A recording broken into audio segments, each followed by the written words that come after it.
1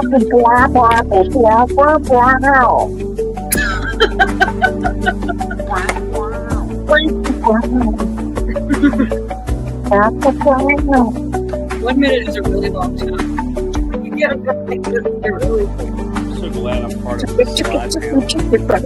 Chicky, wang bong. Damn it, my name's Jeff B. Damn it.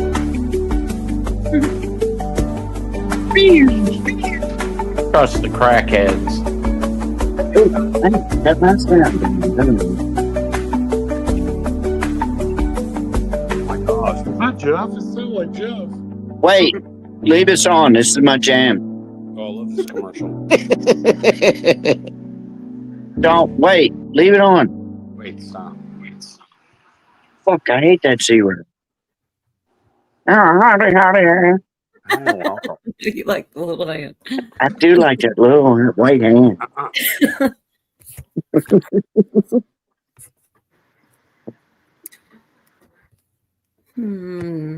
Well, these are all the people that are. What's up, Willard? You missed your number one spot. I don't know what happened there.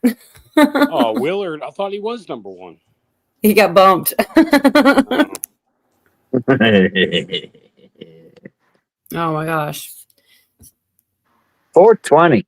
All right, might as well talk to everybody that's in the chat. It's Jerry Rich, baby. Falling on. Quiltar. Regina, baby. Cheryl Rich. Are you looking for a payphone? No, they're putting payphones in New York City. Yes. Wait, Jeff, tell him. Yeah, what's up with that? Yes. I mean, Why? it makes no sense. I mean, do people even know how to use payphones? Nobody has a quarter anymore, Jeff P. Right. What movie was it where you needed a payphone to time travel? Maybe that's the reason. You're right. It was. It was the only way you could do it.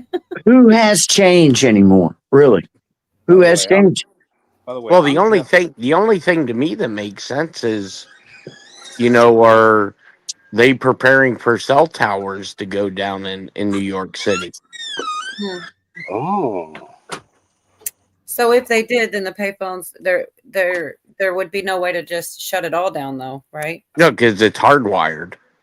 Not unless you zap, one of the COs. Whoa. Now think about what you could do with a cell phone. You can automatically trigger something. Yeah. Yeah. So maybe that's, gosh, it's bold, but is that why? Yeah, I don't know. I mean, it's not conspiracy. There's an article out, and then one of the guys at the New York field office, I asked him, and he goes, yeah. He goes, they're putting them up. So there. Shit. That's interesting. Yeah, because the only advantage is they are hardwired. Right. So where do we go from there, Jeff? Damn, I miss a telephone. I miss payphones. I really do. I'm old enough to remember when they were a dime. Dude, same here, Yorga. I remember when the guy turned around at the airport and took out the guy who SA'd his son in Baton Rouge, Louisiana. I don't know if you remember that. It was on the news. He was at a payphone, and the guy was being extradited, brought in, and walked right by the payphones, and the dad was right there, and he turned around and served justice. Bob, good to see you. Hey, Bob. Hey, Bob. Do you know where? Who is it? Nike has that phrase "just do it." Do you know where they got that from? No, where? No. Prostitutes on 55th Street. No, Right on. but close. There was some guy that was going to be executed, and or he was going to be reverted, and before they recruited him, they asked him, "Do you have any last words?" And he said, "Just do it." And it got into the papers, and Nike was looking for this catchphrase, and they took it from him. I'm inspired now.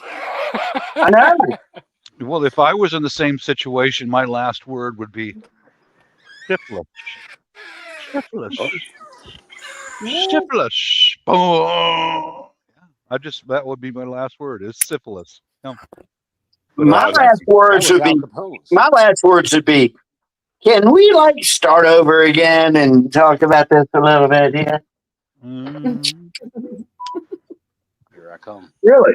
I have to negotiate up to the end. Yeah. And they give me a blindfold and a cigarette. I'm still trying to figure out why they're sending all these JAG attorneys to DC. Oh my gosh. So I've got some clips of some kind of far-fetched stuff, but I want to play later. But, you know, because not just the crime in DC, when you look at, they go into the shape that it makes a pentagram or even an owl. And they talk about the satanic aspect. And it's like, I don't know. There. Yeah, like it could be more than just crime. I don't know. It's far-fetched. Maybe it's not true, but maybe it is. And what's Freeland, newsflash, cell towers are not for communications, but it's a question. I don't know. I feel like there's more to that, Mary. But I mean, why would you? Because JAG attorneys don't prosecute civilians, right? Uniform Code of Military Justice, baby. Well, that's definitely what people think that they're gonna. Do a bunch of arrests, but we have to see it before we're really going to believe it, right? And I know everybody knows that Bolton was raided, or wasn't. What was it called? Not raided. Searched. Yeah, raided. Yeah, raided. Yeah. No, he was raided. Yeah, raided. Uniform Code of Military Justice. Yeah. CMJ. That's right. Yeah, they don't mess around. And when I was talking with Dan today, he told me that they were transporting 50 line officers under guard. So there's something, and the Gateway Pundit has the article, so it's not conspiracy, it's actually going on. Yep. Do you see where Dan Scavino is put in charge of White House hires? Yeah. Yeah. You know, the thing, every time I hear that name, I'm sorry, I got to pull this here, but when he posts, a lot of people go by the time he posts and what he posts, and they go to the cue boards. Right. It's just like, it works out. So there's no way that's not done on purpose. Even if is some kind of psyop or something, like that shit lines up too perfectly to not be real. And now he's got an actual position. It almost seems like there is a real plan going on. Yeah. Where's Pootie Poot when you need him right now? Where's that Pootie Poot? And Q Plus is supposed to be Trump, they say, right? Trust the plan? You got to do that when Pootie's not here, because he would totally say it if he were. But yeah, I don't know. That's the thing. I guess it's like I hear that, and Cole, sitting on happening. It's all going down. It's happening. It's happening. There's saying to tell him about Diddy. There's not much to tell. Go ahead though, Jeff. I didn't mean to interrupt you. Well, no, there's too many coincidences that when you go back and you read 4chan, that, I mean, either that or it's one hell of a way of somebody duping everybody. Yeah, I mean, but even if it is, they're all in. They're it works. Like they line it up. Like they can't. Basically, I feel like maybe if it isn't real, they caught on to it and they're like, hey, let's keep doing it. Right. Let's keep right. Because how could they not know at this point about that type of stuff? I'm nobody, and I've heard it over and over for years, and it lines up more and more. I tell you, Hawk and them really go deep on that, and they find stuff I would never even look for. Yeah, I mean, I like Hawk, but then he got out of it for a while because, I'm sure he thought that shit would have happened by now, but now he's back into it again. Yeah, there's, I don't know. Me personally, I think they're bringing in all these JAG attorneys because you got how many people that were subpoenaed to appear in front of Congress? They're not going to show up. Yep. So what did they say But 10, I did have that number last week, but I swear I can't remember at time. And they did Bill Barr, and Yep. now what's come out, and I have some clips of it, but I'll go ahead and spoiler alert a little bit. That guy testified that was supposedly his spokesperson. He'd only been around him 2 times in Yeah. like 2 years. So how are you his spokesperson? So that's not looking good. And they're talking about the auto pin and all that. None of that is conspiracy. And I do have some of those clips of exactly. Always takes me forever to. Wait, but I got to Right. correct Jeff B. Hawk never left the battlefield. He was taken down, but he always started a new channel. That's true. He had like a gajillion. It's like Hawk Yes. 27, 28, 29. Well, no. Well, no. What I'm talking about was he was way deep into the queue, and then, he started to get away from it, like, it was bullshit. I see what you're saying. Yeah. Yeah. Okay, Hey, did you guys? let me Sure. throw out my opinion on this for a moment. Okay, JAG, that's Navy military. Okay, here's my thought: is that during the DEI years, like they had all these transgenders promoted up to a higher rank in the officer corps. Yeah. I would imagine that there's people like Musk or whoever else is doing research on their past history. And if there may be a whole bunch of officers and enlisted that are going to be up on charges. So he's probably getting all the military justice attorneys in one place and getting ready to throw down a whole bunch of subpoenas. Right off. That's my thought. The JAG can't go into a normal courtroom. They're not. They can only go into a military courtroom. That's it. All right, that's my theory or thoughts. Well, why? I mean, if they're doing court martials on military officers, why would you just do it in D.C.? I mean, each branch of government, each branch of the military has their own JAG Corps. And why would you use government expense to transport everybody to D.C.? Probably just show of force or showing that these people are receiving justice. They are represented in a court of law. Right, but there's no cameras in a military court. But there are people filing in and filing out. So, Lieutenant General so-and-so is up on these charges, Admiral whatever class, so-and-so is up on these charges for corruption, dereliction of duty, etc., etc. Or there is an admiral leading, from what I heard, the Gitmo thing. There's an admiral in charge of that. Yeah, that's a Navy. Yeah, Berger. I think. Yeah, I gotta rewatch the video. I got the name. I forget. I think you're right. I think that's who it is. Yeah. Well, I mean the only way. I mean, if you believe anything that 4chan talks about, says military's the only way. Well, if military's the only way, maybe that's their politicians. They're going to, under treason and sedition, file it under UCMJ. Well, they did say there were secret grand juries. Like that is out there now. Like it's at least a couple. And I heard it again by a different person. There's something going on with that. And go ahead. You know who I think's in charge of all of this? Mike Flynn. That would be nuts. Well, I mean, he knows where all the bodies are buried. He was the national security advisor. And that would make sense why Trump told him to stay healthy during his campaign. I don't know. I hate when Jeff B makes a good point. Sorry. Oh, speaking of batshit craziness. Yeah. Did you guys hear the mayor of Milwaukee today? Yes. And his fucked up speech? Is that what you're talking about? Yeah, where he said, I'd ask people to pray for the families, but they were already praying and it didn't work.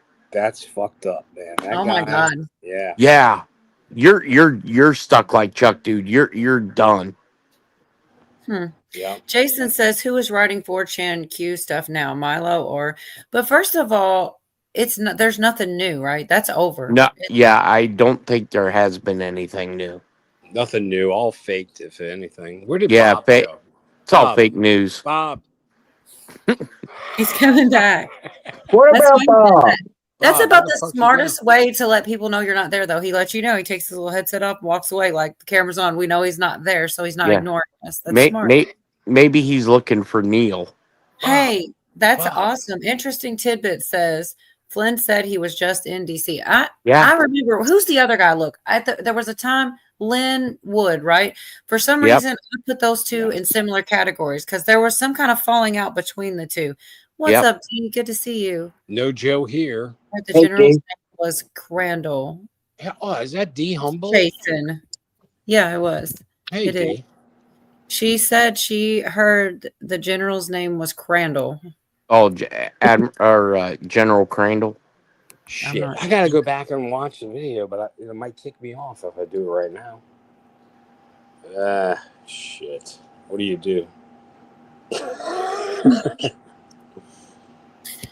Hold on. Let me see if I can find it because I saved it, Cola. I know they just rolled in a bunch of military hardware into Ohio for the National Guard. Really? Yeah. He says the National Guard is in Minneapolis. I live about 100 miles north of Minneapolis, and it's been apparent that the Dems don't know how to run the state or what the hell they're doing. Where is it? I think they're Oh my gosh. pre-positioned. Yeah, no, I see that. I didn't mean to put it up there. Sometimes I hit it too soon. I think they're pre-positioning a lot of stuff for when they announce that Obama's getting locked up or Man, I'm indicted. still waiting on this October surprise. I certainly hope. What? Hey, Lynn Bob's Wood back. is under multiple Bob's back. charges and court cases in Georgia and can never practice law again.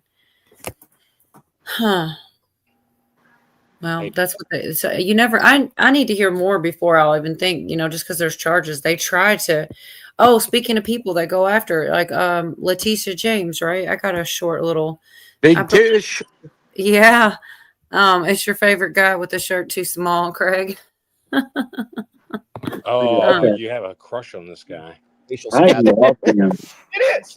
Territory. He's dreamy. We are He's so more nice. deeply divided than we've ever been at any point in our history Ugh. since the Civil War. She's so And mad. at the eye of the storm is Donald Trump, ripping families apart. I threatening love women Queen on basic Latifah. rights, and running for attorney general because I will never be afraid to challenge this I illegitimate. turned that frown upside down. Everyone says that taking the next step in Wait, your I education wanna is see this. unaffordable. Everyone except WGU. Yes, look at that facial spasm. I Right turned that there, frown man. That was upside a down lot. too. Thank you I wish I for that was click smarter. right there, the click odds. So you can see, right, facial spasms with this illegitimate president. She just can't take it, man. Just emanating out of her face. And so, Yeah, there was. A facial orgasm. Oh, No, not quite that. Almost there. Yeah. That wasn't the one. There's where she goes on and on about how you no one's above the law and things like this, and it like so applies to what's going on now, and it's so funny how they do that, project Right. or something. It's not the one I wanted. I'm and looking. she's facing the same charges she was trying to go after Trump for. Yeah. And so Oh. yeah, that's what made it like eat your own words. That's what I'm looking for. I could have swore there was a clip with all of her like and not so that there though is actually in the filings of showing that she campaigned on Yeah. going after him. And you go back and you look at what she's saying, it doesn't look good. It looks they always talk about going after your enemies. That's what she did. Like that's exactly what they were doing. It's so crazy to me. Anyway, that wasn't what I was looking for, y'all. I mean, but it is relevant because that's actually coming straight out of their documents. That this is their evidence, and they also a lot of it's typed or printed, so you can't really show the but the different things she said, that it, you know, you got to couple them with other things to prove that it was, you know, you got to have a couple different things. It can't just be political statements. It's got to be more than that. And I think they pretty much compiled it all. Her stuff got thrown out. He doesn't have to pay anymore, right? Right. He was supposed to be paying and has been paying. Okay, excessive fines. Yeah, it was disproportionate.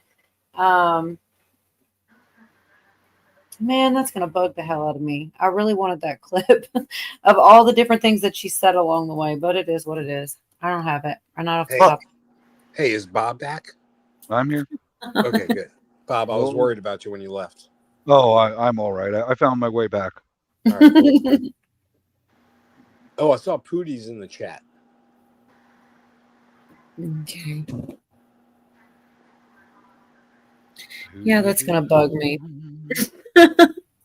Well, I mean, just look at like Adam Schiff and Swalwell and all these other guys and Nancy Pelosi. You know, all their words are going to come back to haunt them now because they've all said it. For sure. That's what I was trying to get, her words, and I don't know exactly where it's at. But there's other good stuff here though. Like, I don't know. I am interested in, I don't consider it, it's funny that they say, oh, he's going after his enemies, because it's like, exactly, they went after him and he's trying to right the wrongs. It's just kind of funny. I can't remember exactly what's right here, but it's Peter Navarro. It's a short clip anyway. I think this is him talking about how it has to be coordinated in order to. It's the day, and he concurs. He says Letitia should be in jail. You got anybody on this? Yes, sir. The New York Appeals Court has thrown out President Trump's $500 million New York civil fraud penalty that was prosecuted by Letitia James last year. Yeah. The Appeals Court says it was, quote, excessive. What is your reaction? Yeah. Letitia James is another one that belongs in jail. Look, the Democrats, look, they really overplayed their hand on this because they thought they could take Donald Trump out. They didn't. And in the process, they totally destroyed American people's faith in our Justice Department. And they got him got President Trump a lot of votes because of that. I mean, the book I wrote about it, I went to prison so you won't have to. The whole theme of that thing is that I'm the wake-up call. If they can come for me, they can come for you. So people need to understand that these are bad people. Letitia James, Fani Willis in Georgia, Alvin Bragg in Manhattan. The question is, how coordinated were they? And that's a question that needs to be answered by the investigation. Yes. So yeah, that's what it was. It's not just how coordinated she was with all the other legal things that were going on. So, or were they at all, right? Like that was her. And then there, he said Fani Willis. And then there were several cases going on at once, right? And if they can prove that they were working together to take him down, that's a big conspiracy, right? Yeah, it's a RICO. Yeah, and they just names are still messing me up. I was like, "How's he talking? He's muted." You got your backwards names. Go ahead. That's not really Jeff B. Yeah, that's D's nuts. You know, there was charges announced yesterday on somebody that I forget who it was inside DC that they're going on RICO charges on. But yeah, I mean a lot of stuff's lining up. And, you know, think about it. This has to be done within the next year and a half, 2 years, because, you know, Trump's only got, 3 years and a wake up. So whoever comes in after him, they could totally stop all of this stuff. So it has to be done quickly. And I think, you know, coming into either the midterms or into the big one, everyone's going to have to re-register to vote to clear the voter rolls. Right. And what's the other thing they're doing? The census. And there's a lot of redistricting going on. And what I don't have any of those clips, I don't think. But what's funny is it's like it's actually benefiting the Republicans more than it is the Democrats. But it was like it was their idea. And like in one case, they're mad about it. And in another case, they're happy about it. Like in California, it's perfectly fine. But when someone else does it, it's racist. It's crazy. Yeah. But it does seem like some of the stuff I was watching that the Republican side will benefit more than the Democrat side. They're going to be able to get more seats. Yeah.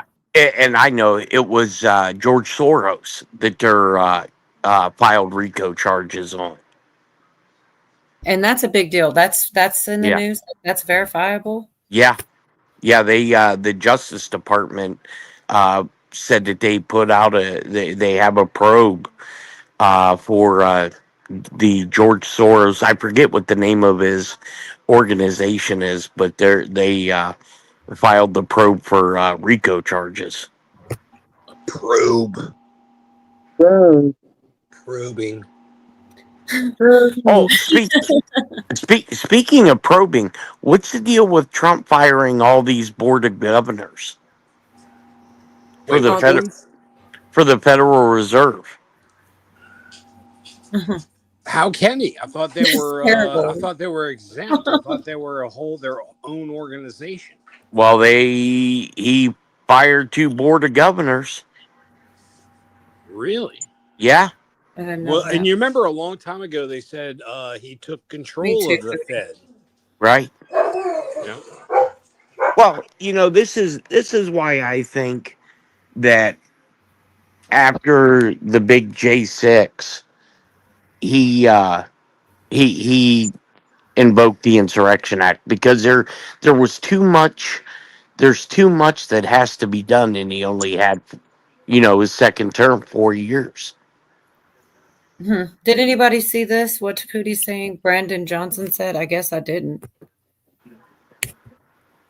It didn't with Diddy, but necessarily, but it usually does. They say it sure didn't with Diddy. He got off. So did none of y'all knew about whatever Brandon Johnson says? I mean, usually whenever Pootie says something, it's pretty. Get him up here. He might be cute. It's pretty Pootie-ish. Yeah, very Pootie-ist. Going to get Rico. Trump said Soros that. Open Society Foundation. Is that? Yeah. It? Yep. Okay. That's it. Thank you, chessboard. Yeah, that's just a pork barrel where you can reach in there and take our tax dollars to use to destroy our country. Now, here's another thought about the judge advocate coming in. Okay, I remember back in the 80s, and I understand that it's happening again. In South Korea, a lot of the U.S. Army was stationed there. They uncovered a coup attempt to take over the U.S. Army forces. These are our own officers. This was back in the 80s, who wanted to get together and take over all the Army facilities and overthrow the U.S. government out of South Korea while they take control of the American We military. conjured him up here. Now that's just that's a fact, because I know a guy who was stationed over in Kunsan when that happened, and the MPs came in and rounded up all these enlisted and officers and put them on trial for treason, and they're probably still sitting in a prison cell somewhere. So that might be they've uncovered a plot in the Navy, the Army, whoever, to overthrow the current government. That is a possibility. All right, you want me to tell you what he said? What who said? Yeah. Yes. Yeah. Morning, Joe and Mika had him on, and Joe asked him, said, if you had more police officers, they help cut down on the crime. He said, now he said, what we need is more affordable housing. That would help. Yes. And he said it again. Asked him again. We said, would you just need more cops to help? No, we need more affordable housing. In other words, they need more money. He did it 3 times, and he said the same thing every time.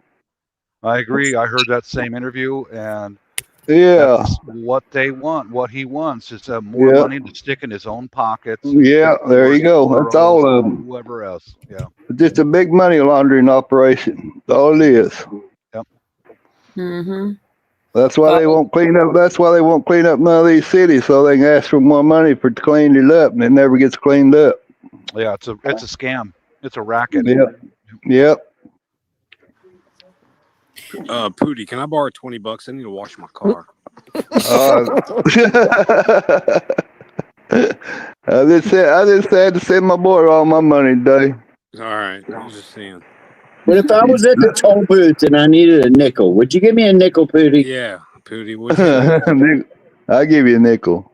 Okay. What, if he was in front of you? We're If he was good. blocking, that's only if you were blocking his way. He shoots, he scores. You better save all those nickels for the payphones. Yeah. So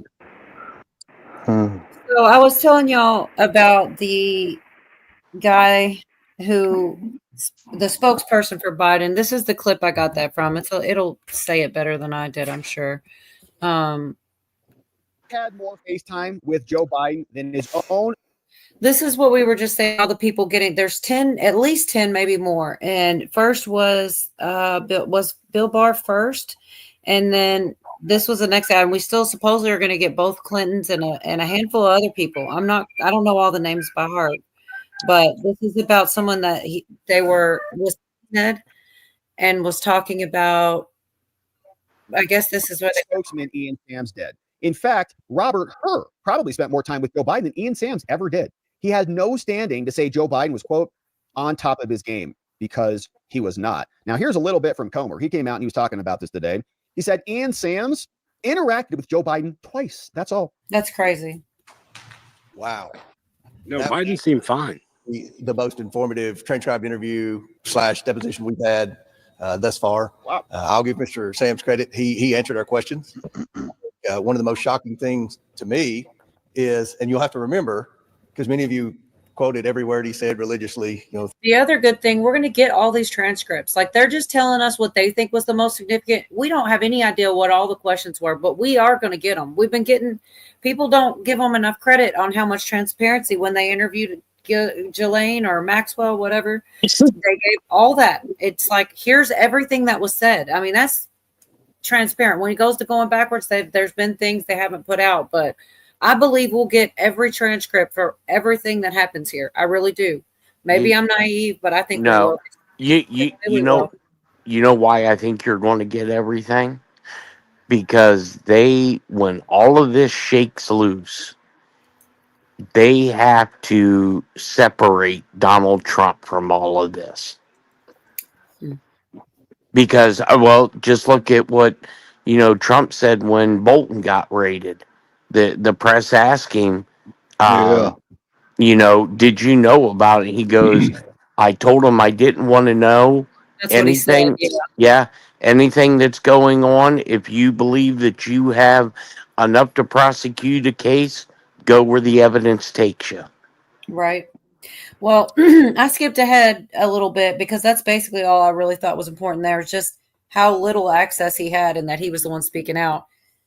But they also talk about the auto pin right here for a couple minutes right here. Oh, crap. Wow. There we go. That go. auto pin was used excessively.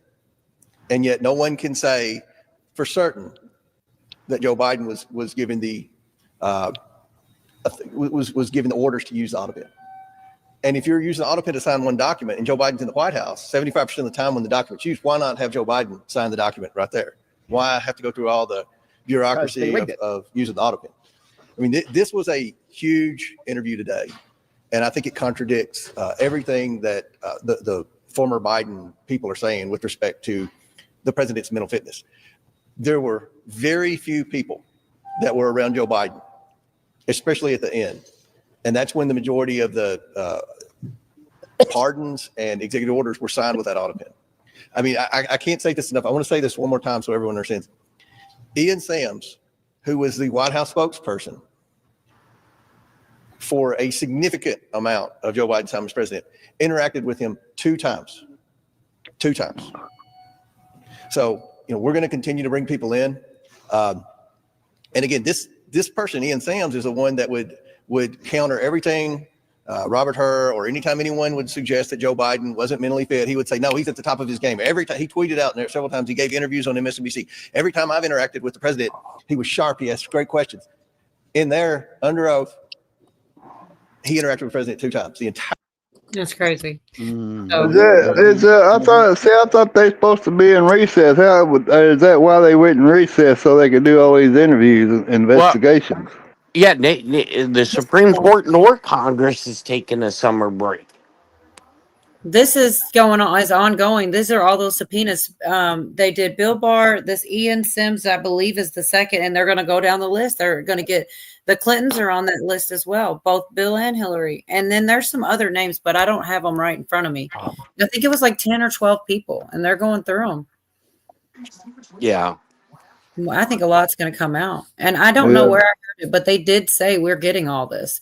I mean, it's already been said that we're getting the information. It's going to be, once it's done, they're going to put it all out with full transparency. So if they don't, then that's another, people could be mad at them because they said they would.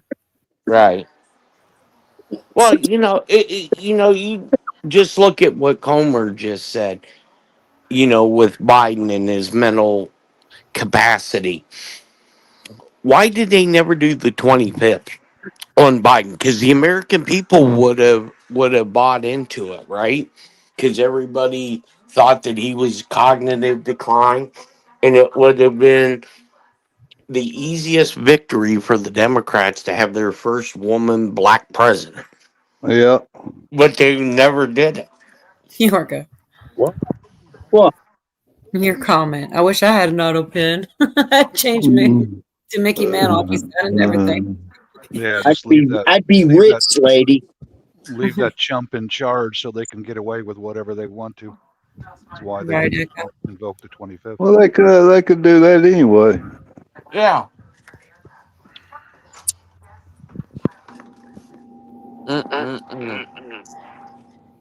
You know what else they said too was that the most the auto pen was actually used was right when he had announced he was stepping down. Isn't that kind of interesting?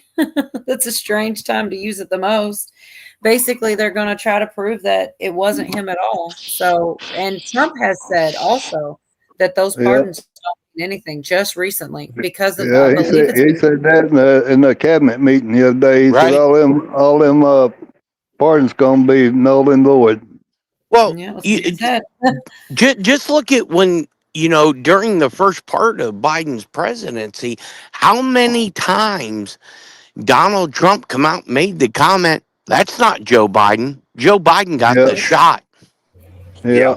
That's not him. He disappeared before, you remember, for months. Correct. Mm-hmm. There you go. There's an answer why they needed him in place for the auto pen. Somebody else would have been too with it, and they couldn't have pulled off the many signatures. Yeah, maybe so. Well, forget the auto pen part of it. They wanted Kamala in there. That's why they replaced her with Joe. So why wouldn't you look? I would say 85% of the American people would have bought it if they'd have pulled the 25th Amendment on Joe Biden and installed her. Yeah, it would have been more feasible. It makes more sense that way. Nobody would. I don't think I would have even said. Well, we'd had to eat our own words. We were all talking about how incompetent he was. If they'd have just agreed with us. Correct. And put him in, what would we say? Well, it is true.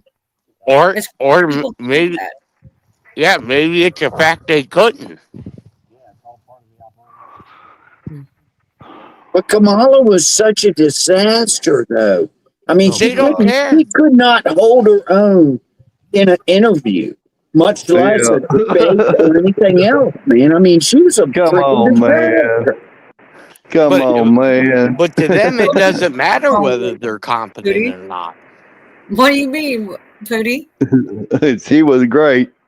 Oh, my God. This isn't the real Pootie, y'all. You got their hots for freaking Kamala. Who would have thought? Damn you, Pootie. Well, look. She almost got me votes as Trump. Now tell me.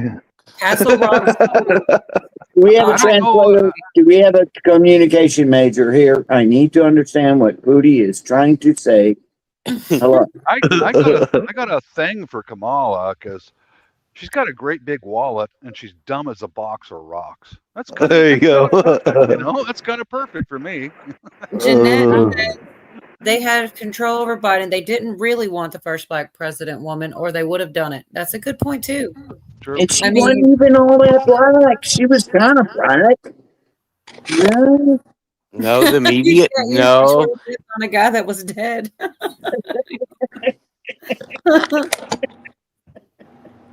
And that's a good point too, Clay. That's Craig's attorney. Wait. He's uncredited. He is totally uncredited.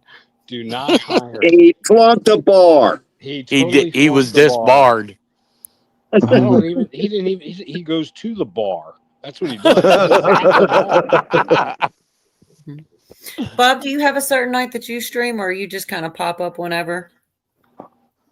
Most of the time it's been Sunday nights, but the last couple of weeks I just haven't felt like doing it. Gotcha. Usually Sunday night, 6 or 7 p.m. Bob, if I was at a toll booth, would you give me a nickel?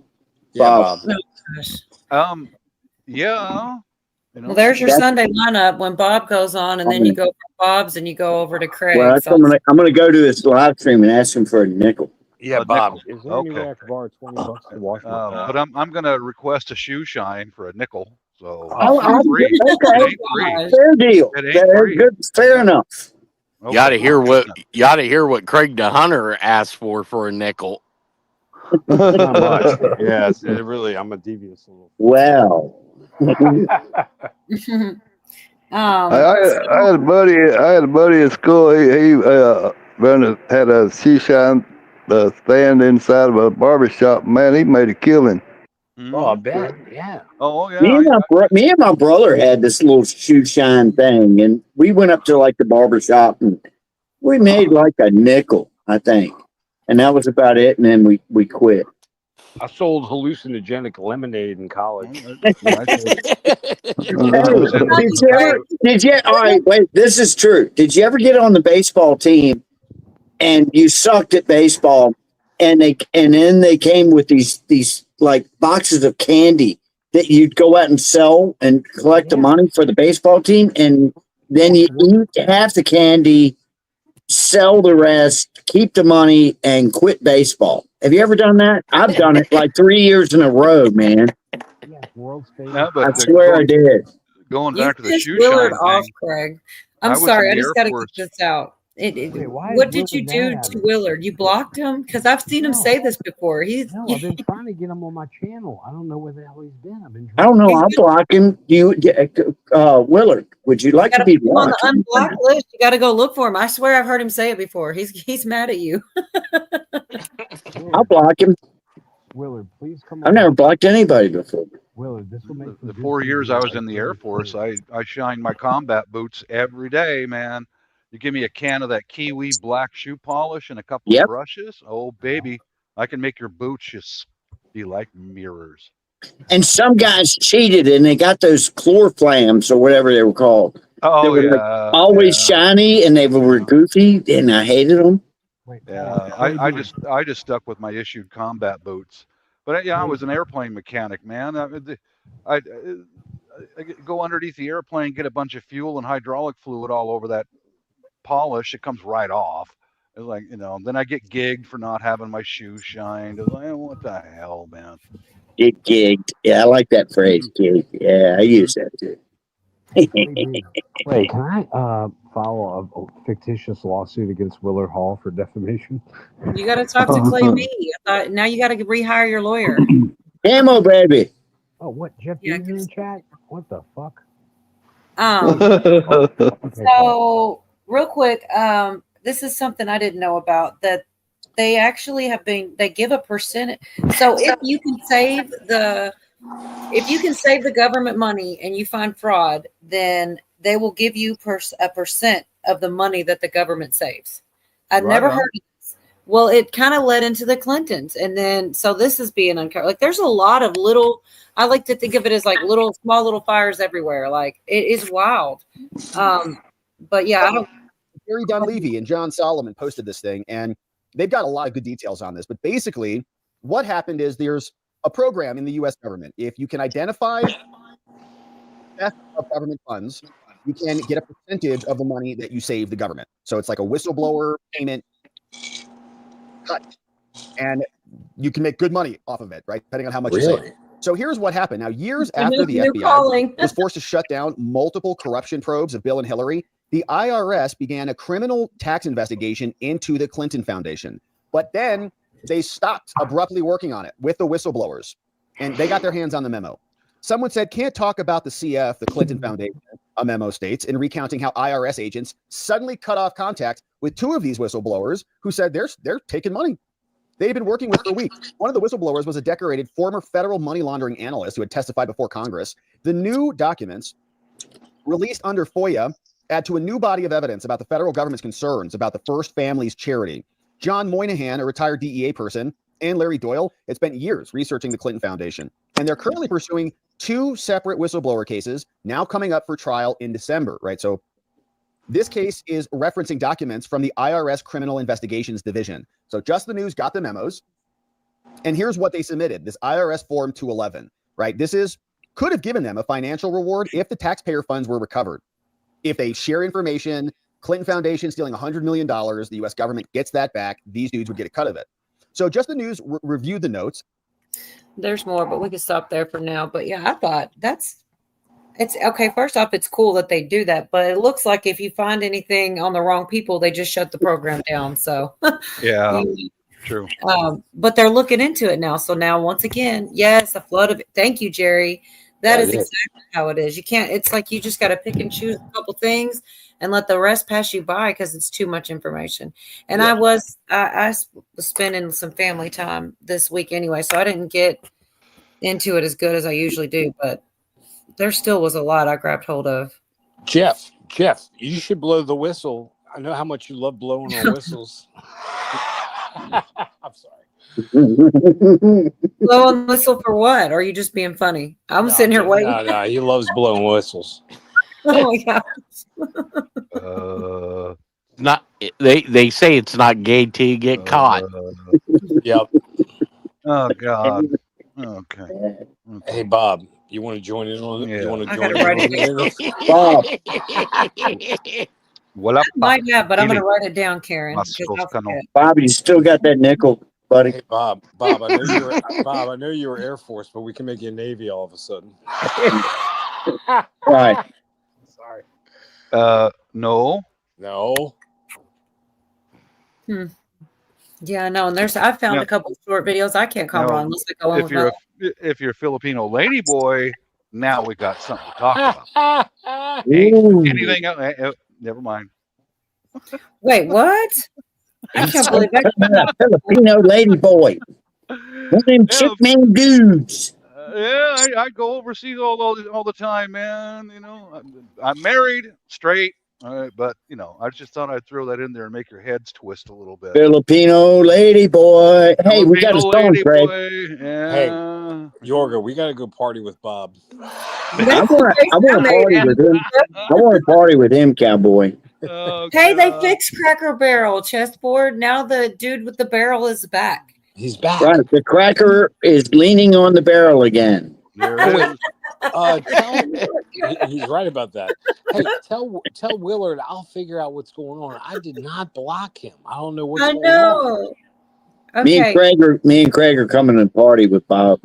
Jason, okay, look, I really did actually watch something just for Jason, just to kind of catch up. It's because he's been asking about the Diddy stuff, and I'm not going to get a whole video or anything, but I did actually take a couple notes because I feel bad. There's nothing really going on. Everything still stands that he's going to get his sentencing in October, but that doesn't stop them from, trying everything. They're, grasping at straws and stuff. But so I looked into it, and some of the things they could possibly try for is jury misconduct or prejudice and Rule 33 motion for a new trial. But also the judge is even trying to make preemptive motions or really backdating motions to stop some of the things from going on. So I think it's going to be the closest to 20 years. I certainly hope. But anyways, another thing was like media contamination, say the jurors were exposed to media covers and they couldn't fairly deliberate. But then the judge said that they were all anonymous and harsh sequestered, whatever that means, and shielded.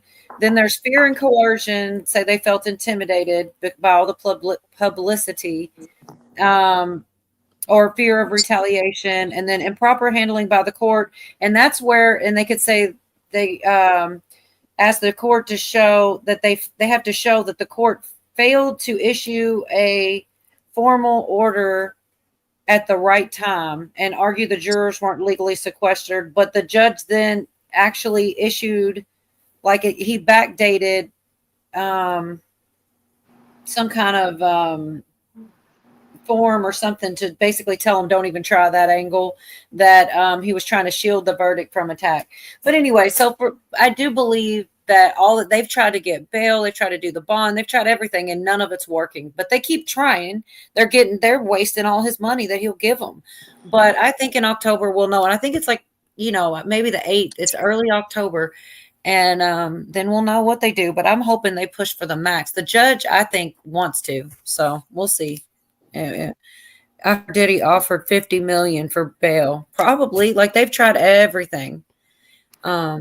Sorry, I had to get that out because I keep seeing comments and I'm like, whenever he's asking, all I know is that that there is a date for the sentencing, but there has been a lot happening. It's just they're not getting anywhere. So that's good as far as I'm concerned. What the heck? Annalisa says, Doc P, are you and Bob friends? So specific. What's going on?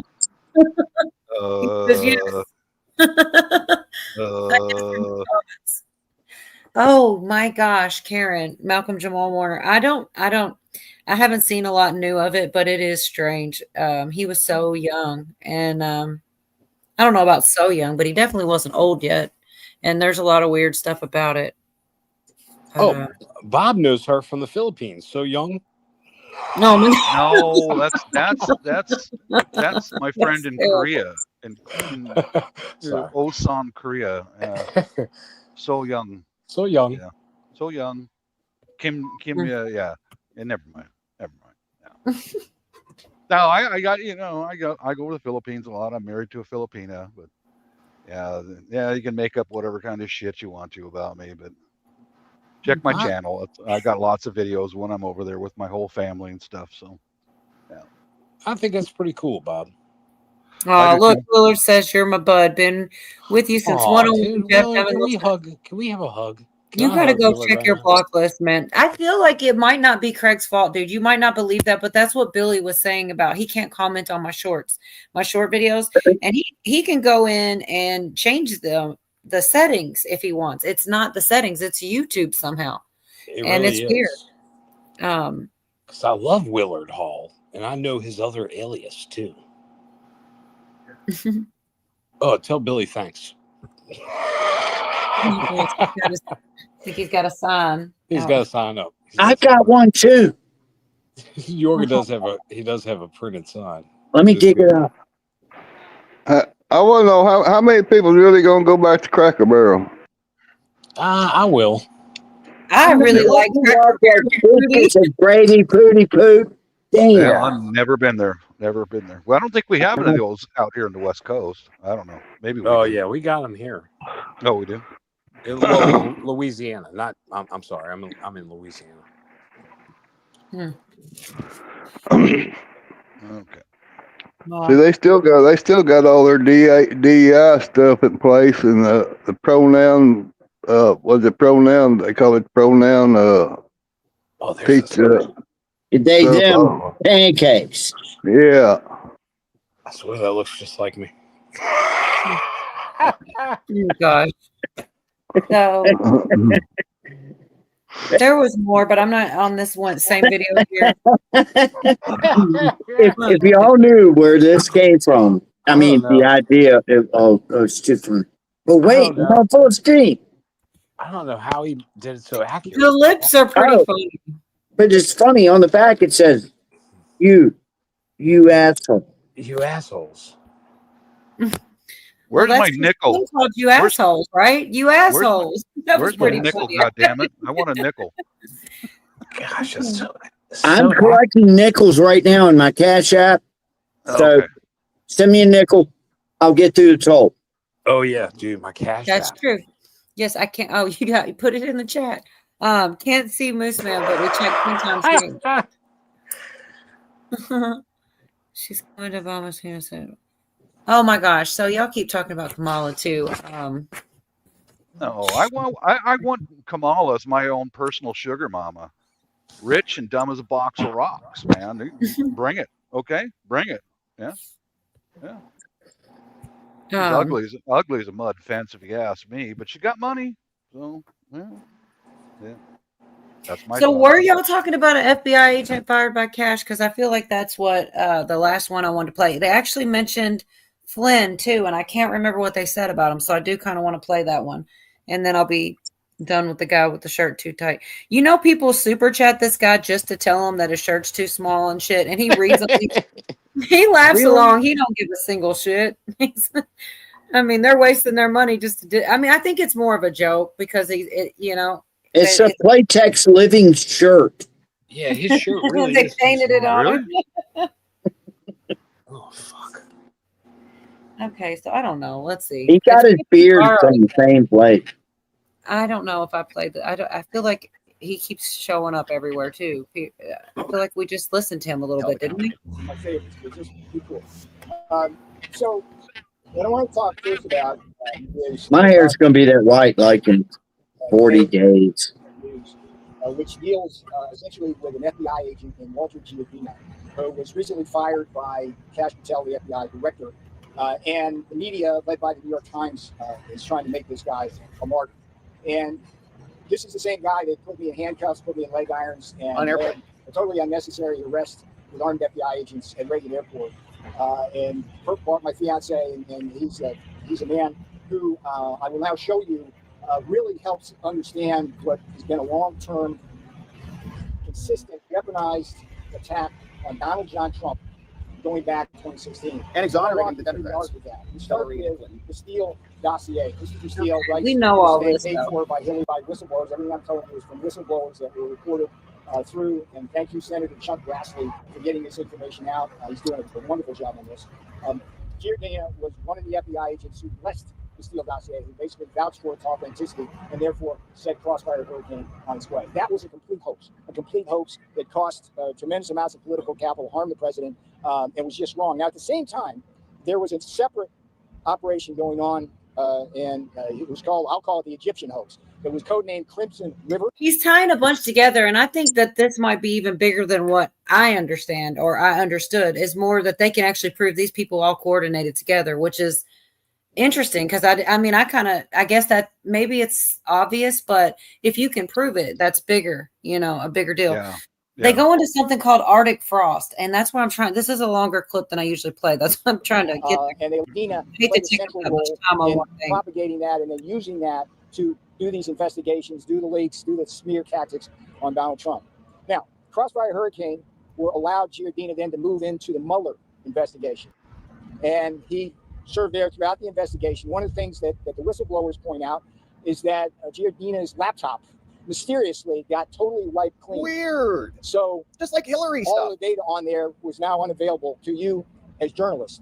The whistleblowers point out that there were more than one person on the Mueller report team that used a technique where they put their password in a number of times in their cell phones. Yeah, Andrew Weissman did that. So it seemed to be the culture of the Mueller report. And if, in fact, it's true that Giardina actually did that on purpose, that's a felony. That alone would put him in jail. Now, you think I'd be done, but no, I got a lot more to go with this. But wait, there's more. There's a thing called the emoluments clause. It's a clause in the Constitution that says that people like presidents and government officials can't take money from foreign governments or from state governments by getting favors. Damn it, Virginia. Giardina, according to whistleblowers, was at the very root of that, propelling that forward. It has been revealed as nothing more than a fishing expedition. It was like a license to hunt, phone records, and all sorts of things. They did a ton of them. That guy was at the center of that. And then, in my view, some of the worst damage he did, not just to the president, but to a lot of people I consider my friends, is something called Operation Arctic Frost. Yep, and that was the one that followed J6 that investigated all the events surrounding the use of the Electoral Count Act of 1887, which is a perfectly legitimate tool to call for a recount of votes. Giardina used that, and it led to... Oh, my gosh. It give me every time. I only have like a minute or so left, but I had never heard of Operation Arctic Frost before. I guess it's just about J6. Jeff Clark, John Eastman, both of Shout them out. may lose their law license. Yeah, still under attack. Wait, I want to see this. Jenna Ellis, Sidney Powell, Rudy Giuliani, Giardina was there as well. And in some sense, I bury the lead because going back to Crossfire Hurricane, one of the big casualties there, and a great friend of mine and a patriot, was Mike Flynn. He was forced to resign because of that nonsense. I knew his and name. when we lost Mike Flynn early on in the administration, we wound up with John Bolton. How'd that work out? Not good. Most treacherous people that's ever been in that West Wing. So this is the guy, if you weave that through, it paints a picture of a sustained effort by people inside the FBI, inside the Justice Department, inside what we love to call the deep state, which is what it is, inside the rhino wing of the Republican Party, going after Donald Trump. To this guy, nobody should feel sorry for him. He's not a martyr. New York Times, you got to do a better job of doing your journalism. And they're talking about the FBI agent that was fired, in case anybody got lost in all this. Put me in handcuffs, put me in leg irons. He's the guy that served me with my subpoena. He's the guy who testified at the grand jury. And there's allegations there that that testimony was not truthful. He's the guy that testified at my trial. And I hold this man responsible. And it's not about me. I hold him responsible for a lot of what has been done to really erode trust of the American people in our American justice system. That's the story of Walter Tribina. I urge every one of you guys to read the Breitbart article, fact check me, and I dare you to find anything I say in there that's not absolutely true. And if it's absolutely true, that man needs to go before Congress. He needs to be believe him. He needs. I do too, man. He's got a lot of passion behind it, and that's what I'm saying. Like, if he's the reason for a lot of people losing faith in the Justice Department or whatever, and he's gone, that's what I'm saying. There, maybe you should regain your faith. Then they're getting rid of the people that are doing the shit that they shouldn't be. But I don't know. Hi, Virginia. Damn it, Virginia. I tell you what, I think the Don is doing. I think the Don is doing a pretty damn good job. He's doing what he can, in my opinion. I mean, I don't think the guy is the greatest human being on the earth, but I think he's doing the best he can. Period. You know, he's doing better than anybody ever could have in that job. In that job, he's doing everything that he can. You know, I mean, his shoestrings are tied, you know, all over the damn place, you know, but it's almost a blessing that, you know, who was our president for 4 years in between Trump coming back. You know what I mean? I swear to God, I think it's like a blessing. Trust the plan, baby. I agree. I like it. I mean, my missus and I sit there on the couch when she's very seldom home, but we like to sit there on the couch and watch what he's doing. And we are the biggest cheerleaders for that guy around. I am too. Yeah. Yeah. A lot of people hate him though. I know. I don't care. He's doing what he can. And then with that, Cola, thank you for the invitation up. I'm going to go, now that we're in the dark, I'm going to go test out some of my little solar light, my little window solar lights for power failure, you know. Are you going to leave me a nickel, Bob? No, you got to pay me a nickel and then shine my freaking shoes, dude. Oh yeah. My God, Bartsy, okay. Yeah. Remember your place, okay? Try to know my role. I'm not no simple wimpy little Mary. I tell you what, you got to pay. Damn, Bob. Yeah. I like it when he's nasty like that. I got experience. I go to the Philippines all the time. Them ladies. I know. I hope you don't treat your lady boys like. Hey, will you take me to the Philippines? I want to go to the Philippines with Bob. I want to party with you guys. Dude, you might get lost and stranded there. I'll forever. never come back, and I'll love it. Dude, let's go with Bob. It sounds great. No, Craig, you can come too. I'm gonna go. I can do that, Virginia. I'm gonna go test all my lights out. You know, I just want some chicken adobo. Oh, you know what I had? You know what I had today? The wife came back from one of the Asian stores. I had some lumpia. Have you ever tried I've heard that? of that. But no, but I heard the roti is good. I tell you what, I'm not going to share any of it with you people. Hey, So wait a that's all minute! there is Don't to it. leave yet, because No. I used to go to a Filipino restaurant and I didn't know shit, but I got along with everybody good. And they had this spaghetti that was like made with hot dogs, and they called it. What is that called? My family just calls it spaghetti. You know. No, they did. There was another name for it, and I can't. Pancit. Pancit is a general name for Pancit. noodles. Pancit. Yeah, that's what we call it. There's pancit manok, pancit baboy, and then there's also spaghetti. You know, but yeah, those little red noodles, those are made by the hot dog company called Pure Foods. Frickin' grubbing good, dude. Oh, yeah, they're great, man. That shit was great. I was like, spaghetti with hot dogs? What? I'm like, God, can you get enough of that shit? I'm gonna go make a video of testing out my lights, and is it okay if I come back up, Cola, and share? Of course, yeah. A little bit of one of my. You got to bring it. If you got a nickel, you can. Yeah. Wait, Bob, are you really get on that frickin' shine box, mister? Peace out. All right. Take care, guys. Later.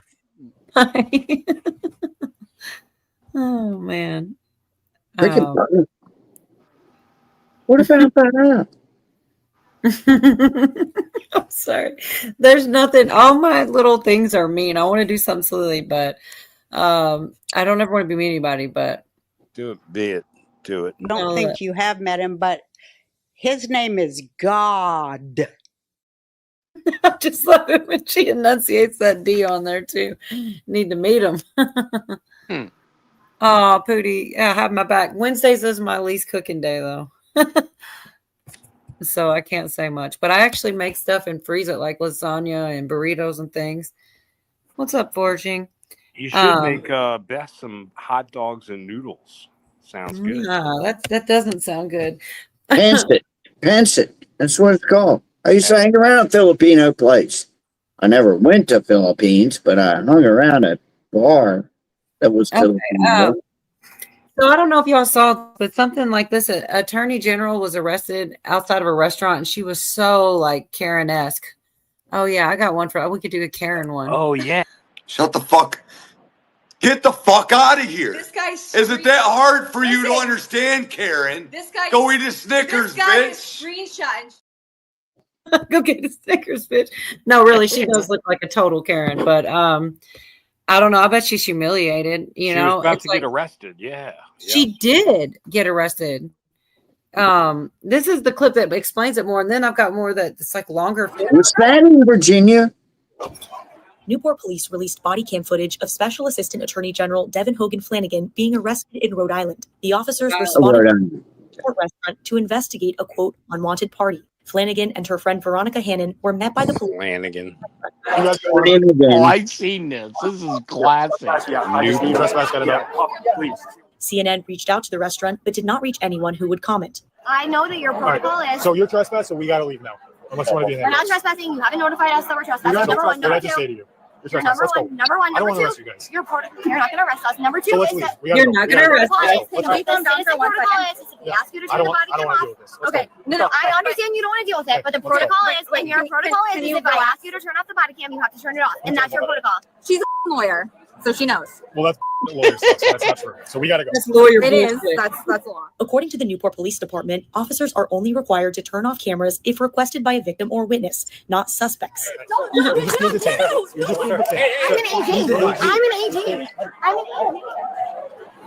What are you probable cause of detaining for? You're being detained because you're not leaving. You relax, sir. She's not doing anything. She's an AG. I'm an AG. You're not. She's not. Let's go. A spokesperson for the Attorney General's office told CNN that they are reviewing the incident and are unable to further comment on the matter as it relates to, quote, personnel issues. Rhode Island's Attorney General Peter Nerona told WPRO Radio his thoughts on the incident. She's embarrassed herself, humiliated herself, treated the Newport Police Department horribly. Just really hard to find and keep capable lawyers. And so I just have to think really carefully about this one. But no question, there'll be a strong sanction here. Police say Flanagan is being charged with willful trespass. Flanagan's friend was arrested, and police say is being charged with disorderly conduct. She's a freaking lawyer. She's an AG. Flanagan.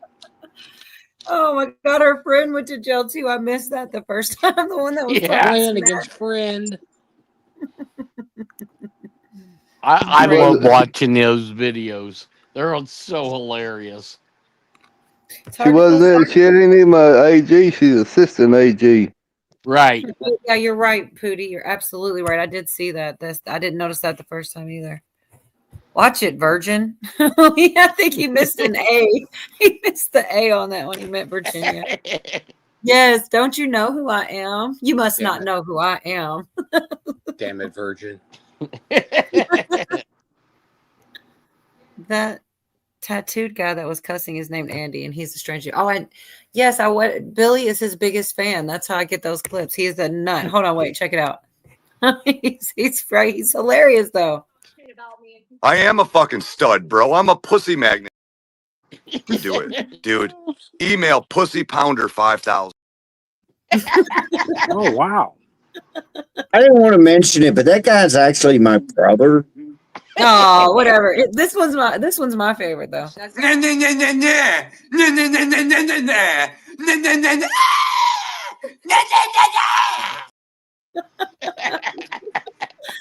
I don't know, but it's just funny.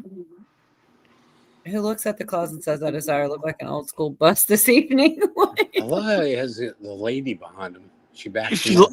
I like that lady. She looks like she's on meth. Yeah, I mean, that's why I like her. Yeah. Just my type, a woman. A woman, a female. Right. Pretty gets it. He pretty knows the plan. A lizard of the lot. Oh man, I was trying to wait on Virginia. There's this one I thought she would appreciate, but she's in chat. So if I could just find it now, I saved too much stuff. I'm so, what's the word? I'm a little too optimistic of what I think I'm going to be able to fit in one show. Psychotic. Yeah, that's one, I'm sure. Let's get Virginia up here. I thought she'll probably mosey on up here soon. Damn it, Virginia. Mosey. Yeah, Mosey, baby. I've been trying to bring Mosey back, kind of like you're trying to bring Hoot back. How do you exactly mosey? How is it done? I just want Mosey. Ain't you what's Bugs Bunny? How does one mosey? It's That's great. what he does, mosey along. It is perfect. This is the perfect segue to this video, Virginia. We're talking about moseying. She was literally moseying as we were talking about it. Oh, here she's moseyed up in here. I was moseying. I'm coming in to join the fat ass, the fart, and D's nuts. I mean, oh yeah. Yes. No, this is just about words, and it's the word. They start out with nonchalant and chalant, basically. Here we go. It's pretty good. I have to say, chalant is kind of fascinating. Most English words that start with non have an opposite without, but we borrowed nonchalant directly from French without borrowing its opposite. That makes nonchalant an unpaired word, a word that looks like it should have a counterpart, but doesn't. Like if the word inert means unmoving, does that mean the word ert means moving? No, that word just doesn't exist. There's a gap in our language. But often when we're faced with these lexical gaps, we feel incentivized to fill them in. For example, if the word postpone means to reschedule later, does that mean prepone exists, to reschedule earlier? Well, that word didn't exist until someone coined it like 100 years ago. And nowadays in many dialects, especially in India, it's a completely legitimate word. This is called a back formation, when you take a word and sort of reverse engineer what a different form of it would look like. And it's exactly what people are doing with chalant. Since nonchalant means unconcerned or carefree, people backformed chalant to mean concerned or careful. But is chalant just an internet fad, or is it actually going to stick around as a new word in English? Well, that's where things get interesting, because this has kind of happened before. Nearly 100 years ago, people took the unpaired word disgruntled, unhappy or unsatisfied, and backformed the word gruntled, happy or satisfied. That's exactly what's happening today with chalant, a humorous backformation of an unpaired word. But no one really says gruntled anymore, because that was like a meme from the 1930s. It's kind of dated. So will that be the same fate for chalant? I don't think so. Consider the following. You can be overwhelmed and underwhelmed, but can you be just whelmed? These are some more unpaired words with an interesting backstory. The word to whelm originally meant to cover or turn over, often said of waves whelming a ship. It's from this sense that the word overwhelm was coined.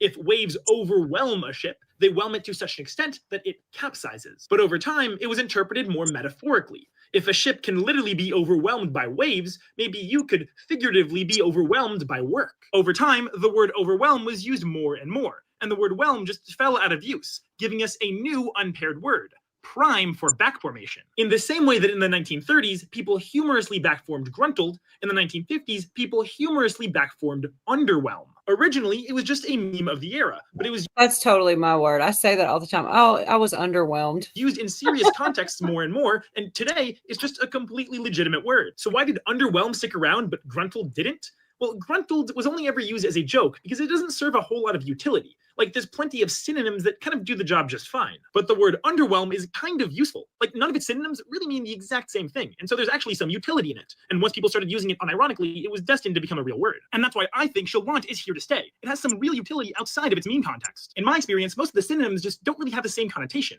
Chalant feels like less of a mood and feeling and more of a behavior, lifestyle, characteristic. And I've already witnessed multiple people both on and offline using chalant unironically. If you ask me, it's only a matter of time until it's added to addiction.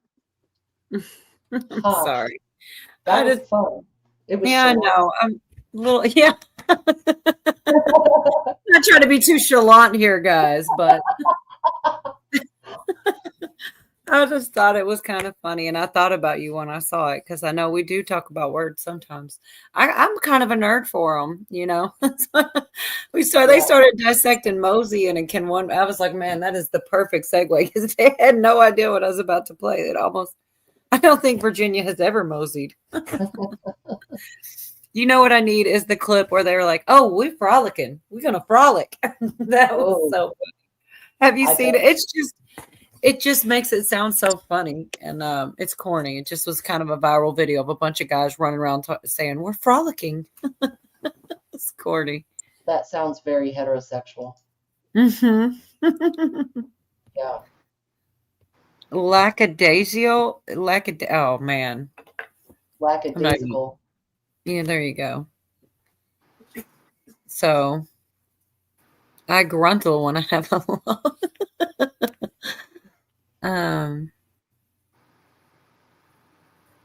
Oh, okay. He's talking about that guy. I'm telling you, he's his biggest fan, dude. He watches them. He'll sit there and watch them for a while. You still watching that guy? Yeah, and it was pretty crazy, some of the stuff, the way he had this other girl on there. Yeah, it can be. Would tell you their new grand. That's funny. Oh man. Oh, and here comes Carl. I'm not even gonna try.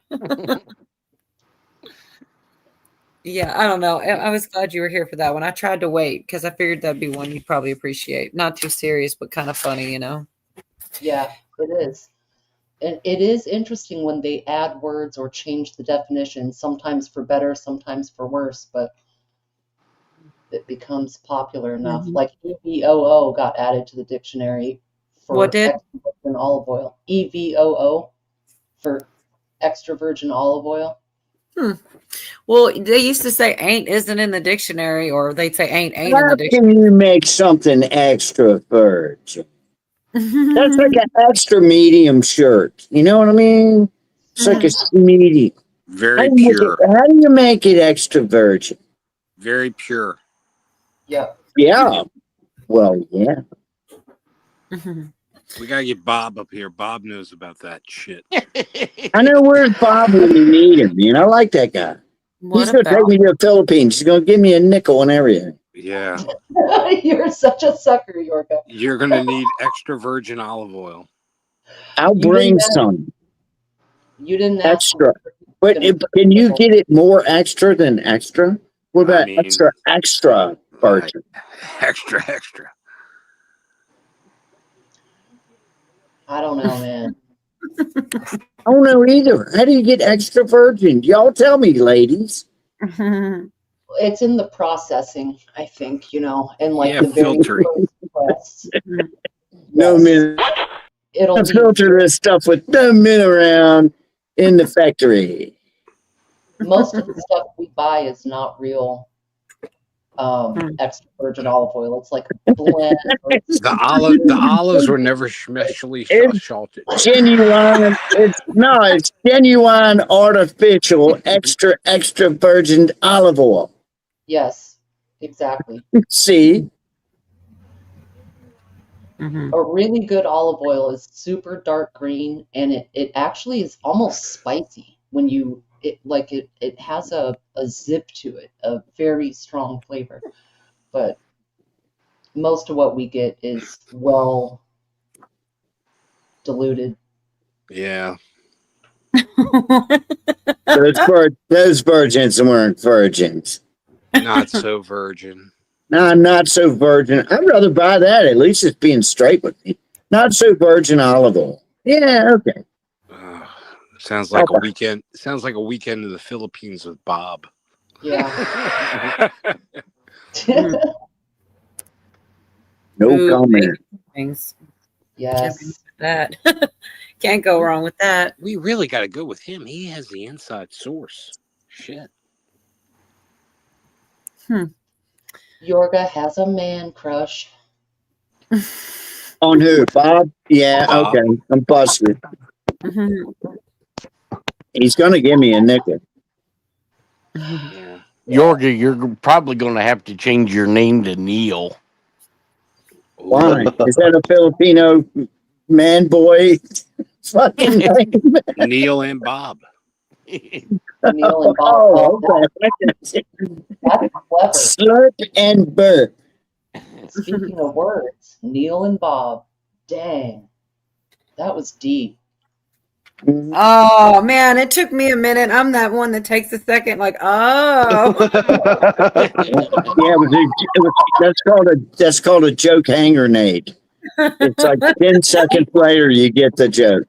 No, I always say it's funnier when you explain it, but that's probably because I didn't get it the first time sometimes. Oh, I didn't either. So we're cool. She said it slower.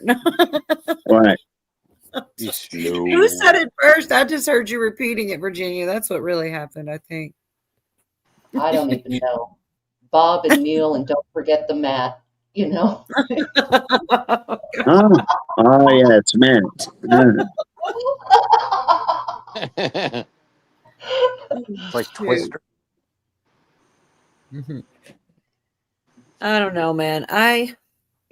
I do think there's some, I don't know if I should, I just want to play some of these things about, everybody knows. I'm not even going to play them. There was a couple clips about how much crime's gone down, no homicides for the first time for a solid week or something like this in DC.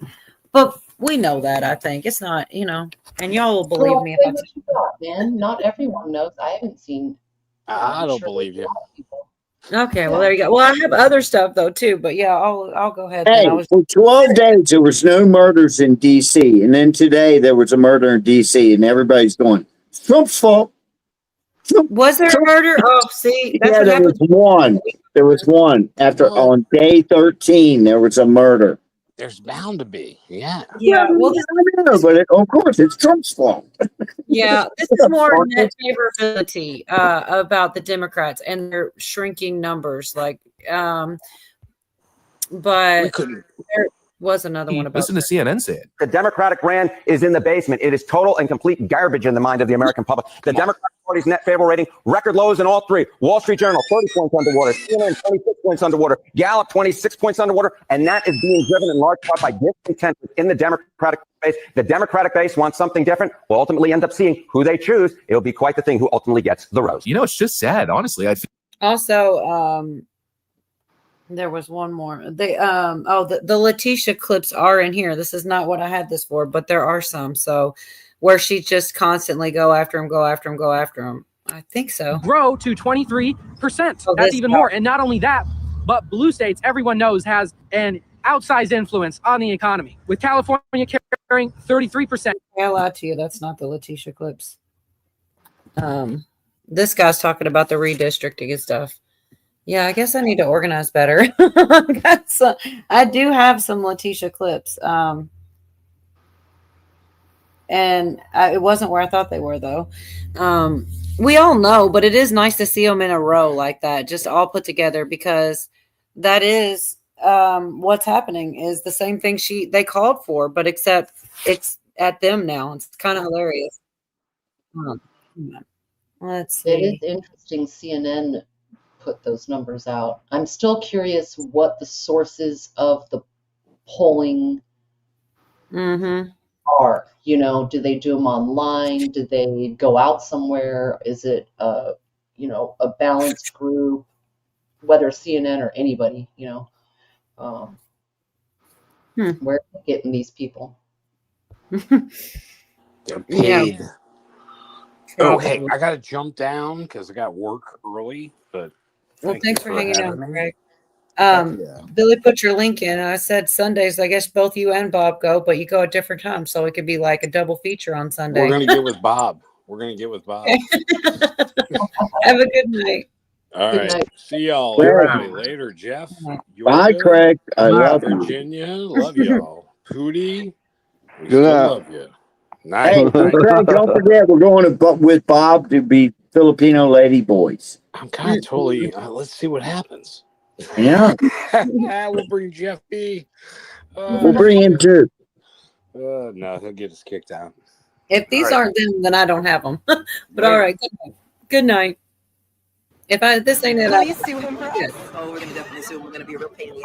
We're gonna sue him to be a real pain in the ass. Challenge this illegitimate president. We need to focus on Donald Trump. We need to follow his money. What is fueling my soul right now is Trump. This illegitimate president. I look forward to going into the office of Attorney General every day.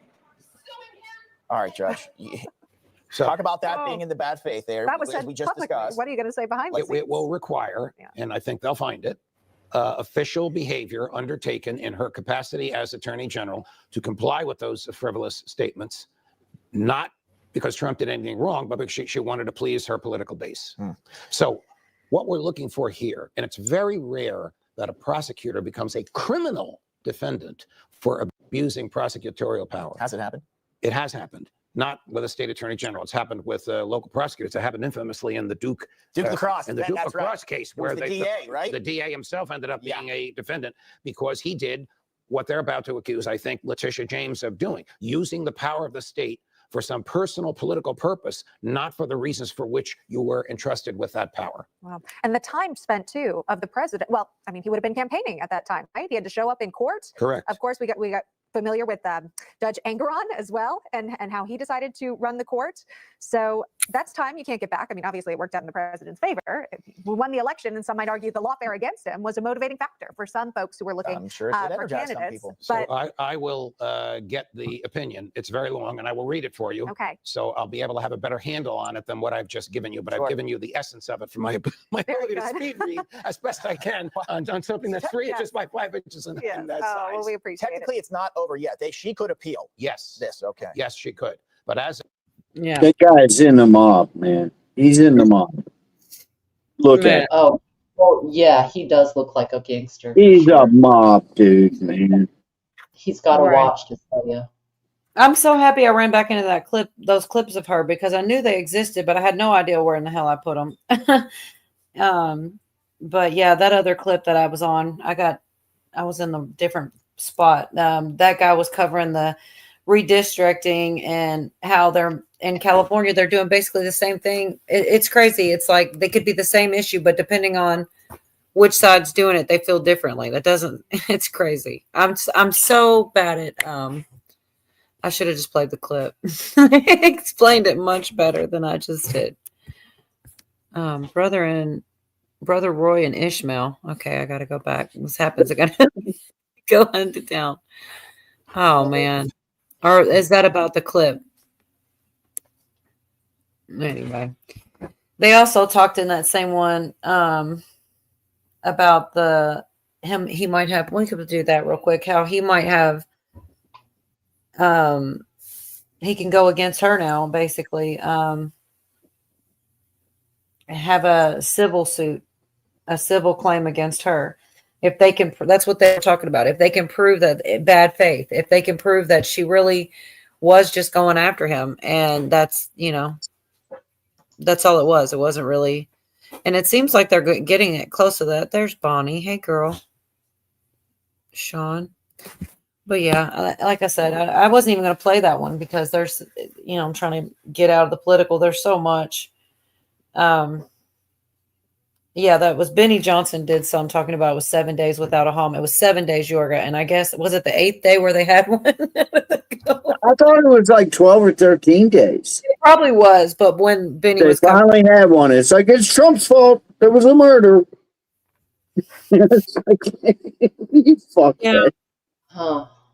The same thing about the crime numbers going down with crime. They said that they were at a 30-year high, went down a little, and they're like, oh, crime's dropping. But it was like the crime spiked and then went down, but it isn't really down overall. And it's just, they twist stuff. But it is what it is. People gonna believe whatever they believe.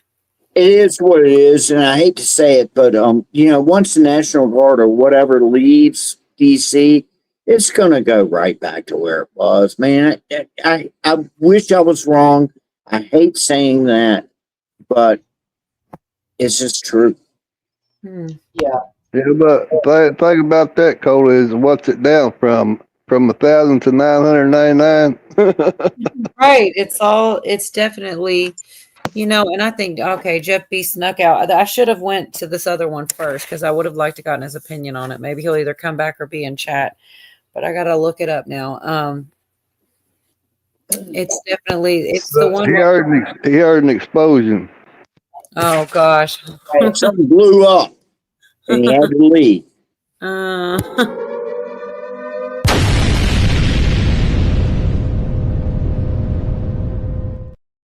Jeffy used the microwave again. Did you hear what happened? I got sidetracked again. I had to go set off the bomb. I didn't really share any of the Bolton getting raided. All it really was talking about it, and we talked about it. We did the same thing they did. We don't have to see.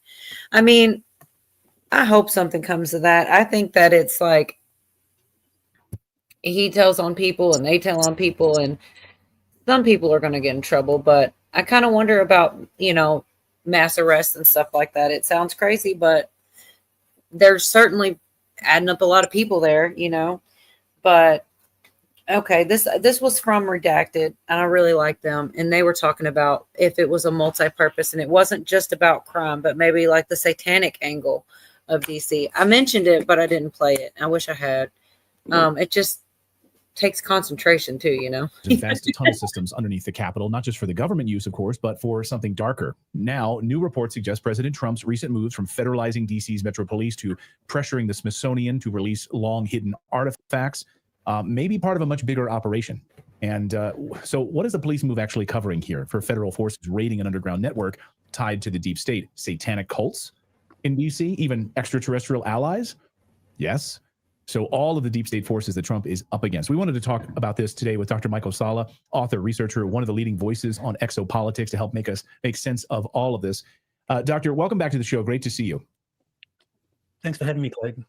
My pleasure. Now, I think, what's interesting is that last week when we started covering this story, there's been new revelations that have come out since then, in many ways, I think, vindicating some of what you were saying. And so many viewers, we had thousands of people saying, thank you for covering this story because it doesn't get any attention. So can you talk about what some of these new revelations are that we might have been learning about with the Smithsonian and like the Scottish Rite Temple, et cetera?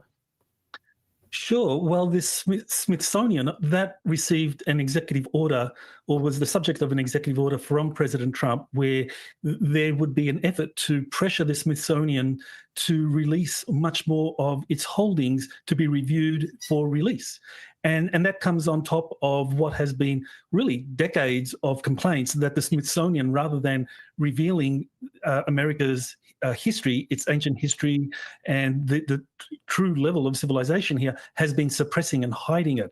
And so there have been stories dating all the way back to the 1800s that the Smithsonian, once it is called out to investigate an archaeological finding of any significance, whether we're talking about the discovery of giant skeletons, whether we're talking about the discovery of Egyptian artifacts in the Grand Canyon, and anything to do with say, the mounds, the mounds in Ohio that contain supposedly technologies that go back to the Atlantean era, that the Smithsonian, rather than getting its hands on these artifacts and reviewing them for public release, really just locks them away in vaults. And the place where it's been doing that is in this kind of vast underground tunnel system in the Washington, D.C. area. And so, there are definitely Oh gosh, what's funny now, Porching?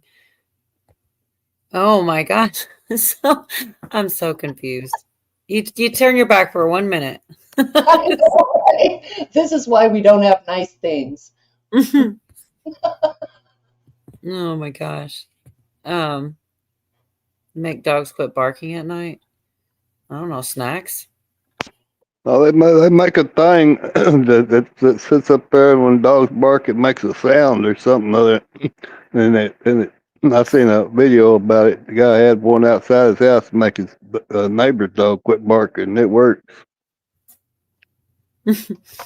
What's it do, Rudy? What does it do? What? What is it? How does it make the dogs to stop barking? It makes a sound or something other. Look it up. Look it up. It's I see it on YouTube about the dog bark, how to make a dog stop barking or something. I'll take your word for it. I'm not going to look it up. That would require effort. Oh my God! Yeah. Covered all that, like. All right, sounds like girl dog. But yeah, so AI. Oh, interesting period. Okay, I thought it said AI for a minute. I don't know, like the whole tunnel system, like it was there for a different reason or whatever. But it's like, I don't know. There's something nefarious about it, you know. Just it was there for one reason, but they could be. Why are they putting things down there too? Like they do hide stuff from us, I believe. Oh, for and sure. people were saying about the Smithsonian on another video. I hope we get to. They were talking about how, well, someone's opinion was that, yeah, Trump maybe isn't worried about giants or the bones or things like this when he wants to audit the Smithsonian, maybe coming from more of a political side, but maybe, you know, maybe that could get covered in the process or whatever, but that's not his opinion on what he's looking for. Although it would be interesting if he were to find or figure that out, you know, or somebody were to, maybe someone sees this, well, not this one, but another one and tells him about it. Because it is like they don't want to. A lot of people, I don't mean to cut you off, Color, but a lot of people here might not understand that in the late 1800s, which would be the 19th century, many throughout Ohio, Minnesota, Midwestern states were these bodies dug up because people dug shit to see if they'd find gold or whatnot. And there were these giant bones. They all went to the Smithsonian, and they all have basically disappeared. Well, yeah, but this video for later, I'll have this. This guy mentions a certain island too, where he visited and actually talked to some of the natives there. And that, I don't know, they may have taken those to the Smithsonian, but the same thing was happening though. They were taking them away. They were, you know, not putting it on the news, you know, covering it up. Basically. I want to say the island of Corsica, which is in the Mediterranean, the island of Catalina, which is off of California. Supposedly all those things happened. Some of the bones were destroyed, apparently, or allegedly, and some were moved to the Smithsonian and have never been seen again. Just like in Raiders of the Lost Ark. You know, you see at the end of the movie, they've got these crates going down through this warehouse, you know, full of stuff that nobody knows what it is. Anyway, I was just trying to catch everybody up to speed where you're going to now. There's so much, like these are two different videos. It is the same channel, which I find interesting. I guess that's just where his head's at, but I found both of them so interesting. But here's just one more quick clip. Same guys.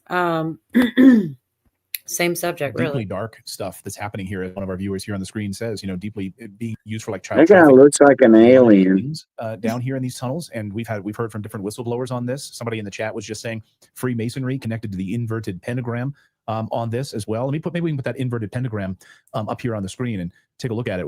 Maybe you can recap for our audience that maybe missed this last week. What are we seeing here and why is this deeply troubling? Well, the pentagram was something that was part of the architectural design for Washington, D.C. Pierre L'Enfant was a Freemason, and what you see there is an incomplete pentagram. And what critics say, well, because it's not a complete pentagram, then it could not have been designed for occult purposes. But actually, a broken pentagram has even more significance, because while a pentagram, a complete pentagram, is a symbol of protection, the broken pentagram that you see there, that's a symbol that welcomes the satanic forces. And what's very interesting is I think I sent you an image that shows the compass at the bottom of the pentagram, and that compass that extends to the U.S. Congress, and that shows that the compass being the symbol of Freemasonry, that was connected to this pentagram. There you go. And what's very interesting here, of course, is that many of the founding fathers were Freemasons, and I think the vast majority of them really did have noble intentions and wanted to make Washington, D.C. a kind of beacon of light and a replacement for Atlantis, like the new Atlantis. But there were very deep, dark, hidden forces that came in and infiltrated. And so you see that in the different lodges in the Washington, D.C. area. And there's the temple, House of the Temple on 16th Street, just near DuPont Circle. And I think I sent you an image of that as well. And that is the headquarters of Scottish Rite Freemasonry 33 degree in the United States, or a very important element of that. And underneath that is supposedly, according to a book titled Weird America and other sources that cite it, remnants of an ancient Atlantean tunnel system. Now, I mean, stop there. No, it ain't. How do you know? That's what I'm saying. How does he know? I know DC. It's not tunnel friendly. I don't know, man. I think they're saying they've been there since the 1800s or some crazy amount of time, and maybe they're using them for something else now. Let's do a couple more minutes real quick, because I'm not sure. And that sounds pretty far-fetched that you could actually have There you go, Yorga. something Sounds as far-fetched. ancient as that. But in fact, I mean, I've been doing work on the underground tunnel system in America, and what typically has been happening, especially when it comes to the development of deep underground military bases, is that they have found a much older tunneling system that dates back to the Atlantean era, and they either kind of repurpose that or they build alongside that. And so I think it's very feasible that underneath Washington, D.C., in addition to this kind of like human-made layer of tunnels, whether they're made for the federal government or for Congress or for the aqueduct system or for the trolley car system, that you could have something much, much older, an Atlantean tunnel system. And that's where things get really very interesting, because I think that's where you get probably the deepest, darkest rituals being conducted by those that make it their life or their job to explore and research these tunnels for satanic practices. Because what the Satanists do, and there is an element of Freemasonry, you know, it's very important to say that not all Freemasonry is satanic. It's only those that are above the 33 degree level that are introduced into this kind of like satanic element, where they're told that humans are descendants of gods, and they rely on blood sacrifice, and that they can invoke demons or these draconian reptilians. And so There's only like another minute or so left if you guys want to just finish it out. But okay.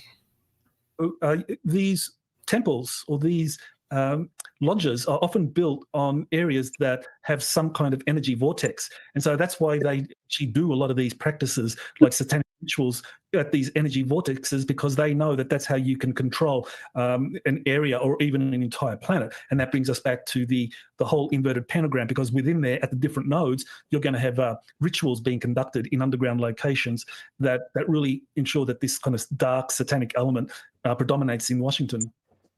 Well, I sat down last night and had a multi-hour discussion with Timothy Alberino, who's a researcher, and we talked about the giants, and he was telling me, and I didn't realize this, that in the Smithsonian... That's the other video I was hoping to get a couple clips out of. I'm going to go to it right now before, it gets too late. own documents, they say that they have giant skeletal remains of giants, giant bone fragments, jaw bones that are bigger than, bigger than my entire head in the Smithsonian. So I'm hoping as part of this audit, members of Congress will sort of piggyback maybe on this start to put forth some pressure to release all of it. Like, what sort of demonic stuff are they keeping there? What sort of stuff do they have under Washington, D.C.?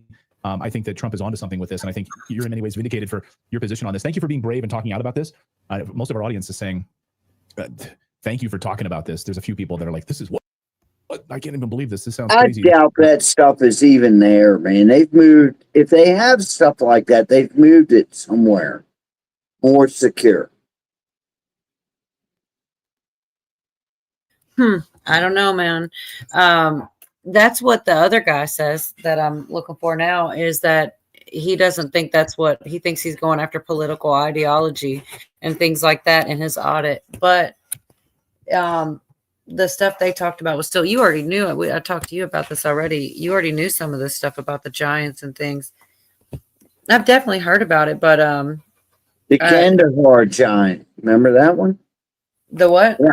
Kandahar Giant in Afghanistan. What they talk about. Yeah, he tells a story about that specifically, and it was interesting for sure. I just got to find it, man. I have.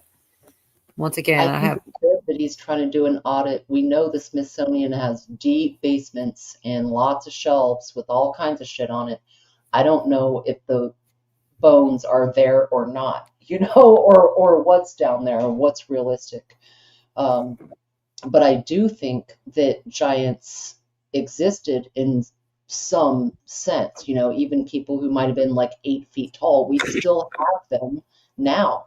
Some basketball players, I don't know the tallest one, but he's fucking huge. And, there's evidence of this going back in ancient texts, in old newspapers. Hey, Bob, in old newspapers from the 1800s where, they're talking about digging these things up or finding them in mounds or underground when they're trying to build and develop. They took pictures and put them in the paper. Like, maybe it's all fake in the newspapers and what have you, but we do find people still today that are huge. And Island Brew, he speaks of that island, I'm pretty sure. Sorry, I just had to say it before I forgot.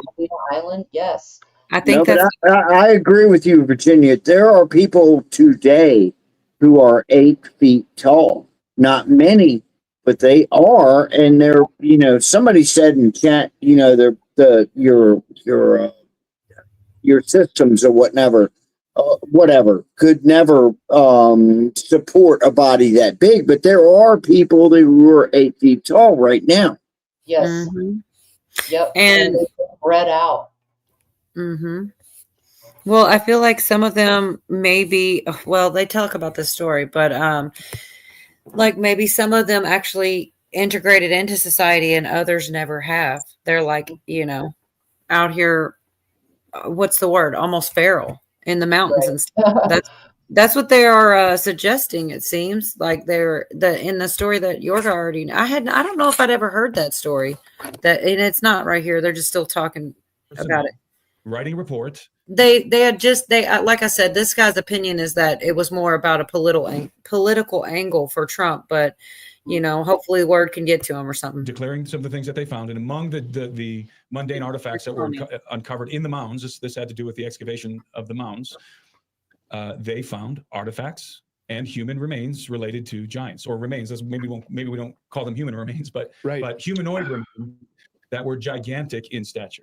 I guess that's what I was going to ask. Are they human? Are they humanoid? Are they related to humans? I mean, in what capacity? I don't know. We'd have to do a DNA test, but my suspicion is that they are human hybrid, that they're not entirely human. And we're talking about, when we talk about giants, we're not talking about just NBA players. We're not talking about 7 foot tall maximum. We're talking about 8, 9, 10, 11, 12. Right. That's the range. 8 to 12 is generally speaking the range. When I say giants, that's what I'm talking about. I mean, I guess when I hear this and I hear the old skeletons, so this is maybe in my brain, I'm thinking thousands of years, they're thousands of years old. But are they living among us now? Is there any evidence that they still exist somewhere and we don't know about it? I mean, there's anecdotal evidence. I'm sure you've heard of the famous Kandahar giant incident. Rosie O'Donnell. Only Rosie O'Donnell, no. He's about to go into the story of how did you say it? What is it called? Kandahar, but it's a long one. Kandahar Giant. Yeah. And it, I have a friend who's kind of like Jeff B. I don't know what he does, but he goes to Afghanistan all the freaking time. He goes all over the world all the time. Whatever his job is, we're friends. I never asked him what his job was. He said it's under a 3-letter, whatever. So and I just never asked. Anyhow, he's been in Afghanistan a lot. And I asked him, I said, man, have you heard of the Kandahar Giant? And he said, no, I've never heard about that. So I thought if anybody would actually know, it would be him. But he said he'd never heard of it. Well, we keep talking about it. I'm going to go ahead and let him explain it because I'm not going to do it. Barron is 6'9". Oh, my God, Mary. Holy shit. Yep, I never he thought is. of it. Yeah, Barron is 6'9". Holy shit. That's giant, man. Well, I'm partly responsible for this story, but mainly I was partnered with Steve Quayle for a long time, and we created a company called Gen 6 Productions some years ago. And Steve was in contact with a gentleman who was an active duty AC-30 pilot, or rather C-130 pilot, active duty C-130 pilot. I almost said AC-130. No, it's a C-130 pilot, cargo. And he told Steve this incredible story regarding this giant that he transported from Bagram Air Force, and from Bagram Airfield, rather. Then Steve and I brought him in to interview him in our studio for a film that we were making called Holocaust of Giants. And so Steve and I sat down with this individual. We vetted him. We asked him all kinds of questions. He showed us his credentials. He was active duty, C-130 pilot. And he related the story for us on camera, and we put it in the film. And to summarize the story, this happened back in 2005. He was always flying missions into Bagram Air Force Base. They would call him in to pick up sensitive cargo, which oftentimes would be Taliban insurgents, high value cargo. And he thought this was just a routine mission. He flies into Bagram, and he has, of course, his flight crew, his load master with him. But this time it was different because when they landed on the tarmac, he was met on the tarmac by a couple of individuals who he believes were either Army intelligence or Air Force intelligence. And they immediately told him, no pictures, this never happened. How to find the right car for you. Go to cars.com. Wait, I want to see this. Ciao. Ciao. Find your next possibility on cars.com. Well, I did that. This was unique. He wasn't usually met on the tarmac by intelligence officers. In this case, he's met by intelligence officers. And so he knew right away, whatever he's picking up today is something really, really high value. So they escort him over to the hangar. And as he's approaching the hangar, he sees a large pallet, one of those air cargo pallets. It was 9 foot long, those air cargo pallets. And there's a tarp covering something. And as he gets closer, he realizes that what this tarp is covering is a body, a humanoid body. And the first thing that he said, and when we interviewed him, was the first thing that hit him was the odor. It was a very pungent, powerful odor. It was like very, very powerful BO mixed with death or something like that. It was very, very pungent. And as he approached the cargo, he realized it was humanoid and that this individual was humongous. He was in the fetal position, partially covered by the tarp. His head was sticking out, his hands were sticking out, his feet were sticking out. Mind you, 9 foot long. That's how long these air cargo pallets are. So immediately the pilot estimated his size. He had to be at least 10 feet tall, right? 10 to 12 feet tall. Yeah. He's in the fetal position and he's sticking off of a 9 foot long pallet. So when he gets up to him, he's able to take a closer look. This giant has red hair. His skin is pale. He has 6 fingers on his hands. He has 6 toes on his feet, which again are hanging out of the tarp. His feet are wrapped with like a crude canvas wrapping. And there were some guys, some soldiers standing around the body. And when he inquired about it, he was told that the word is that this giant had been dead for 1 to 2 days, for a couple of days, and that it had killed a whole platoon of soldiers because they killed this giant somewhere out in the mountains of Afghanistan. And it was close to a village. There was this cave close to a village, and the villagers were venerating something inside of the cave. They were bringing food and some other artifacts to the mouth of the cave. And so the platoon, they thought that, the Marines, whoever they were, they thought that, well, this village is aiding and abetting the Taliban. So they went in. Right. And when they went in, instead of finding the Taliban, they were confronted with this giant, this, let's say 10 foot tall red-haired giant, who, according to what the pilot was told, the giant killed them all. And so a second platoon was sent in to try and find these guys. And when they went into the cave, again, this comes from what the pilot was told when he was standing there looking at this body in Bagram Airfield. He was told that when the second platoon went in, the giant was eating on some of the dead bodies from the first platoon. Second platoon took him down. A helicopter was called in, and they airlifted the body over to Bagram. And then they called in our pilot to come pick up the high-valued cargo. And so then they loaded. First, they weighed the cargo, and the load master has to weigh whatever's going on to the C-130. And the pilot and body, rather the body weighed 1,100 pounds. So the pallet, plus the cargo on top, they deduced that this guy was 1,100 pounds. And here I am worried about losing 15 pounds. 1,100 pounds, and probably mostly muscle mass. And I remember the pilot told me he kind of, punched his fist onto the body, and he said it was like a solid rock. It was like brick. And he saw his face? The face was covered, but the hair was sticking out, and the hair was red. Red hair, 6 fingers, 6 toes, pale skin. So this is where the famous Kandahar giant story comes from. First from Steve Coyle, but then from Steve and I, our documentary, and the interview we conducted with the pilot. But it's since taken on sort of a life of its own now. Well, that pretty much covers it, though. That's the story of it. But I do think he goes on to say there's definitely other stories that he can't tell. But I don't think I'd ever heard of it. Dude poops lawn furniture. What? On earth? That must be very I painful. look down and see. Yeah, that must hurt really bad. A picnic umbrella or a whole They do chair? go on to talk about Nephilim and stuff like this, and that is this. Isn't there something with the 6 fingers? And then, of course, the infamous. Is it here? This painting, I think he has. No, on one of them he had the 6 fingers. I swear they had him, or was it his hand? 1, 2, 3, 4, 5. Yeah. See, like under there, the one pointing at you got the pointer finger, then middle, the ring finger, and then that, and kind of like a piece of a pinky. I don't know. I don't know. Virginia, I should just tell you this right away. I have a sugar mama now. Her name is yeah, I do. I have a.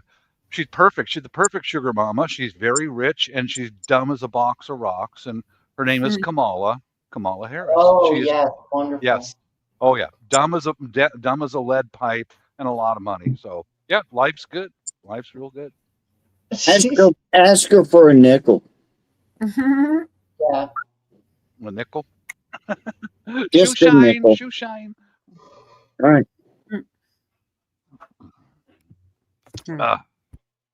I'm glad I got that out though. I feel better now. I do too. Oh yeah, my little spider plants. I don't know if I told you, Virginia. I have gotten. Not the spider plants again. I had 3 out of 4, which there's even a song. 3 out of 4 ain't bad, right? I got 4 out of 4 now, and this one's the one that looks the best. These came from seed. See that little bitty? Right on. I mean, that's the best looking one though. This one's like one of the smaller ones. That's the last one that popped up. I just showed you. I don't know why this one doesn't look as good as the other. And my very first one looks the roughest of them all, but still all 4 of them being popped up made me happy. That one doesn't, I don't know. I wasn't really sure how to care for them. Since they are still babies. I know how to take care of a full grown one, but what I did is, oh my God, what I did. Cola's growing weed, baby. Oh, those are spider plants. Yeah, Don't get anything started. Mm-mm.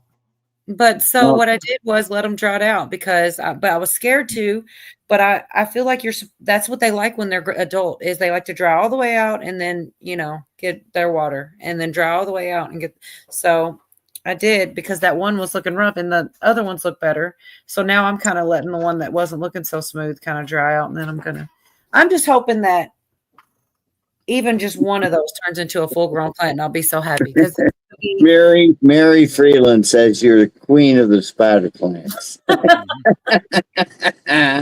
Well, they make me happy. They're just multiplying. Hey, Pootie has spider plants too. He just doesn't show y'all.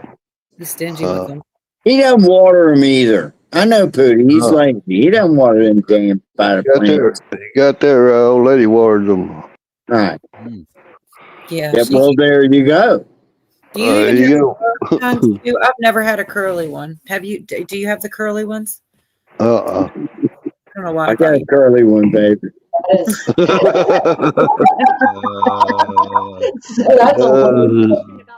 I am a fucking stud, bro. I'm a pussy magnet. If you guys want to, hey, listen, if you want to contact me.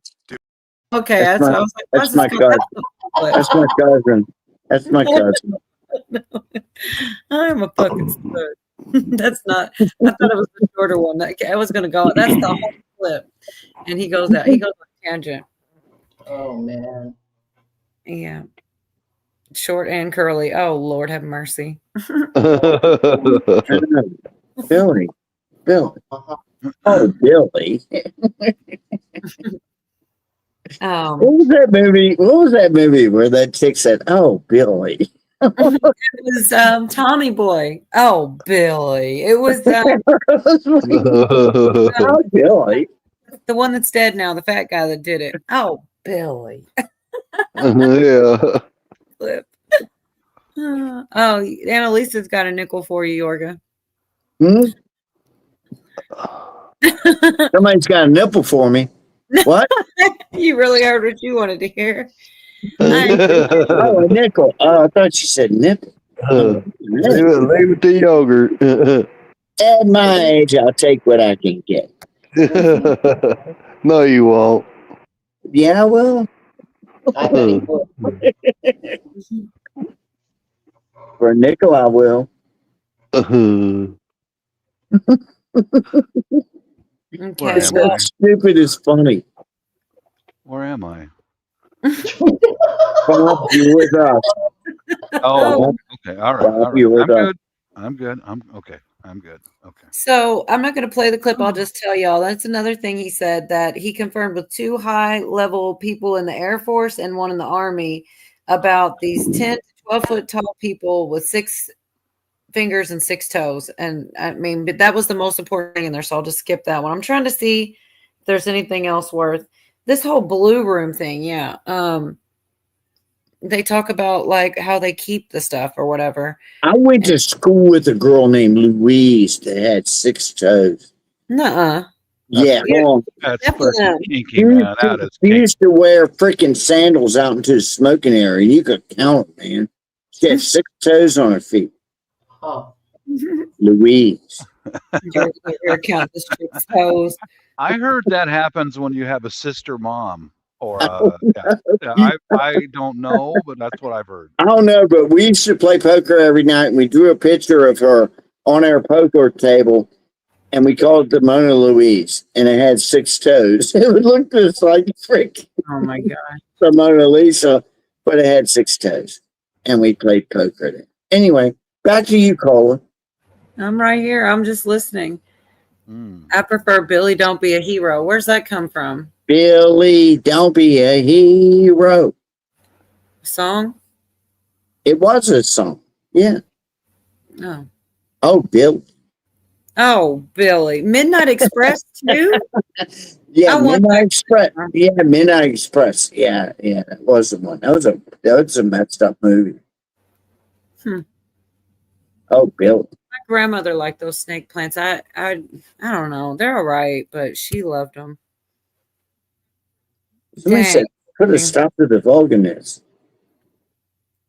I do have a P.O. box now just so I can send some things to but I don't have like a lot of seeds or anything. If I get a lot, I'll definitely start sending them out some of those too. And so far, 4 for 4 is good. I expected like 3 out of 4. So, but I think the better ones are the ones that shoot off because you get to, gotcha, Virginia. You get to, they're for sure going to be okay. Jerry's It's Cola's and panel did it. LOL. I don't know what happened. I missed stuff. Put a stop to the vulgar chat. Okay, Bonnie blaming us. We have totally corrupted Bonnie, y'all. She used to not participate at all. Now she like dips a toe in every once in a while and like jokes around with it. Like she used to not be so corrupt. It's our fault that she gets way more jokes than she used to. Virginia's on. Be right back. But yeah, I do want to play this next one. It's not long. It's just about, I just won't say it all. I won't get it all right. They talk about the things that the Afghanis talked about. Like he rode in a cab and talked to some of them. I don't know. Just some more info.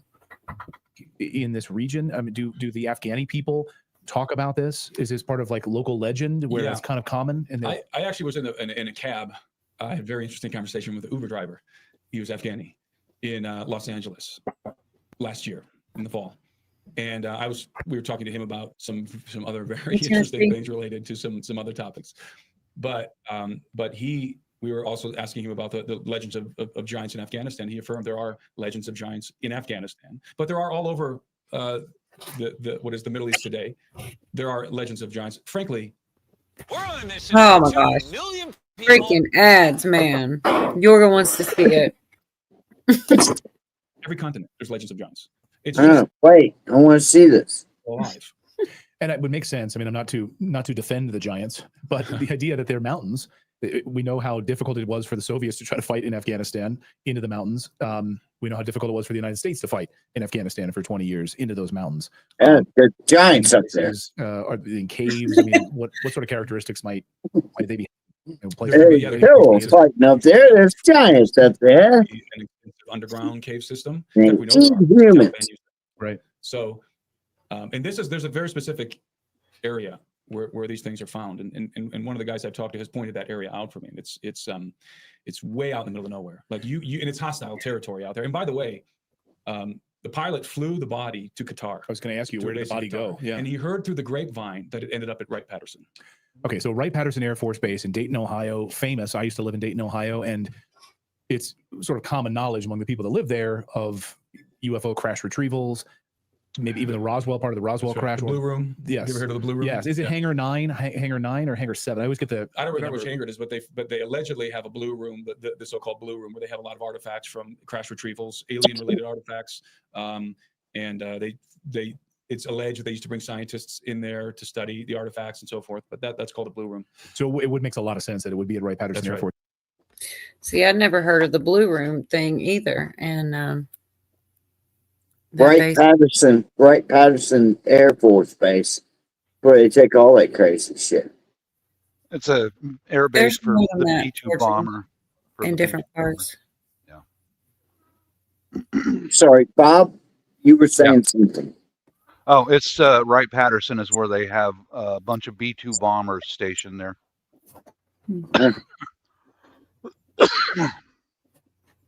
They got giants there too. Can I share a video? One of my videos there, Cola? I guess so. Is it? Or do you know how to put it up I here? do. Yeah. Okay. Is it porn? Oh, up Okay. here. No, it's not porn. Not. Don't say that. It's our house blessing, and this is how, if you're ever overseas and you see people doing these are Filipino. This very, very Filipino thing right here. It's called Mano Pope. That's a priest. He's come to and bless our house overseas, and It's your house. That's my house, and that's my whole family's there, and some of our neighbors and all that. And see how they bend over and touch their hand on their forehead. If you see someone do that overseas, that's Filipino. Well, I'll fast forward it to the food. Okay, check this out. Because you gotta feed the priest. Okay, there he is right there. He did the whole house blessing. Look at all that food. Oh my God! Chocolate, look. Brownies. Nando. No. Mm-hmm. I'm moving there. That's why I want you to take me there, Bob. Yeah. Take me down there and let me meet one of them lovely women. Oh, there's it's making me hungry. Yeah, so many single ladies there. I think the birth rate is like 7 females for every male. Well, you can see inside the house there that my whole family over there is women, except for my brother-in-law over there. Can I move in? No. What? Come on, man. I'm okay. Boy, that was quick. No. He shook me right down, didn't he? Yeah, you ain't shined my shoes either, have you? Yeah, I didn't do what? You didn't shine my shoes. No, and I forgot to take off my shoes before I walked in the house too. So no food for gringos. There's all the rice, and there's a roasted pig. It's over. We dive into the pig a little bit later, but yeah, that's Filipino stuff right there. All women, dude. I remember one time I went there, and I swear I gained 10 pounds in less than a month because all those ladies want to cook and and serve out. That's what they love It's to that do. spaghetti with hot dogs is what's getting me. It might be. I can't remember. It probably is. Yeah. Pancit. Yeah, pancit. There is pancit on the table there. Yeah.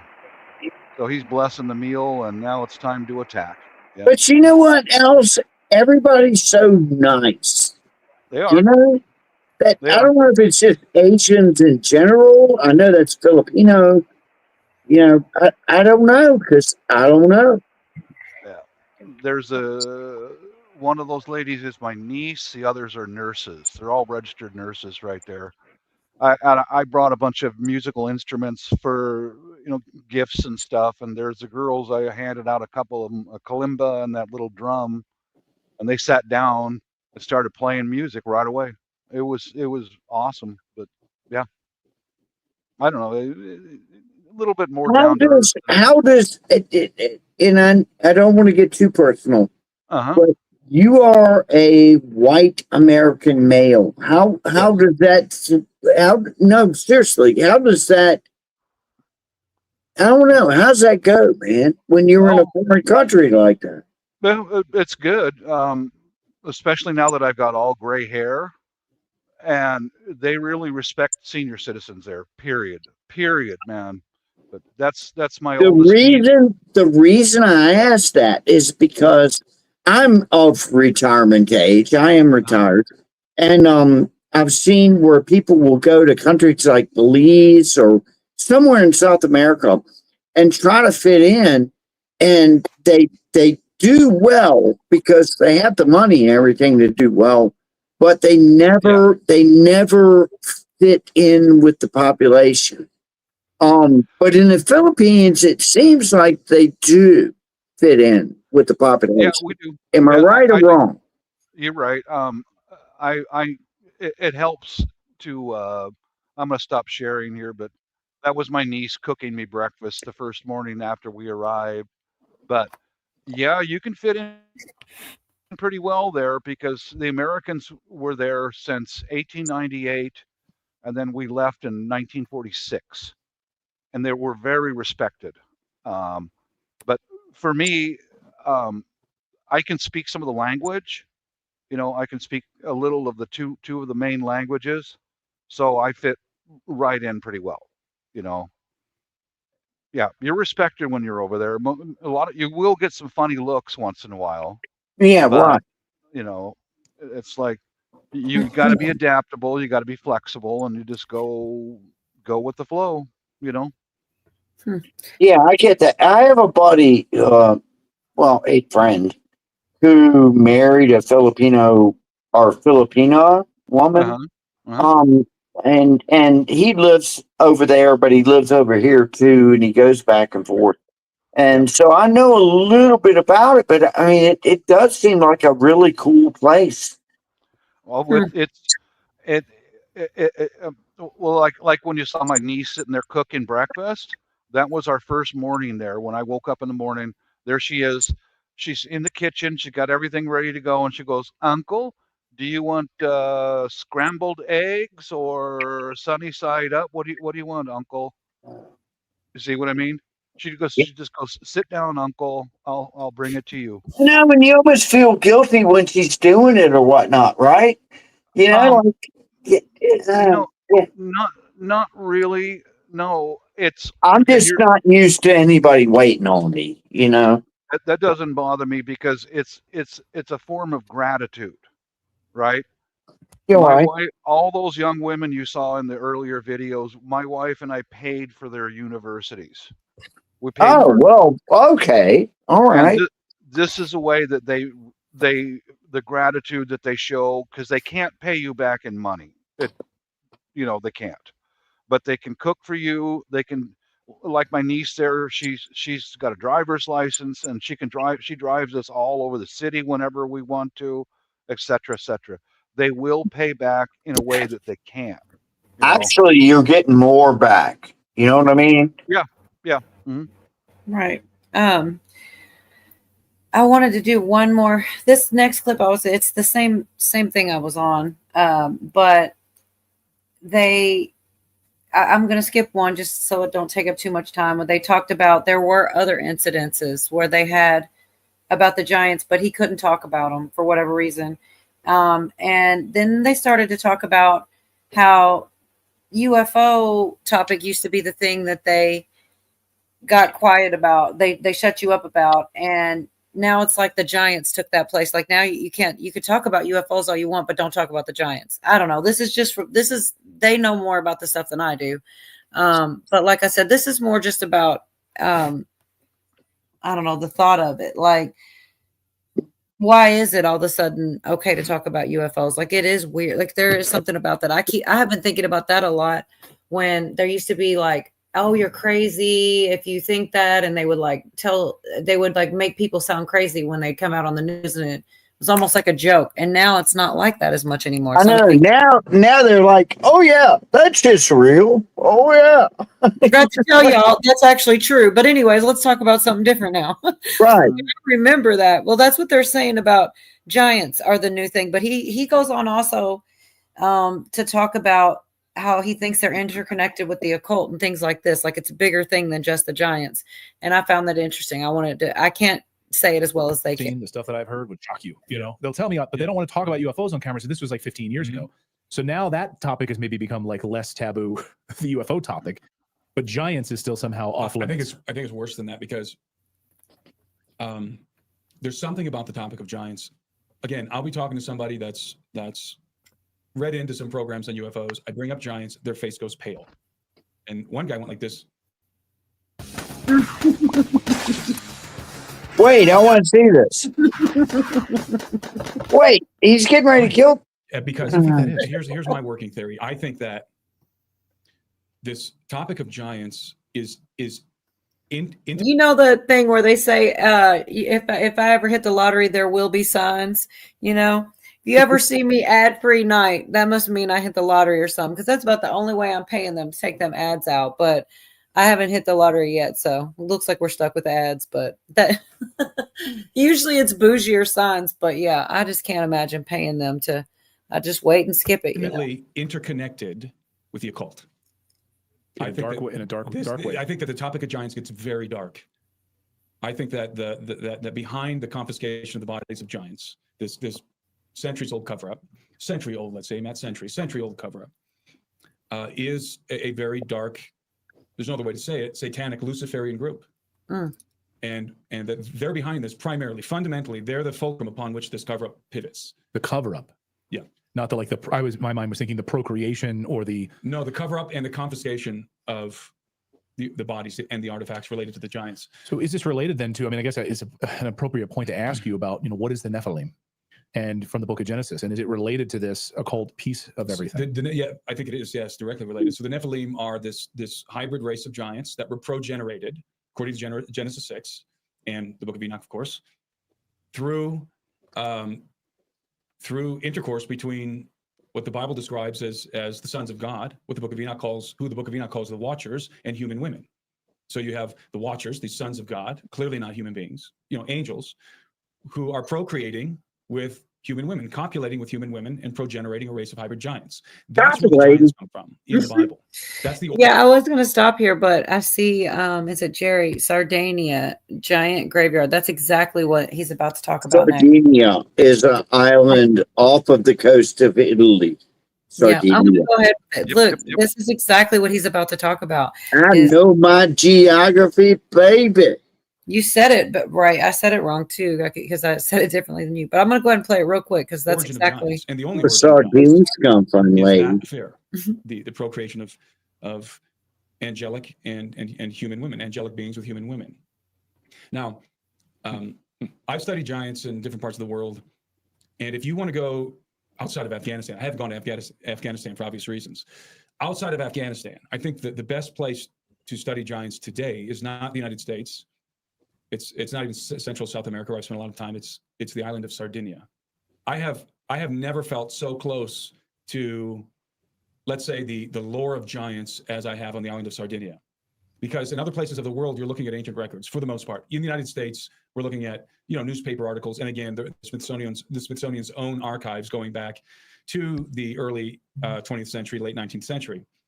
But in Sardinia, you can probably still, although I was there 10 years ago, you can probably still talk to people, interview people. It's the elderly people on the island who dug up the bones of giants with their own hands and have seen them in the tombs and have taken the rings off of their gigantic fingers and the necklaces off of their necks, have exhumed the bodies in an official capacity.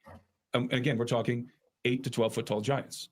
And I interviewed a handful of people, probably 8 to 10 people in Sardinia who had first-hand contact with the bodies of giants, with remains of giants. So they didn't hear it from a friend or whatever. No, first-hand contact. And we're talking about, again, we're not talking about giant sloths. We're not talking about dinosaurs. We're not talking about a random femur, right? That's just interpreted as a humanoid. We're talking about, in some cases, full skeletons wearing clothing and jewelry. Okay, so and I've seen these images. We'll show some of them here. So I don't know. That's more than one. Okay, here we go. Forging says local folklore associating the island with the land of giants and the discovery of monumental structures like the tombs of the giants and statues of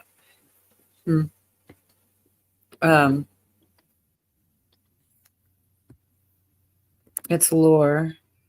My mother was born and I heard these stories as a kid.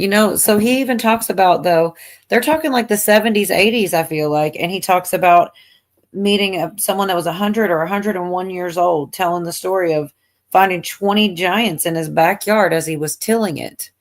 Like, why? I don't know. I get that you consider it lore, but I mean, if these people are claiming to have been there and there's multiple people, I just find it weird. Why would they all lie about something like that? If they're just saying, I know somebody and I heard the story, but he went there and actually talked to people. But I do think I'm going to quit playing the links and so we can talk more. I feel like I keep interrupting everybody when they're talking, but I'm going to put the link in for anybody that wants to watch it. That I only got, there is an hour of that video and it was really interesting. It's Virginia still here?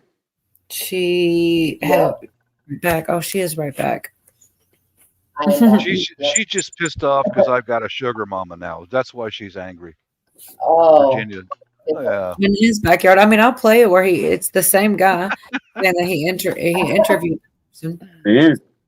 I was responding to Forging. Okay. Sugar mama. Yeah, Kamala Harris, my sugar mama. yeah. I'm not buying that. You're not buying that? Huh. Not at all. I guess I No. missed that 420. Ain't gonna happen. Dang. She would Okay, I'm drive going you- to on that link for y'all just because I think that there's some people might want to see the rest of it. I thought it was pretty great. Just hearing about it, like, once again, I don't know if a bunch of people say that they a cinnamon mama that they had personal experiences with it. I don't know why they would lie about that. I know some people do lie about stuff. I think it's weird when people do that, though, under any kind of just to be in the news one time and talked about and then what? Forgotten. So what's the, why would somebody go to all that trouble? But Because I know they're gonna write a book about it. That's why. people do it. I know they do. But this was multiple people, and he went there and interviewed the people around. Yeah, but didn't Bob say he knew about this, or maybe it was someone in chat that said, Forging Talks, I think it was. They were saying this whole giant in Kandahar thing was phony. So, you get everything, when it comes to stories like this. I mean, with me personally, I kind of want to believe that it's true. There was this big giant, but then again, if it's a hoax, I don't know. Bob, back to you, Bob. Oh, I want to see more receipts. I want to see more. Okay. Yeah, that's it. That's all I'm going to comment on. Is it's possible. I won't. Well, rule this out goes back to anything. the idea that they're the Smithsonian, right? They're doing an audit on it. So maybe some truth will come to light. Maybe this is, just the That first of sounds many like things to come. Complete bullshit. but other ones might not be. You know, it could be Yeah. put out there to confuse and profit off of, but I don't think that we can eliminate every testimony about giants or people finding them on their I property, agree. like Cole was saying, or, you know, I in agree movies too. I agree. past and Yeah. books in the past, you can find illustrations of huge fucking people. Like Well, who was that Chinese basketball player? Yao or something like that? something like That that.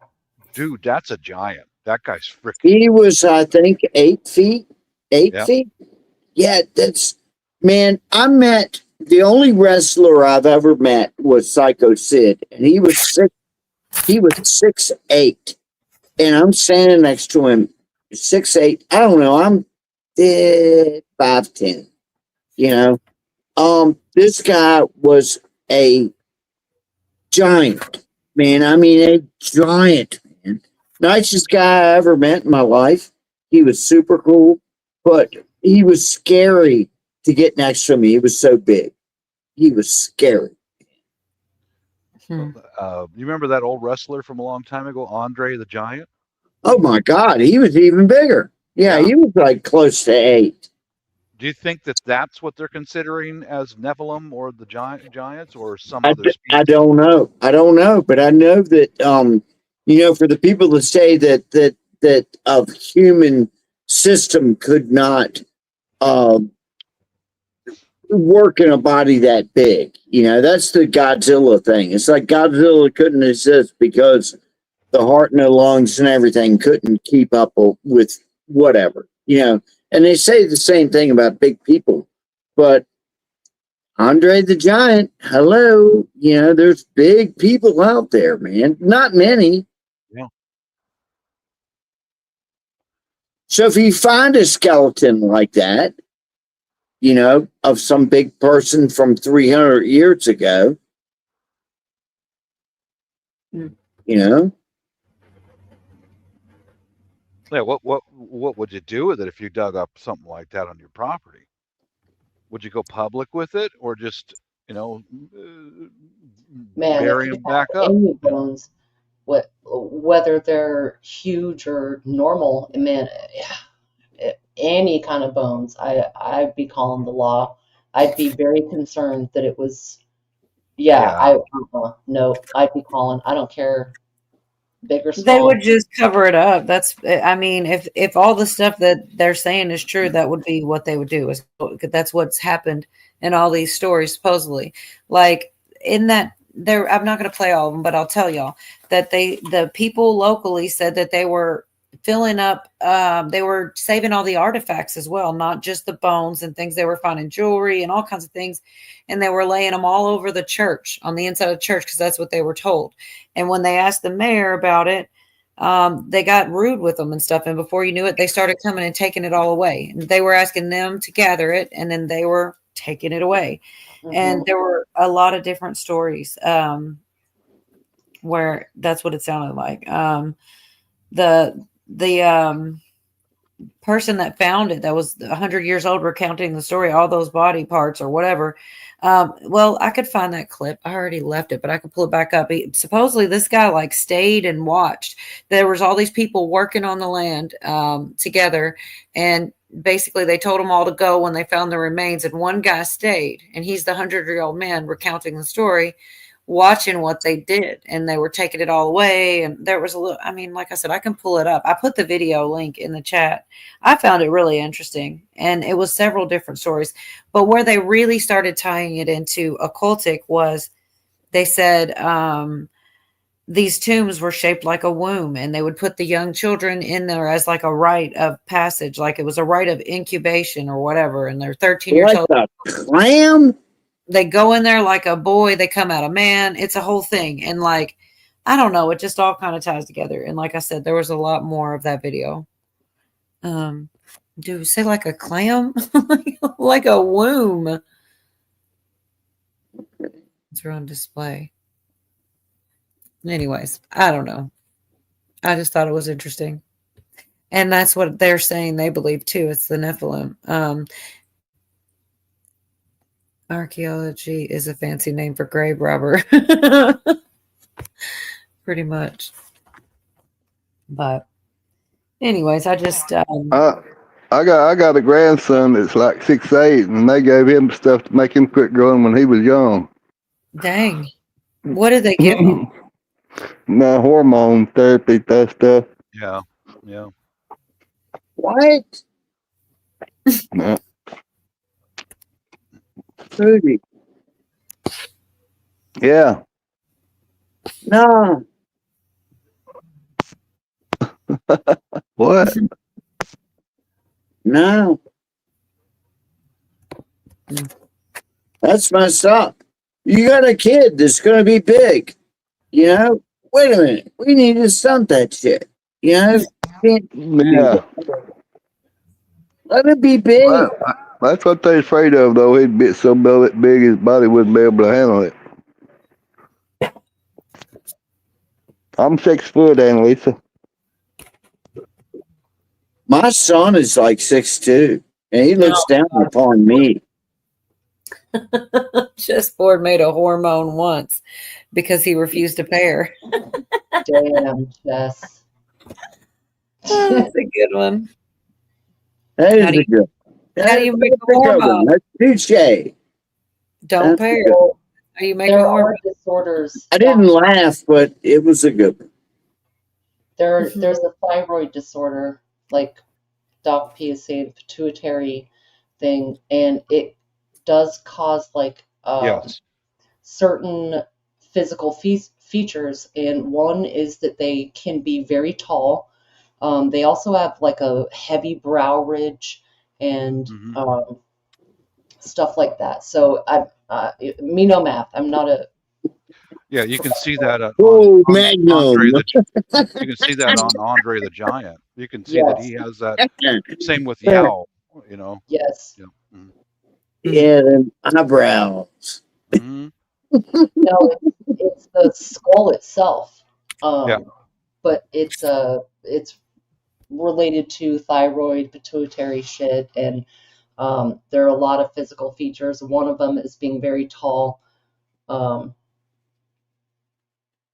maybe that's part of that, because I do think there are hybrids. Like people are saying Nephilim, that's one way to interpret it. I think there are hybrids that have been watered down over time. Like I said in the chat a while ago, some of the traits get bred out genetically. My grandmother did one of those DNA tests and came back like 3% Neanderthal. and they say that we didn't interbreed with them or whatever. Yes, we did. And those traits just, each generation, they thin out, you know, but there's still some leftovers.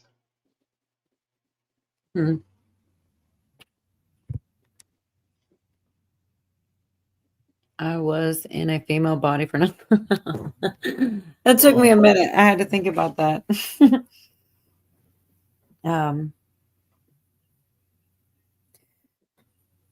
So I meant to play this clip from Wendy Williams. That's about a week old now. I meant to play it last week, and I almost never get everything out. It's not very long or very much information. It's just she was on like this interview, and like a phone call interview, because you know she's on that conservative ship. And the one part that caught my attention was she started talking about the certain pills she won't take. I'm like, they're trying to kill Wendy, man, and she's trying to tell us. I'm serious. It sounds crazy, I know, but just it's her. What she chose to. It's her I thought talking that here. was Queen Latifah. You think everybody's Queen Latifah? Hey, that are trying to make sure you never get out. Yeah. Well, I have to tell you something. I also get these strange pills, and I just want to tell you, and I've said I get privately, but there are only 2 that I know that I take that I've had all of my life practically. The other 6, I throw them away, period. I don't know what these pills are, and I don't care. I went out to CVS, and I bought my own multivitamin. So I have multivitamins, and I have these 2 pills, and one is thyroid, and one is Linzess. You shut up. Don't make a big deal of Linzess. Shut up. That's funny. So do you have any real communication, Wendy, on a consistent basis with the Guardian, these other people, or are you basically just locked away?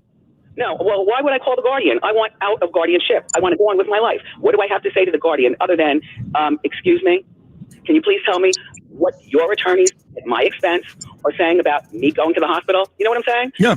Because my attorneys don't know anything. You know, and I have a team, and Joe Tacopino is the man of all mans. He is the greatest. You don't have to convince me. I know. So people ask me too, Wendy, and if you don't want to answer, you don't have to because I'm putting you in a tough spot. He asked about her husband having any control over her Yes, finances. Queen Latifah is a bitch. Yeah.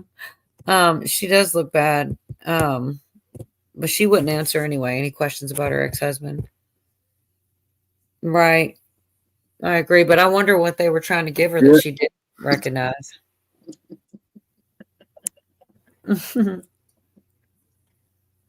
What are the height parameters of Giant? Yeah, what are the height parameters? What They said on there when they were talking about it anyways, like 7, 8, 9. I don't think 7 would be. Maybe they said 8, 9, 10, but maybe 7, 8, 9, 10. I'm not sure. I don't know if that's what that's what they were saying. I don't know if that's right for what the requirements are. Well, to be considered a little person, I think there's medical standards for the definition. And what is it? Like it 4 foot to be a midget, I think. 4'9" or something like that. No, it gets close to Everything you ever want to know about midgets, just ask Pootie. well, TMI. But I'm saying there is a parameter medically, and it's with the height, and I think it's just under 5 feet. So I'm thinking there's got to be a parameter for gigantism.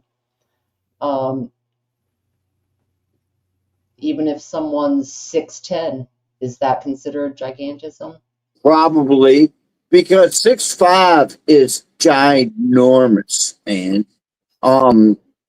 6'8", I've been around people that are 6'8", and you can't help but kind of be scared the whole time you're around them because they're so flipping big, man. But is that a giant? My dad is 6'4".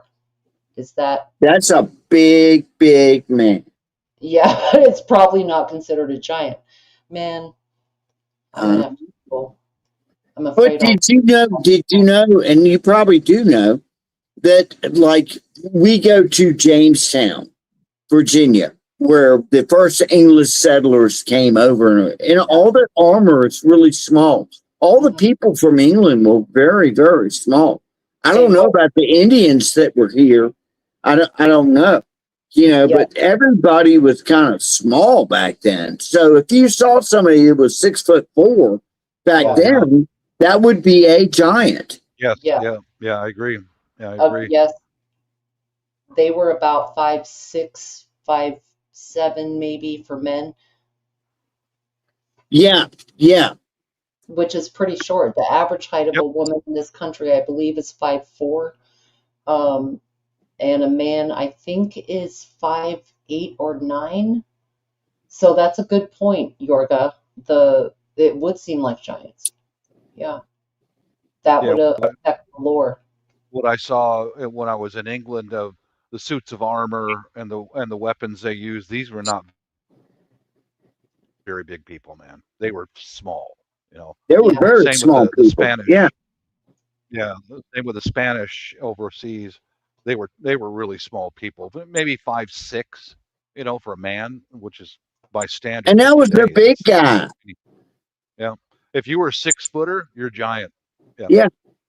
Mm-hmm. I don't know why that's changed. I have no clue. I'm 5'10", maybe a little bit less, maybe. But it's called evolution. Is that what it's Pootie? Go to bed, Pootie. Part of it is the speed of transportation that we have now. Aviation, we can get to another country and mix in with the locals, and we're becoming hybrid, fast, very fast. I remember studying animal husbandry in school, and it's a fact. Animal husbandry. when you mix different bloods together, bloodlines, it changes the DNA. You know.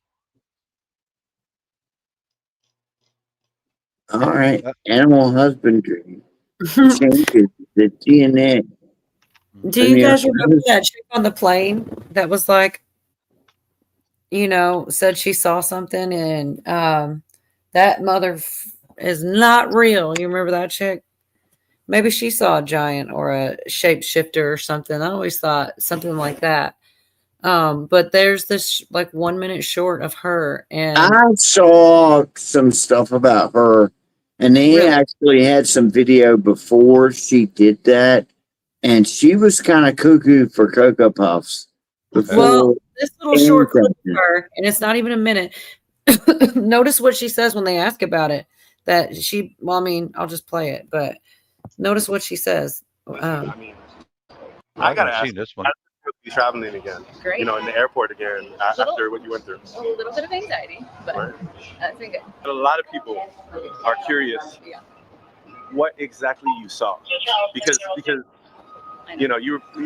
you alluded to what you saw, but like we just want to know, like what did you see? I mean, thanks for asking that.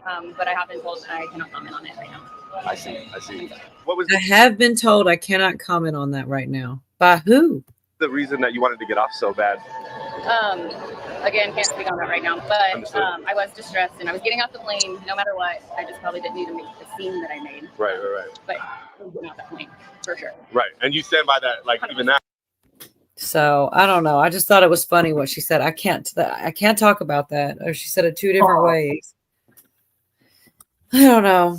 Pretty weird. There's another one too. I can't remember what she said on that one, but I swear one of them gotta go home to some poor husband somewhere. It's like, oh God, she's home. Oh man. And he'll be like, damn, she can't make a sandwich, nothing. I know. Yeah, a woman that can't make a sandwich? Oh, hell no.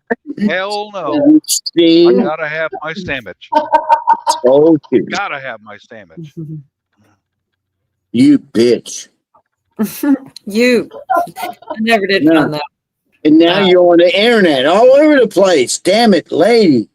She's Make me my pie. Will you now? That's a total actress. Yeah, that is. She's I think so too. Yeah. Full Yeah, face enjoy makeup, the show. her hair pulled back, all neat and tidy, clean, brand new clothes. Yeah. Yeah, dude. Yeah, she knew she was going to be on camera for something. Yeah.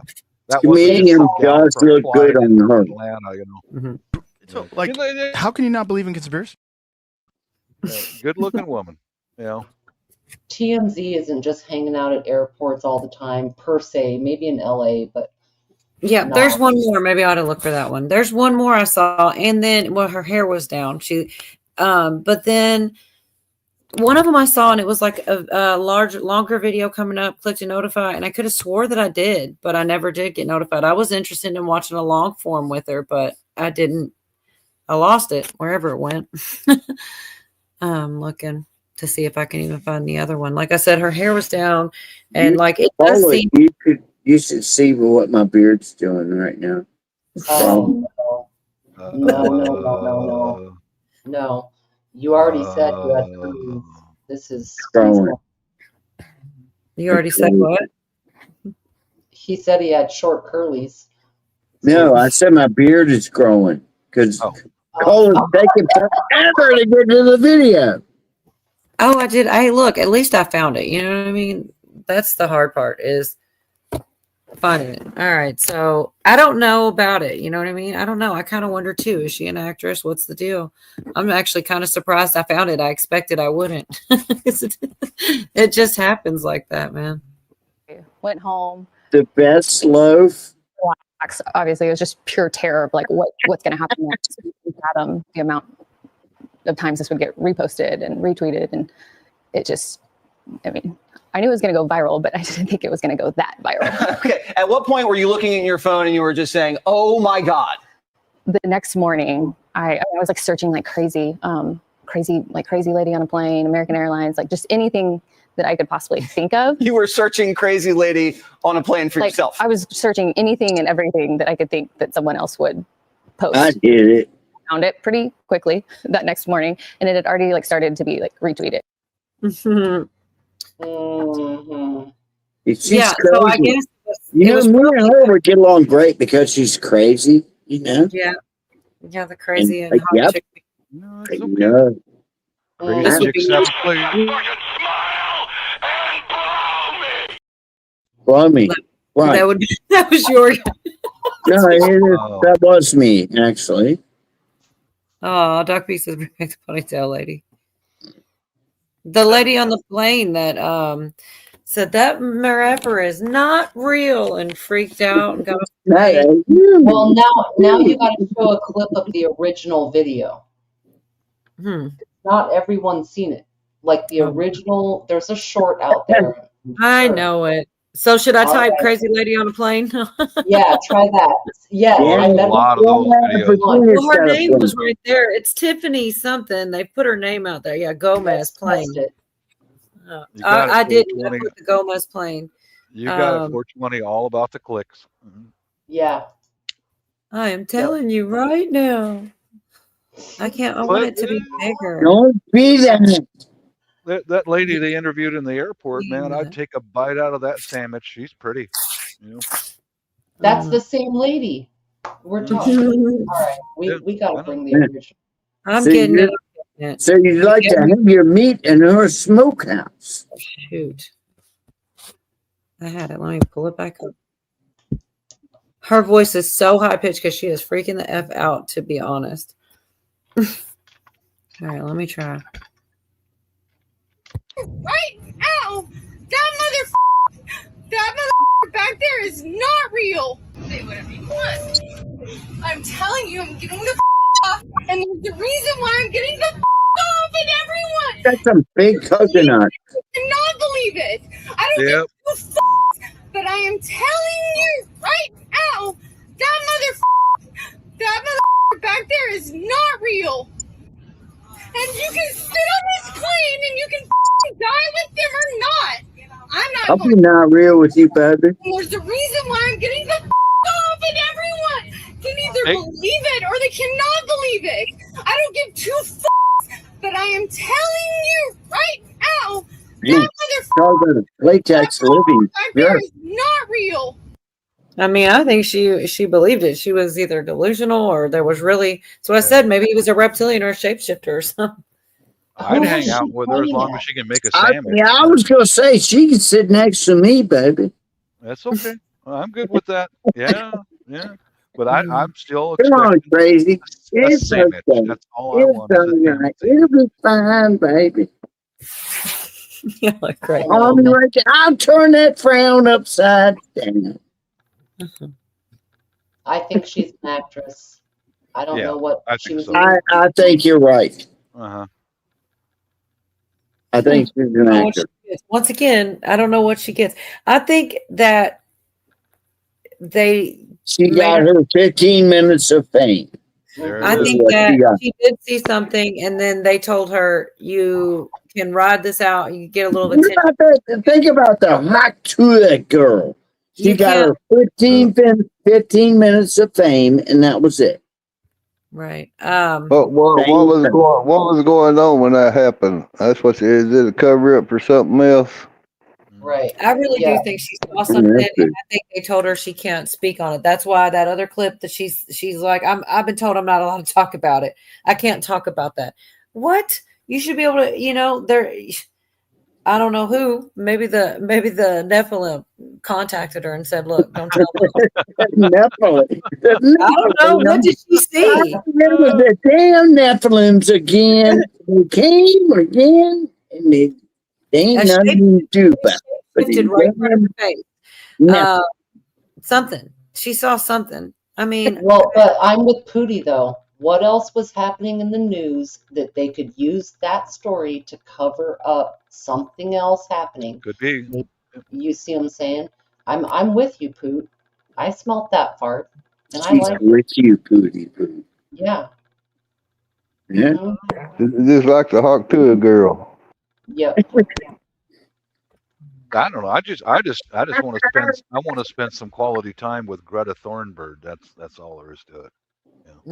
Oh my God. Greta Thunberg. How Quality. dare you, Pootie? How How dare you? dare you? How dare you? What is wrong with you people?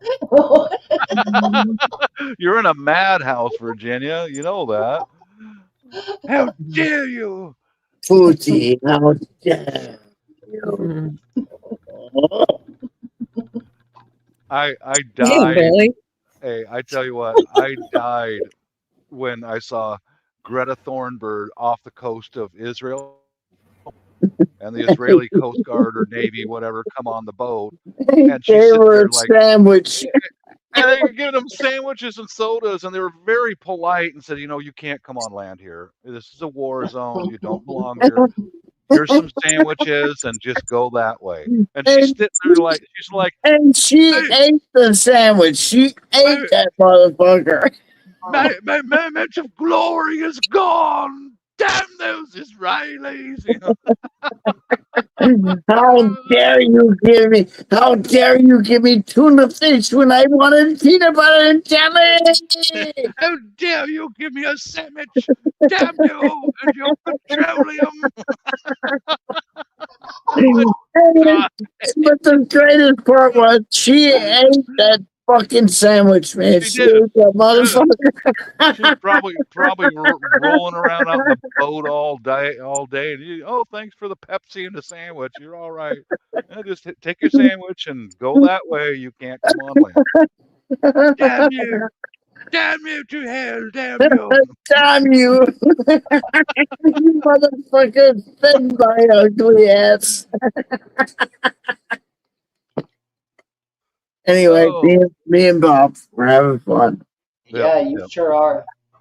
Sorry, Virginia. I'm enjoying it. It's like voyeurism. It's like watching a first date and y'all hit it off. Yep. What? Voyeurism? Voyeurism, yeah. And then there's Pootie playing a violin for you're in a fancy restaurant because Pootie is playing you a nice violin. And, Virginia, you're going in deep here. You're I'm going to freaking Mama Kamala Harris. That's it, man. Mama Kamala. Yeah, Mama. Yeah. Oh, also last week I wanted to show you guys, since y'all have fun on this one, what Monica looks like. Monica Lewinsky these days. She looks really great, you guys. Like, she looks better than she did then. But I never got around to it. So it's real short. It's just really but I'm always so struck by that. For you to do that, for you to have had this last 10 years and reclaim your narrative, it required you to become again the very thing that was most painful to you. Yes, it is. It was terrifying. I mean, and I find doing this hard. It's not natural for me. But it was, it's a long journey from 98. It's been 25 years now. And I'm grateful. I'm really grateful for where things are now. Good Anyway. for you, honey. Good for What's you. your phone number? I know. I knew you were going to have something to say. She looks better than she did when she was young, I think. I don't even look like the same one. I agree. She does look better than she did when she was in her 20s. Yeah, I think you're right. People say that about Roseanne too. I love Roseanne. She's the best. Man, that had to have been like Monica Lewinsky like 30 years ago. Had to have been a long time ago. It would be about 30 years ago, yeah. Like, Yeah. Clinton was 90. He came in 92 and then he lasted to 2000, I think, right? No, yes. 92 to 2000, yes, yep. Bush Sr. was like 88 to 92, I think. Right, yeah. Yeah. And then it was Clinton till I think 2000. Then it was George Bush, the younger, till didn't he? He got 2 terms, didn't he? Bush Sr. got 1 term. No, yeah, right. But I'm talking about Bush Jr. Bush Jr. got 2. Yes. He got 2. Then it was Obama. Yep. Then it was Trump. Then it was Biden. And then it was Trump again. Okay, wow. I'm just catching up on my own. Oh, That's a lot of Biden. math. That's a lot of math. I just can't. That was a ton of math, man. Yeah. I'm pretty primitive, you know. So I almost had to pull out my pie tape on that Bob's one. still dragging his knuckles. I am. Yeah, I'm a knuckle Yeah, dragger. so Lewinsky would have been between 92 and 96, I think is what we've honed down. So yes, about 30 years ago. Yeah. Or, yeah. Maybe just after his first. Who left? Somebody just left. Pooty Poo left. Damn you. Didn't even say goodbye. Damn you, Pooty Poo. Damn you. The nutcracking jaw. I saw that. You know it's true. Yeah. That's what it's all about. Mm-hmm. I don't know.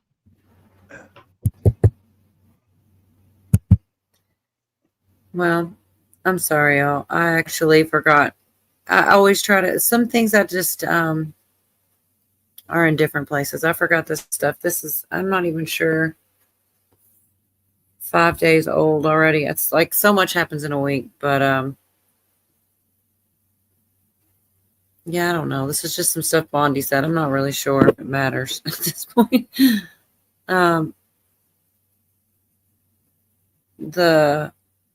She can't comment on it anyway. It's always like that about Comey on here. What is pending? But yes, I'm well aware of the report. No one in this country is above the law. See, it's so vague. Anyways, and then they talk about the Letitia. It wasn't anything exciting. I just forgot about it. Oh, he's going to blame you, Yorga. Oh. The bastard. Pooty Poo. Go to bed. It's time for you to nighty poo. For you, Pooty Poo.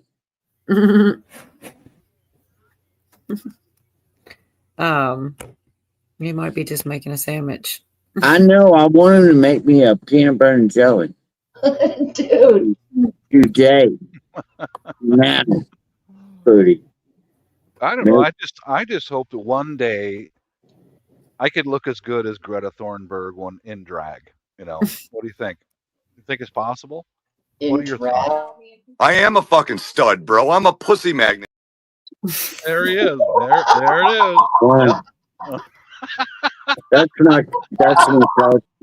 cousin. You think I could pull it off, Virginia? What are your thoughts? Absolutely. Yeah. Really? God. Why not? I'm going to send you a Christmas present then. Pippi Longstocking look. Fine. Snow globe, baby. Snow globe. What does that mean? Yeah. You'll find out. From Christmas time, baby. I take it back. You can't take it back. What, Virginia? Can you go a little deeper into the No. The Count and I, having a romantic dinner? Any thought? Can you share? I don't want to imagine it any more than I already have. There's going to be Ponset, chocolate pudding, hot dogs and spaghetti, and a couple of hats, like nothing but hats, button-down shirts. What about a hot Pepsi and a Hershey bar? No Dr. Pepper. No, it's the hot Snickers. Dr. Pepper and a Hershey bar. Upside down. Or maybe a payday. Get it right. Get it right. I'm trying. Yeah, I'm going to Kamala from now on. No, the gayness is like out of this world. Oh God. All right, I'm gonna play this little clip about Gen X because I just thought it was cute, and we're all in that range, or at least close, if not. I'm wrong. Change the subject. Number 10, Jacquard Noir, Guy LaRoche, Paris. I'm sure you can smell this picture. Number 9, the old Zippo lighter. I guess I could have just stuck a picture of the bottle of the fluid in here. We were doing with the lighter at that age. I don't know. Number 8, the scratch and sniff stickers. Remember that popcorn one? Cupcake. Bonus points if you had the ones that smelled like gas. Number 7, Avon's Skin So Soft, which you can actually still buy today. Number 6, of course, we've got Play-Doh. Almost made it on the top 10 taste list. You guys keep claiming you've never eaten Play-Doh. Right. Number 5, we've got the old mimeograph. And we didn't have this in our school, but we sure did have a Xerox copy machine. And when those warm papers came out and then you could smell them, man, I miss the 80s. Number 4, we've got Vicks Vapor Rub. Linus is probably just seeing this picture. Number 3, before I show you the picture, why were we smelling all these things we weren't supposed to smell? Of course, we've got Whiteout, liquid paper correction fluid. I know you know this smell. Number 2, of course, we've got Mr. Sketch scented markers. We used to huff these, and they still make them today. But before we get to number 1, I've got bonus. Remember, these are things that only Gen X would know the smell of. And the bonus, the smell of regret. I'm just kidding. Actually, I have 2 bonuses for you. I know this is the smell list. This is also going to make it on the sound list. Ping. We had to give it a honorable mention. I definitely heard Thank it. you for the hole in the opening. And the number 1 thing that only Gen X would know the smell of, that this generation would have no idea what this even is. The old ashtray in the car. We have to give an honorable mention to the car door ashtray. How many of those do you remember? And did I leave? Honorable mention to the car door ashtray. Yep. Why is Gen X so into smells? What was wrong with us? Like we're just sniffing everything. I love to smell a whiteout, a fresh black Sharpie, the big black permanent marker, not the Sharpie, the erasable one, but It's called the magic marker. yeah, the magic marker. Oh, those are delicious. Crash and sniff stickers were the shit. I had sticker notebooks. Why? Why did we sniff? What about okay? Old time smells. I used to make model cars, and the tester's glue. Oh hell. And oh yeah, everybody knows that smell. And just the smell of the model itself when you pull it out of the plastic or whatever. Oh yeah. Yeah, my brothers did those. I can smell all of it. It's wonderful. How about creepy crawlers? Did you ever do those? We used to make those. It was like this heated thing. It was like this cauldron. You put this goop. It was called goop. You put it down in that creepy crawler, and there were these molds, and they would come out and look like I don't know, like insects and stuff. It was horrible. Well, I remember my sister caught me playing with her easy bake oven, and she beat the crap out of me. You know. So, yeah. You know what me and my brother did? That was a very terrible thing. That was great. No, I can't even tell you about it. But my daughters, I mean, my sisters had the Barbie Dream House, and we had G.I. Joes. And well, one night we put the G.I. Joes in bed with the Barbies, and it was a bad situation. All right. Can I present a little bit of a video there, Cola? Oh, I was gonna say to you, Yorga, talk about the Giants. They were not proportionate because I had Barbies and my brother had the G.I. Joes, and that doesn't seem like that would have worked out real well. They were like the kids; they had to be the children because they were so much smaller than a Barbie. Sorry, I was just taking that so literally. I remember but being bad that the size didn't match. They couldn't. Because the land of Barbies were the Giants. The Nephilim. That's what made it so horrible for Barbie. And Midge. Midge was the sister, whatever. To share. There's nothing there. I thought you said something about sharing something. I was just saying I don't see anything there to share. Oh, yeah. Just give me a second here. Okay, we're gonna go. Okay, Mary, we might be. share screen, and yeah, there we go. It's about the Philippines again, but there you go. There we go. There we go. Okay, here we go. Did you know that is not a female? That's a man, Maury. Yes, ma'am. Mm-hmm. It's That's a hard lady to tell. boy. Mhm, Yep. mhm. Asians can be hard to tell because they're built smaller, you know, they're Yeah, just yeah. Mhm. smaller people. But you look at And that we're back to lady boys again. Yeah, we're back to lady boys. Yeah, there we So, go. lady boy. That's a lady boy. Oh no. One of the best ways you can tell with them is their clothes that they wear. Very revealing. The clothing is like my when we see one overseas, my wife will go, she'll sing a song. She'll go, "More than a woman." Yeah, Yorga's So, like, damn it, I have fallen for that. yeah, He's I have doing too. a mental inventory right now. Yorga is. Yeah, yeah. What did I do? We don't want to know. No. I will tell you this. That's why I don't want any Americans traveling with me because I don't want to be held responsible. No.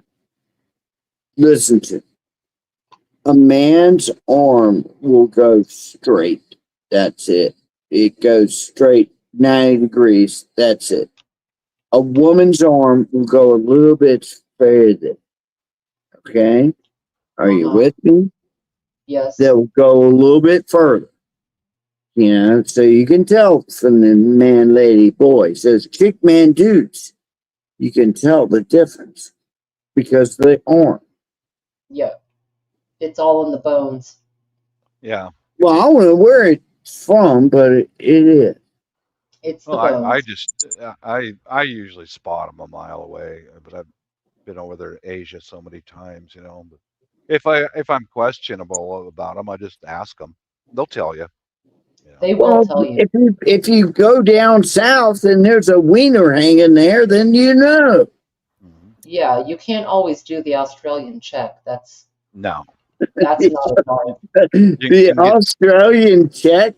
Yeah, get that's not annoying. You can easily get You stabbed. got to go below the equator to get to the jewels. Anyway. What's up, Bonnie? Welcome to the madhouse. Yeah. Hi, Bonnie. Yeah. Oh, Bonnie. Good to I'm gonna see you. make her mad. I know. The insanity Yeah, party. you gotta make Bonnie Insane mad. party. Oh, you should know right away, Bonnie, just to let you know the latest news is that Kamala Harris is now my sugar mama. Ultra rich and really dumb. That's what I want. Yeah. That's what you like. Oh, whatever floats your boat, Bob. That's what I want. What'd you say? What? Oh. Chocolatey goodness.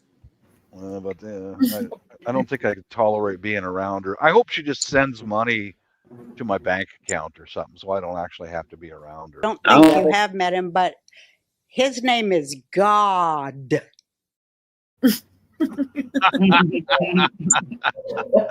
Come on, might be fun in bed. You never know, man. You know.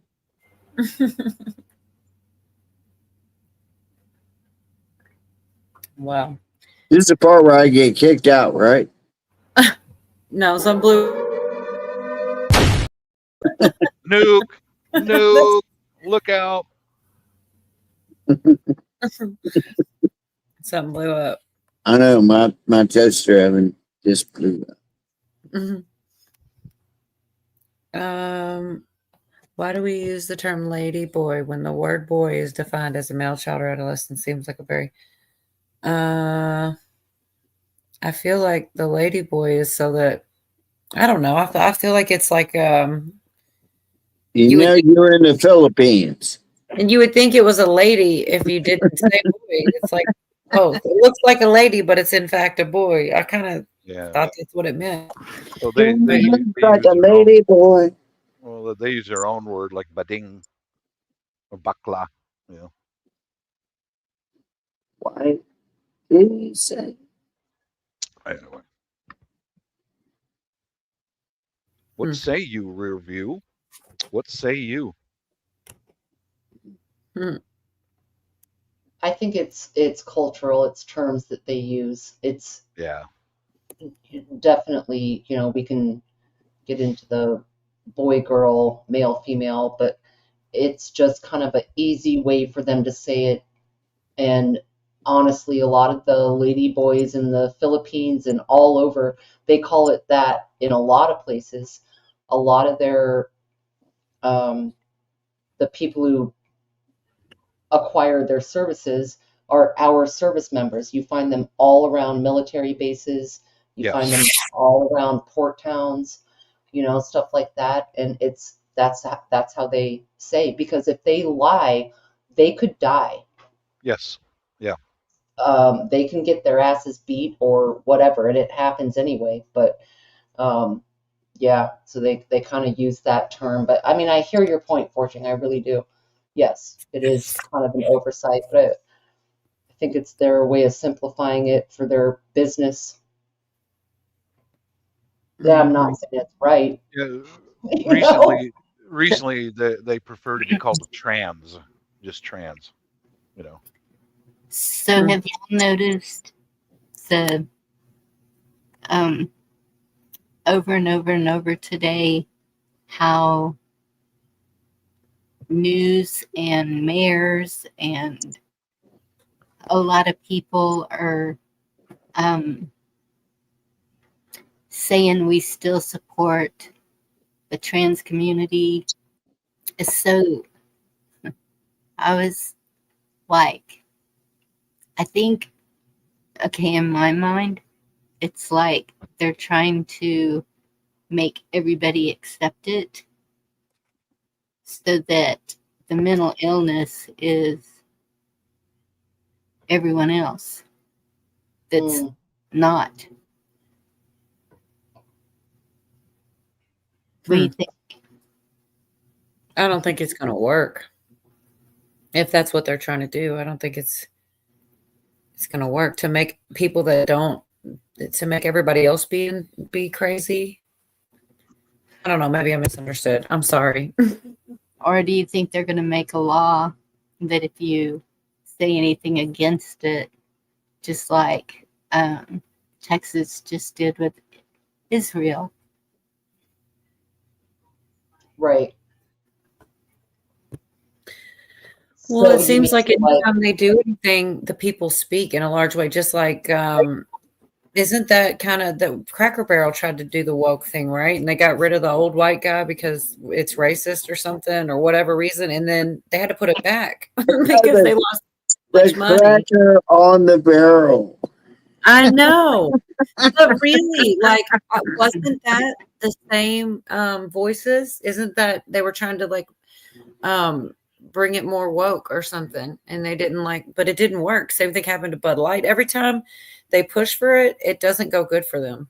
I mean, Donald Trump's famous words, you go woke, you go broke, have actually, as dumb as he comes across sometimes, it's been kind of true. Every time someone pushes that way, they're losing a lot of money. And it's like Millions.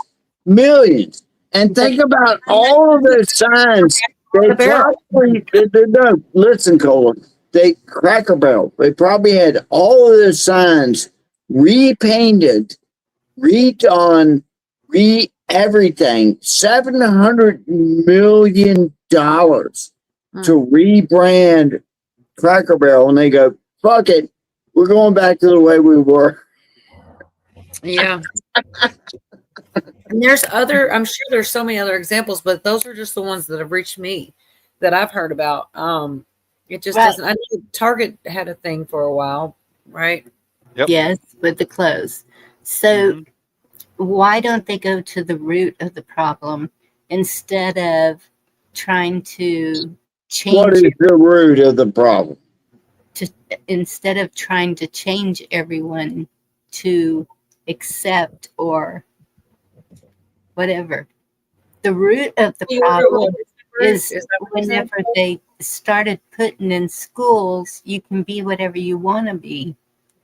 And so I really started laughing. This one lady today said, so if my husband identifies as a horse, I can put him out to pasture. And I mean, it's beyond ridiculous is what I'm trying to get at. And it's being taught to these kids in school. Huh. I know there was some of the first crazy stuff I heard about was the litter boxes. Some schools were putting litter boxes because they thought they were cats or something, which is like, yes, I don't know. It was a long time ago, and I'm sure it wasn't all the schools, but some of them. Oh, Bob's on break. And then they started making laws against that, saying no, that's going over and beyond. But it's the same thing. Okay. If a boy goes into a girl's bathroom, we got a problem. If a girl goes into a boy's bathroom, we have a problem. That's the way it's always been. That's the way it always should be. Period. Yeah. Yes, furries. So yeah, something I can't remember what it was I was listening to was saying that the one of the generations is 5 times more likely to call themselves trans or in one of those categories than the boomers. So then there's the whole thing like it's kind of like being pushed as a fad almost. But even if that's the case, fads die down, just like it's just a phase, basically, if that's the case. But Yes. I feel like there's always, to some degree, there's always some people that are gonna identify differently. It's just It's still to separate the generations. What? I'm sorry. I still see it as separating the generations, turning them against, well, this generation doesn't agree with it, so we don't like them. You know? All of it is for division. Every bit of it. They want us to destroy each other. Mm-hmm. Who is they? They're so Whoever has this massive plan, Pootie's plan, whatever it is, I don't know. Trust the plan that everybody keeps saying. Yeah, I feel like you may take that a little literally. I kind of say it because it's funny, but it is very complicated. But I do think there are several plans and several days. I say the same thing because there, you know, if you could say they in one sentence and mean one group of people, and you could say they in another and mean another, and you almost do have it gets confusing sometimes. But I see it like, you know, there's several of them. There's even like above. Who here feels like they are a victim? Who I don't in feel like the panel feels like a victim? I don't think I heard the question. I don't. Not me. I don't either. Okay. Well, I think pride is the point.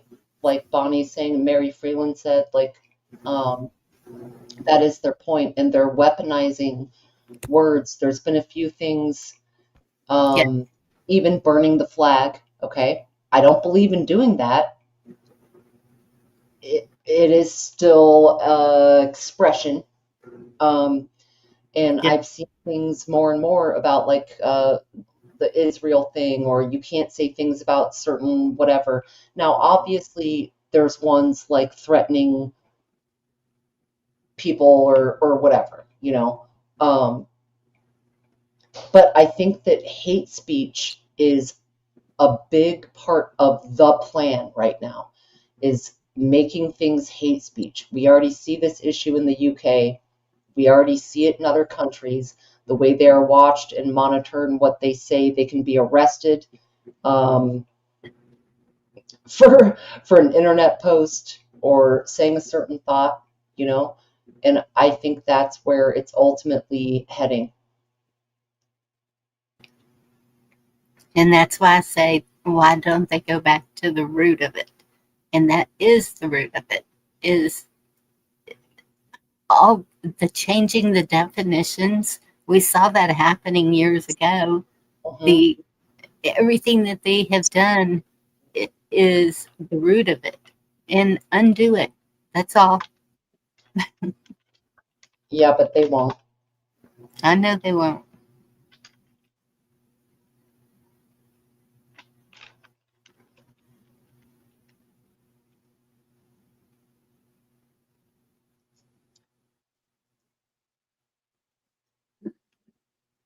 Yeah, we're being squeezed in on with some of that stuff. And okay, so the shooting today, there was a lot of chatter about trans people.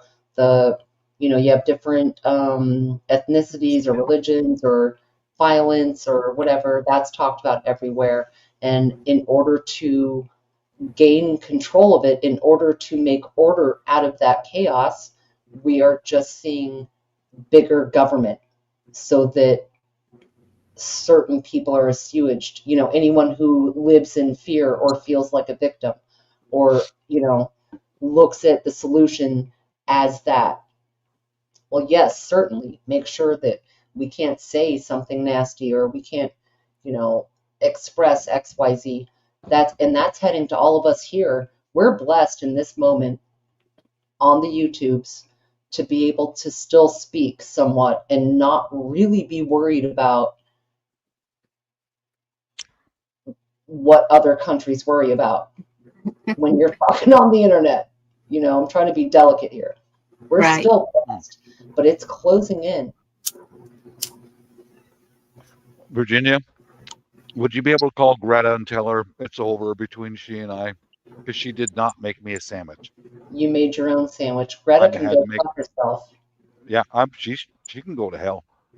Well, Terrible. how dare you? How dare you make your own sandwich? I'm a knuckle dragger. I'm primitive. That's all it takes.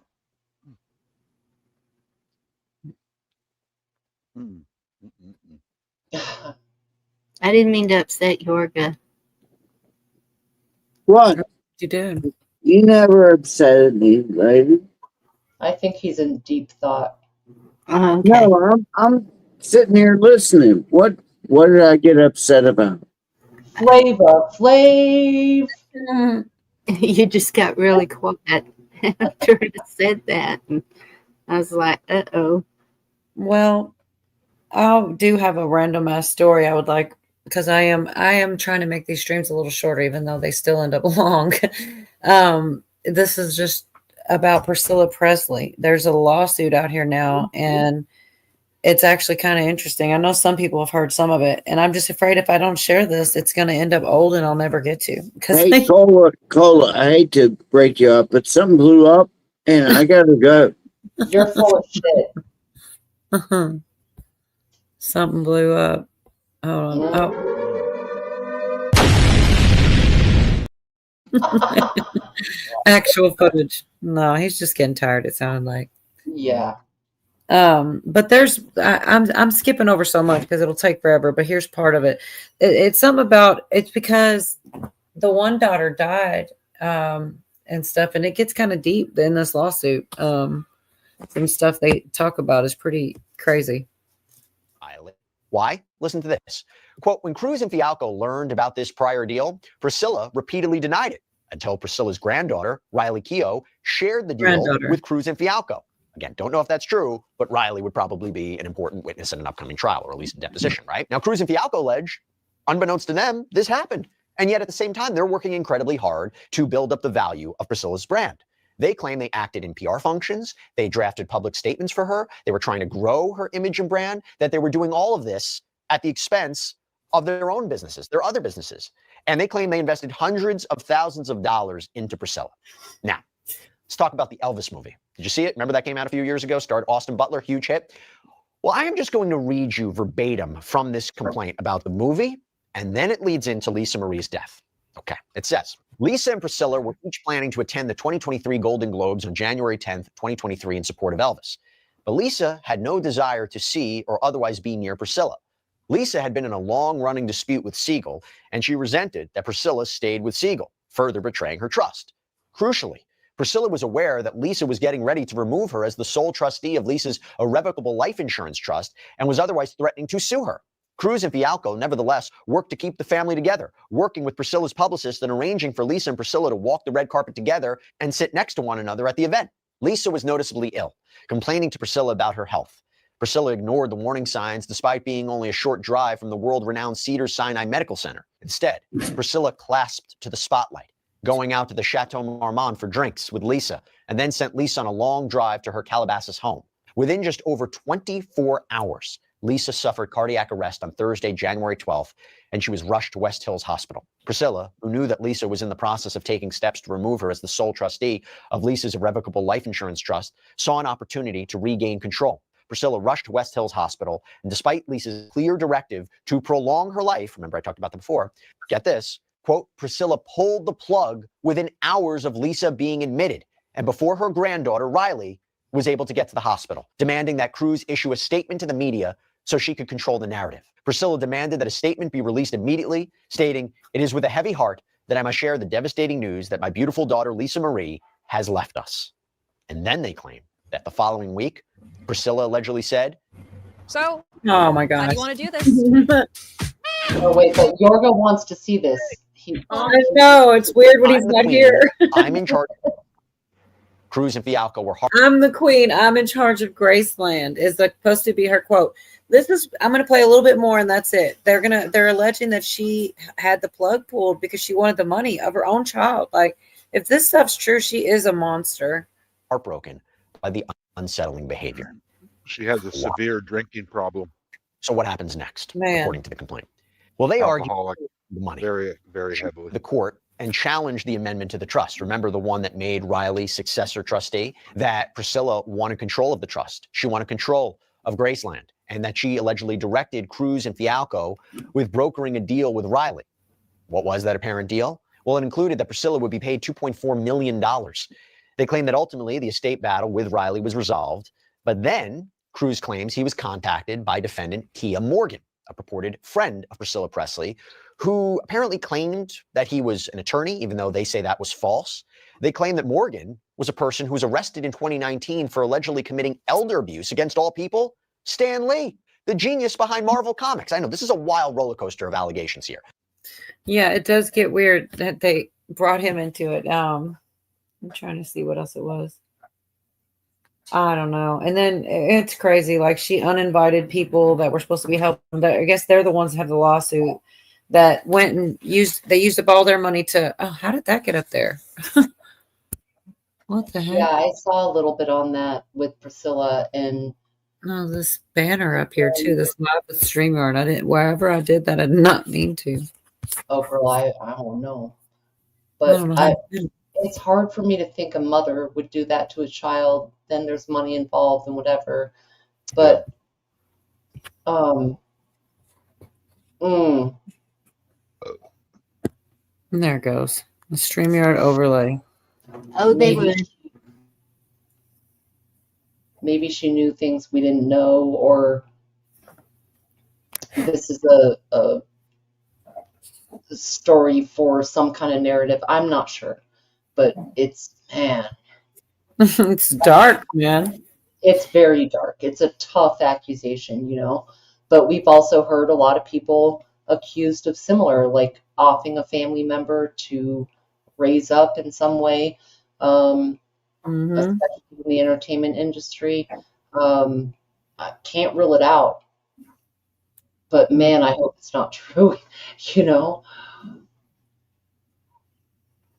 Yeah, there was something about whenever Elvis was on his deathbed and a lien on a property too, but I didn't play that one. It's like there's a lot to it. They go through it. I mean, because it's a lot. It's a suit. It's all written out, and there's a lot to cover through all that. But that was the worst of it. Her own daughter like that, and like she rushed to pull the plug. That's crazy. Okay, I got way behind on comments again. Oh no, who's sounding like one of them chicks from Flavor of Love? I hope it's not me. I don't know. Neither. I missed it. The timing.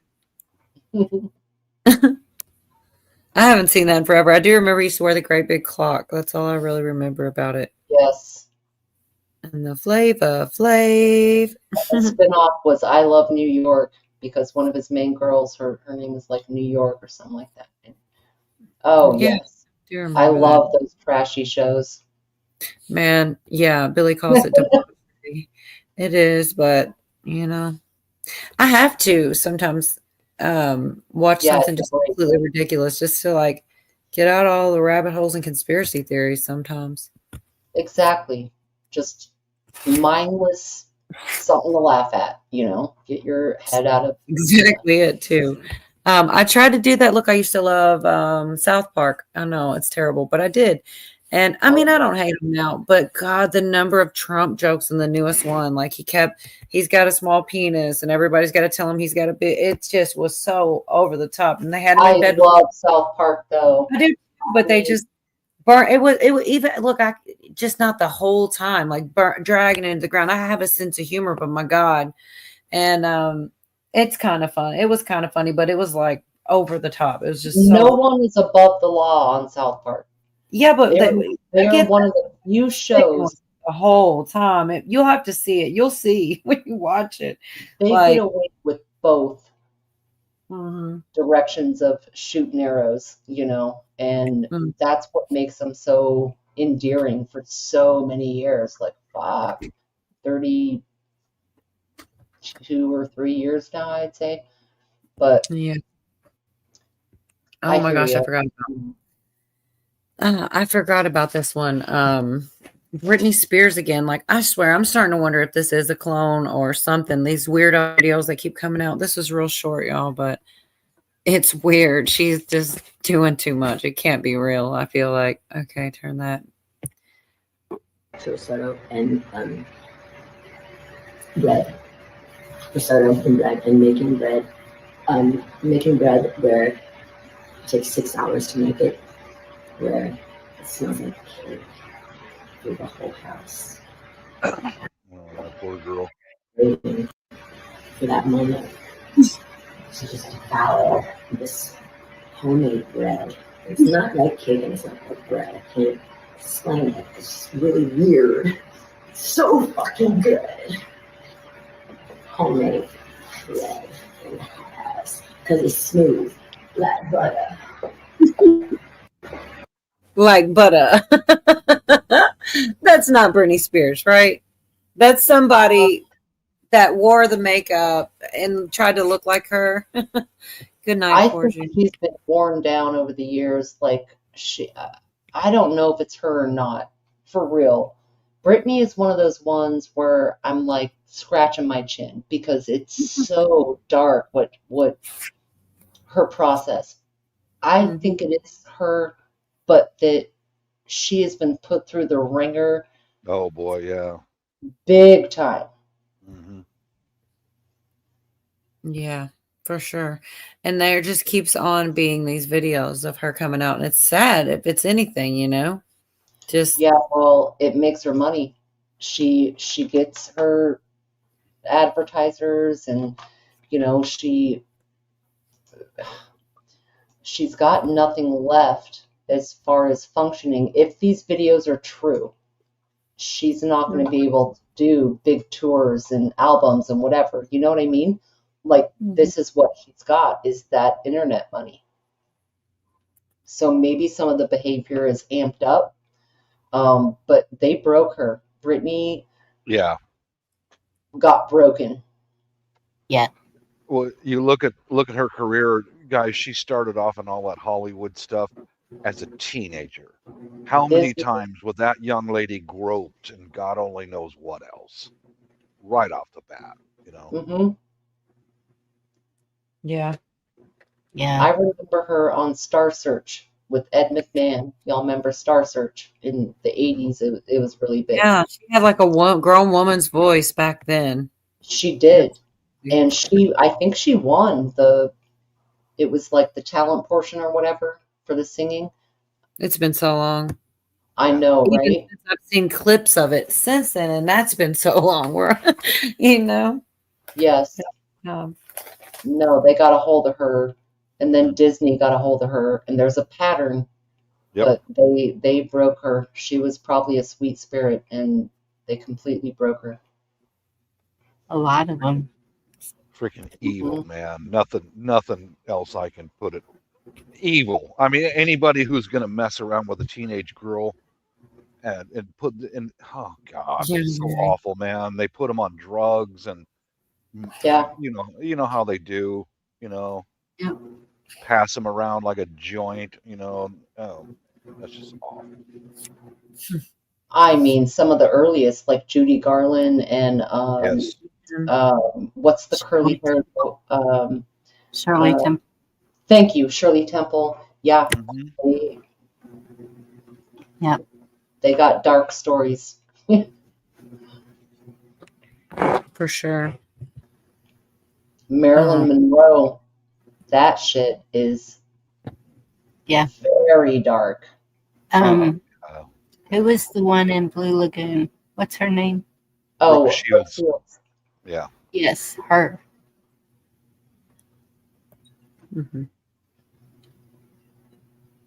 All the fame and fortune and the money and all that, none of it's worth it if you got to be around animals that would do that to a teenage girl. None of it. None Their of the money is parents worth sold them out. Justin Bieber is in the same camp. Their parents, where were their fucking parents? Yeah. For real.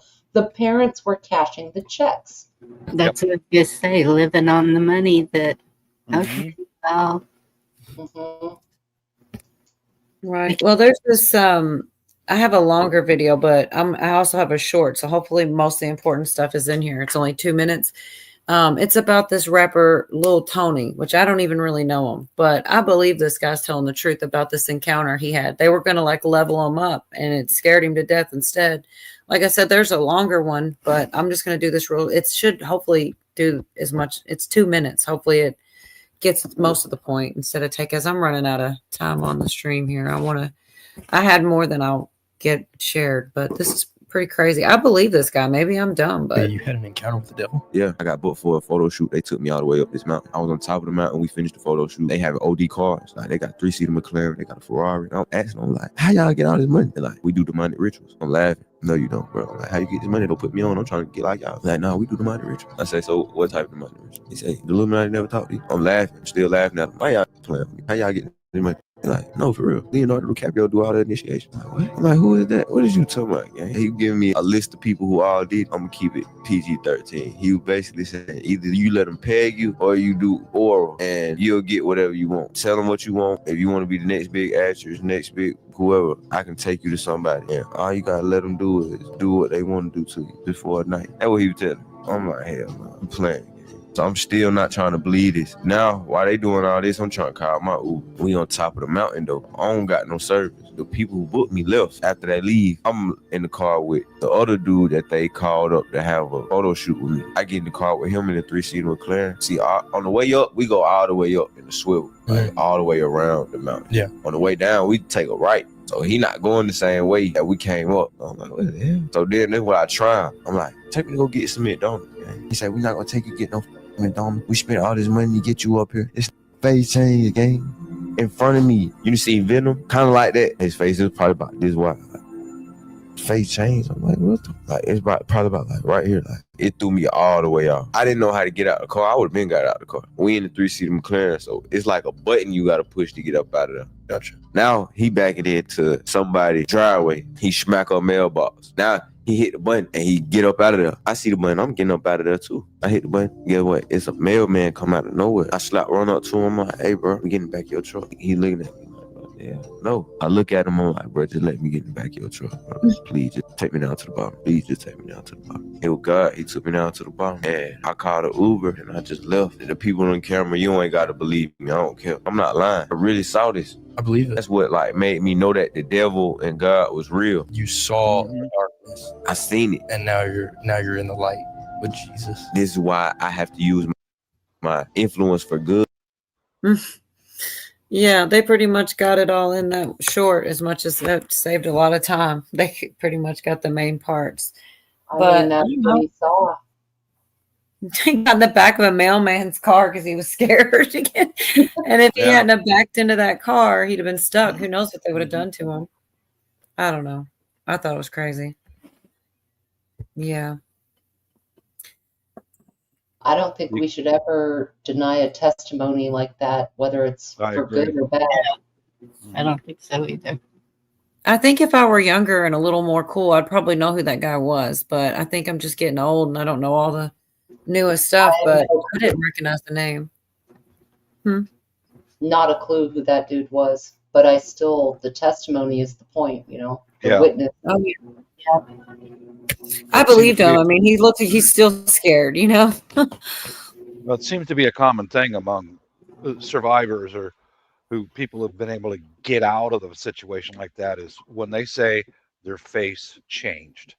Like, that's evil. Dude, that is evil. Keep all that money. I don't want to be around people like that forever for no reason. I don't want it. Yeah. Right. But unfortunately, they choose these youngsters who don't have a lot of life experience, and they just tear them up. That's evil, dude. I agree. You can see it in the face change. I've seen it in person. Yep. And at first, you think you're the one tripping. Like, oh, I didn't see that. I didn't see this very clear switch and I don't know how to describe it. It's something in the eyes. Mm-hmm. It's even a posture, like the way they stand, an energy that comes out of them, and you want to explain it away, but frankly, you can't. Like it, it. I had an experience, a very brief experience. I worked at Boeing in Renton. Across the street from there was Kenworth Trucking. Now, who was the most famous truck painter? Green River Killer. They hadn't caught him yet, and he was leaving work in a Chevy truck, and I was coming in, and we passed each other just like this. Dude, I didn't know who he was, but what I saw was a monster. Because he was heading out from work and he's going to go chase somebody down and tear him up. I know it was him. I know it was, because no one can be that evil unless they're possessed. And that was him. I'm sure it was Ridgway. The Green River Killer, in case you don't know. Well, I'm glad you were talking about that. Well, we're heading this way anyways. This is a clip about, some of these people are demon possessed, I think. There's a couple little short clips of real things that happen. And it's crazy, y'all. He said that right on time for me he helped me segue here. Yeah. Backyard, naked, holding a Bible, where they used a taser to bring him down. He said that he was Jesus, and there was really no reason whatsoever given. It was a completely random choosing of the victims. And was walking down the street naked when he spotted him. I think he said something about I'm Christian soldier or something, and then we were like, what the F? He turns around and sees us, and that's when he, starts running at full sprint, and that's when we get inside. APD says Ninecker was holding a Bible, telling officers he was Jesus before officers used a taser to take him into custody. His mannerisms were erratic, he was saying that stuff about power of Christ compels you. Detectives say they're still trying to understand what drove Ninecker's actions that day. We're still looking into the drug portion of it. He could have been under the influence of narcotics. It might not necessarily be all attributed to mental illness, so we're still investigating all of that. Walt, we're learning new details about this bizarre and tragic incident that sprawled across the town of Austin, but started right here at this Target parking lot. But today I spoke with a witness who tells me they saw Ethan get arrested in their neighborhood, but not before he charged at them completely naked. On Monday afternoon, Austin police say 32-year-old Ethan Ninecker opened fire at a North Austin Target off Highway 183 and Olin, killing a Target employee in the parking lot. He then shot a grandfather and his 4-year-old granddaughter sitting in their SUV. The actions of the suspect go to complete disregard for human life. Investigators say the victims, 24-year-old Hector Martinez Machuca and 65-year-old Adam Chow and his 4-year-old granddaughter, were targeted at random. Ninecker is charged with 2 counts of capital murder and 1 count of murder. Police say he stole Chow's SUV, crashed it minutes later, then hijacked another car. Witnesses described a trail of wrecked vehicles and a suspect determined to keep running. It was just a really bizarre Monday. It was just out of the blue. Brian Jones saw it all, literally from his front yard in a quiet South Austin cul-de-sac on La Casa Drive. Police say when Ninecker got to the area, he ditched his clothes in a nearby porta potty. Jones says he then took a shower using a neighbor's backyard toes and was walking down the street naked when he spotted him. Roku Ads Manager puts Roku's reach within your reach. Sign up at ads.roku.com.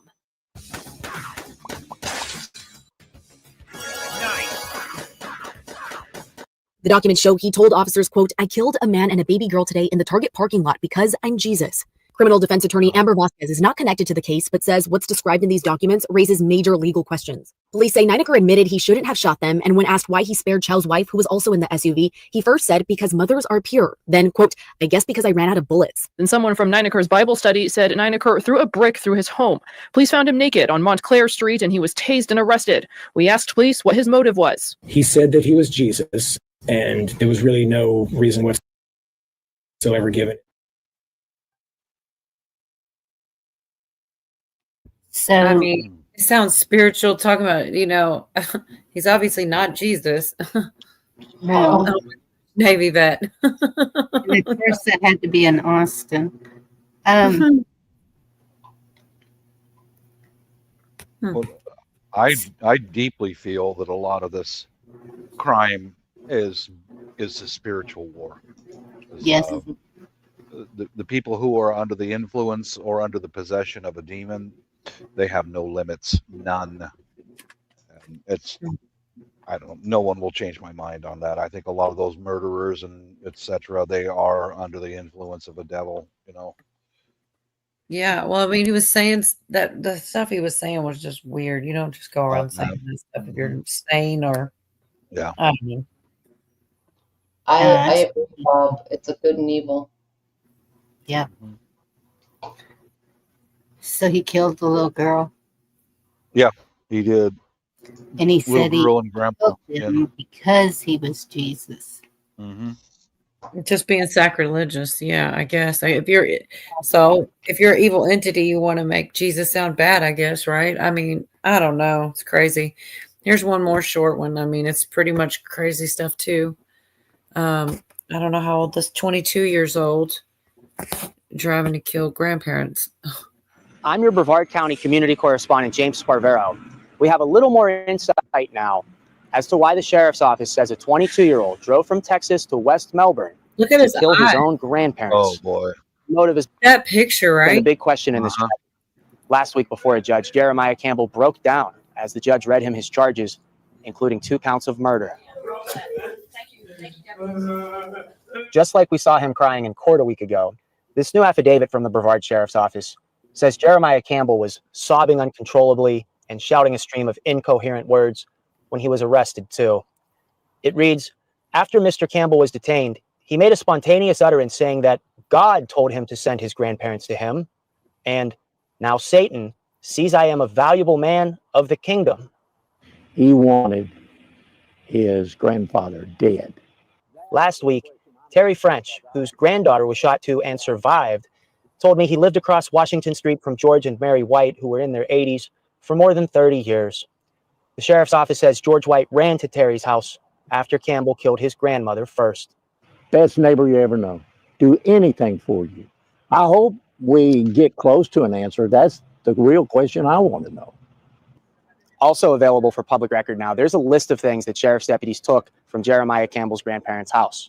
Included in that list, and it doesn't specify to whom these things belong to, but there's guns, prescription medications, and I also noticed a wig and a handwritten note that they seized.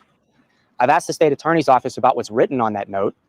As soon as they share any more in the investigation, we'll update this story again on News 6 and clickorlando.com. Brevard County, I'm your community correspondent, James Sparvero. I don't know.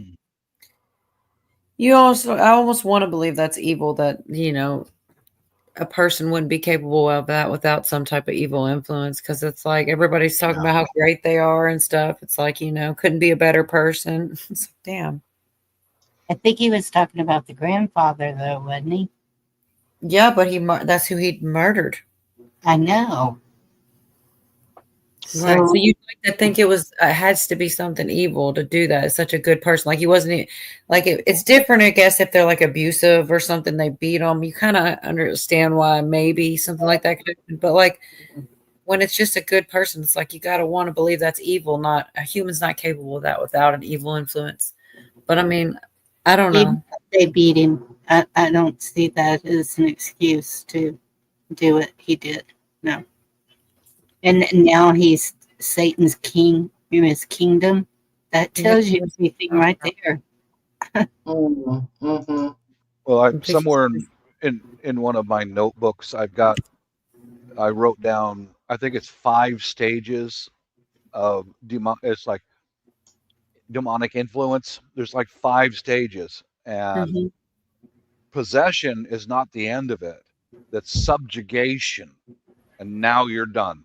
You are gone. You're done. But these people are probably at one of those levels of influence. They're it's a scary topic, man. Yeah. But, My bad. I believe in it. I believe that there is a lot to do with it in our crime and our murders and rapes and all that. A lot of I do it, too. a lot of it driven from the dark side. I do too, actually. I got this one's like 40 seconds and then I'm done with it. I swear. It is getting, I was thinking around 4 hours and we've been like we're 10 minutes to 4 hours, but this is only like a minute. Image on your screen now is taking over social media tonight. It appears to show a shadowy figure that some say. That's creepy, right? Oh my gosh. Several people got this picture, but oh my gosh. It looks like a demon. A man posted the image to his Facebook page. Since then, it's been shared thousands of times, with people debating, though, whether they see a demon or an angel. This is why Peter warned that Satan's objective is never to be benevolent, but always to be diabolical and predatorial. Yeah. He said in 1 Peter 5:8, your adversary, the devil, walks about like a roaring, devouring lion, seeking whom he may devour. Yeah, that's all. I just really thought that image, like people were arguing whether it was angel or demon. I mean, I don't know. It kind of looked almost scary, but also it had the big wings. I don't know, almost like a fallen angel, maybe. But That's what a demon is. Yeah. yeah, that's like, I feel like that. I don't know. I guess you're right, but I feel like a fallen angel and then like a demon would be different things, but maybe not. Like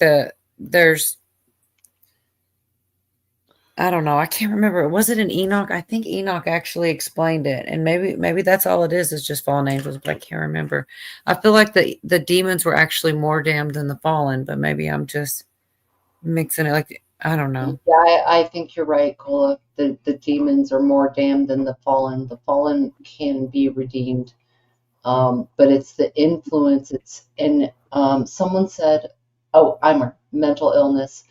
And someone before that said, hold on. No. Vicky said about 10 minutes ago, they torture the special needs and handicap, right? I believe that. I think that demons choose low-hanging fruit as far as where they can get in. And it's so dark to think about, right? But I do think handicap or special needs, sometimes when they already have that predisposition, they might be more vulnerable. Yeah. I've seen a demon. I've seen a few. And you can tell. You can just tell. And that's too blessed. What if they were exorcised? So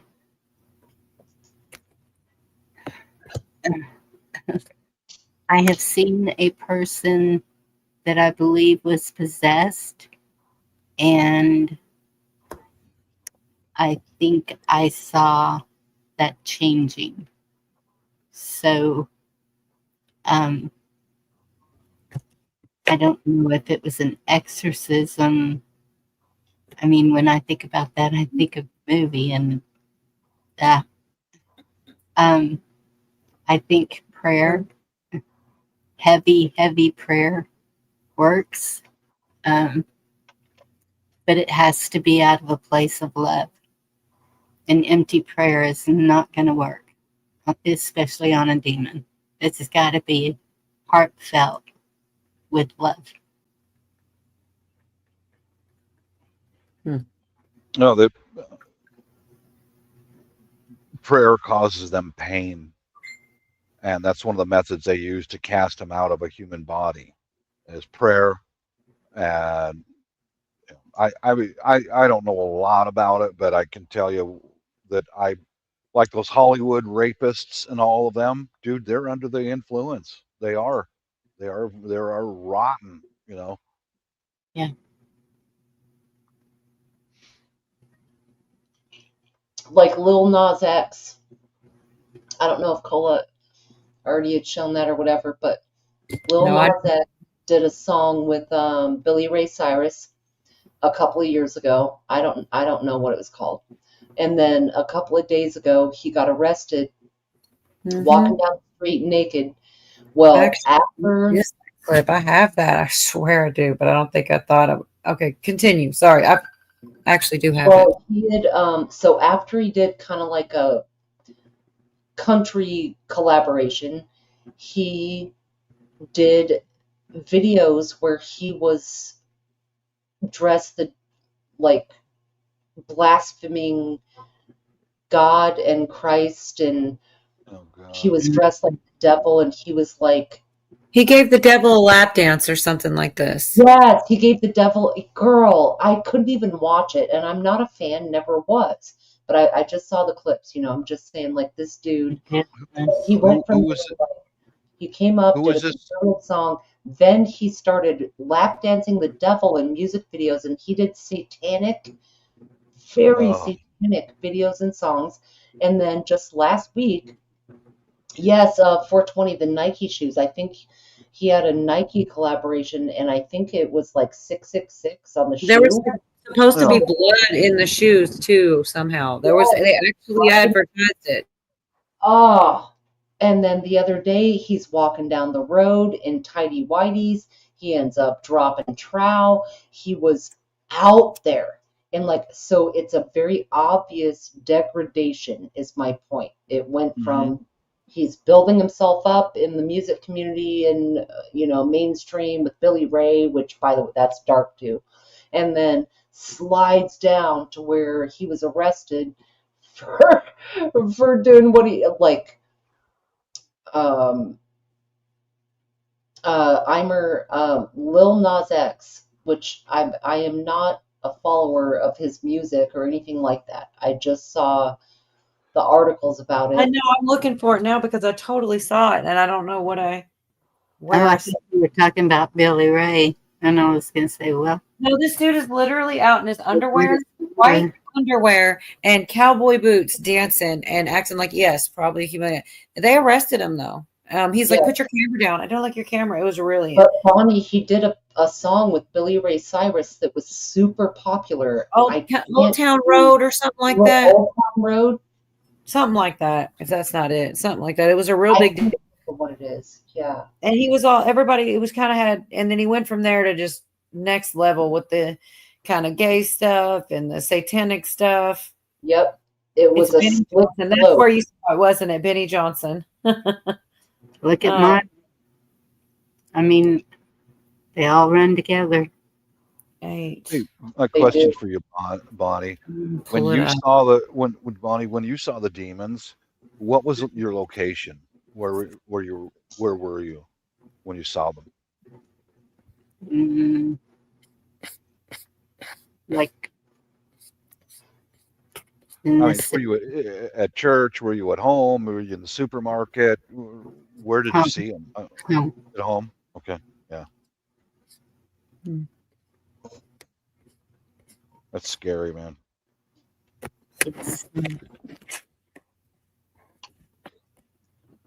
I'm sorry. I'm over here looking this up now. I'm sorry. I actually found it, but I don't know if it's. I gotta find the video. Benny did do a video. That's where I found it.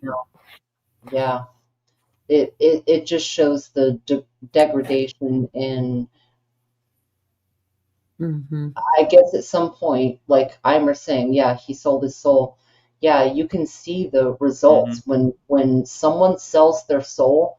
You can see it, and it's sad. Maybe they were born more pure in some sense, and they make that choice to sell their soul. the love of money, any of the 7 sins, whatever it is. And I'm not sure that we can exorcise those demons out of people, even Brittany. I hear Jim Carrey. I will exorcise the demon. Right, exactly. You can't. Yep. All right, this is the closest I could get it. This is what we were just talking about. Everybody like, share, and subscribe. See ya. Nah. Hey, What don't up? be late to the party tonight. Where at? You know where it's at. In the middle of nowhere. Go ahead, babe. Nah. Go ahead, babe. Nah. Didn't I tell you to put the phone down? Uh-oh, somebody's gonna have to pay for that.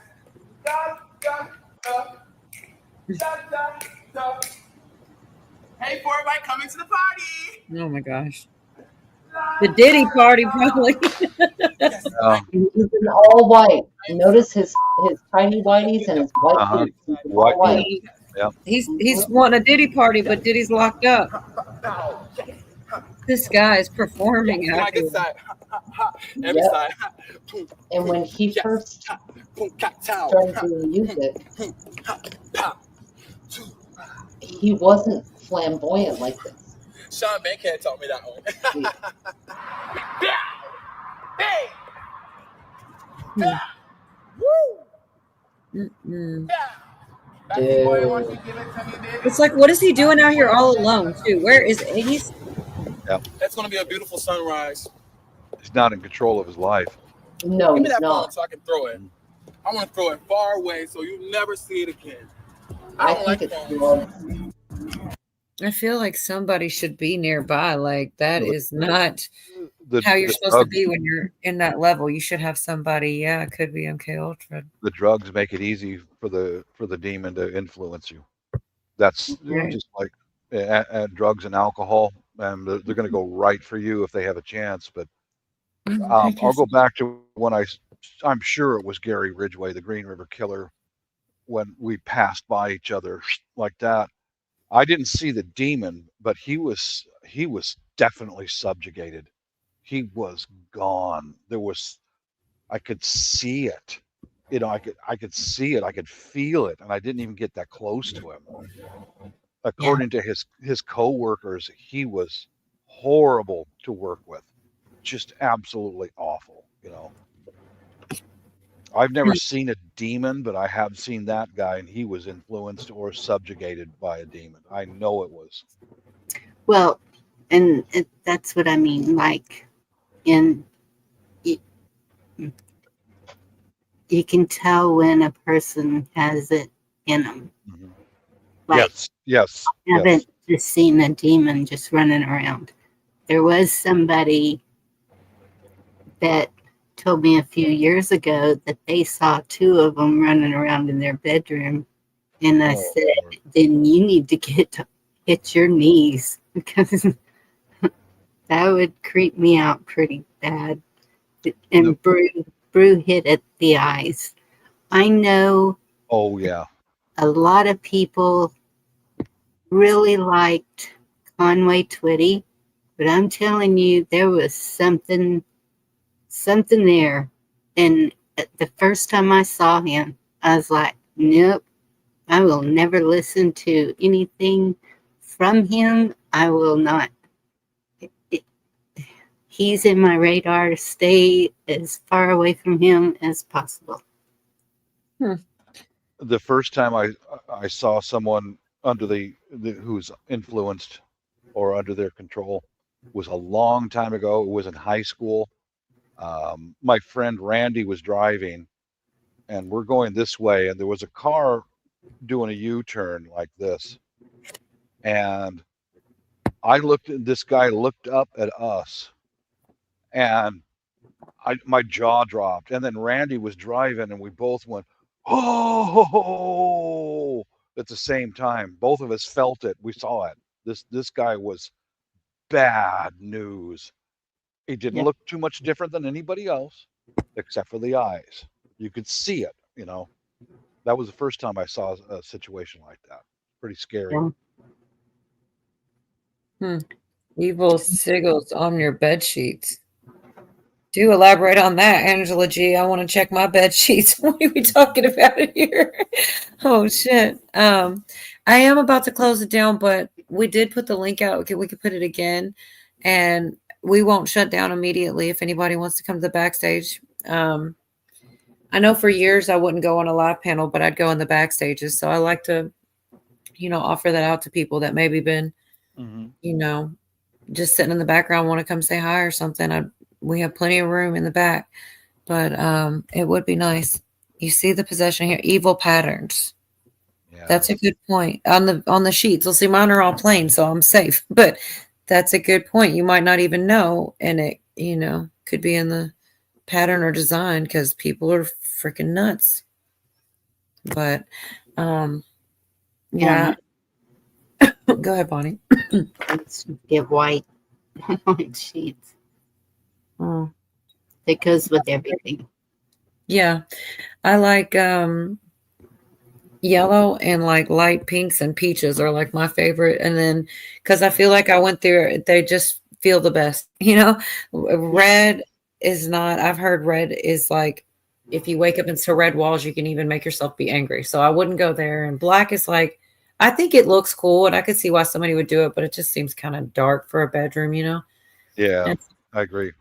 I went through all the phases. Like I remember I had dark purple and I was like, I didn't like it. So I gave it to my little girl, but I always go with solid. So that way, teal. Would you say teal? Yeah. That sounds pretty. But I didn't like it. It's the teal sheets. It's not true teal. It's I don't know. I guess I wanted more turquoise, maybe. I don't know. Yeah, it definitely sounds pretty. Under the sea. Yes. Yep. So just white with colored. What? I still can't believe you brought that up, Virginia. That was totally in that folder. You just kind of, it's like we kind of have the same out. Some of the algorithm is shared there because I had that. I just hadn't had, this week I had a lot of family time and a lot less time on the internet.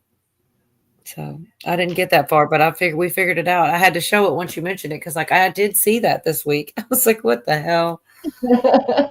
What is he doing? And oh my God, I know I'm going to play Kanye next week. I'll even play it backstage if y'all are interested. It's a really short, it's under 5 minutes, but now I feel like such a dick. Like, I'll do that on my way out and then we'll close down. Cause I feel like I hate it when I do that. It just feels rude to mention it and then be like next week, who's going to do that? Just wait a week to watch this 3 minutes of this video, but roll that beautiful bean footage. I'm getting to it. I really do think something's going on with this guy's been MK Ultra or something's going on with this guy. It's pretty nuts. Okay, real quick. I said I was leaving, but I lied. Half the people on the left and shit. I'm like, wait, one more thing. This bitch said she was closing it down. They're still here. They know how you are. It's all part of a system. Things on the radio are all programmed. part of a system to control your mind, to control my mind, to make me look like I'm crazy to you. I am not crazy. Horny people that's control, too strategized, too planned out, too much of an agenda, too much of an angle on everything. We don't have to do that. Refresh. There's a part in a Rock Nation contract that says that people are not allowed to sing about Christ. Yeah. I'll be wondering, I'll be like, yo, God, why? Why have you swung my sword? What? Yeah. Why? Why my sword? Like, why? Bro, I be trying to. I see Kanye as one of those persons that kind of pushes the crazy idea, but I know Kanye have sense. I know he knows what he's doing for a fact.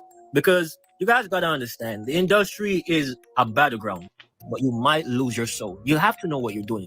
Before you even jump in over for the man, remember the drop.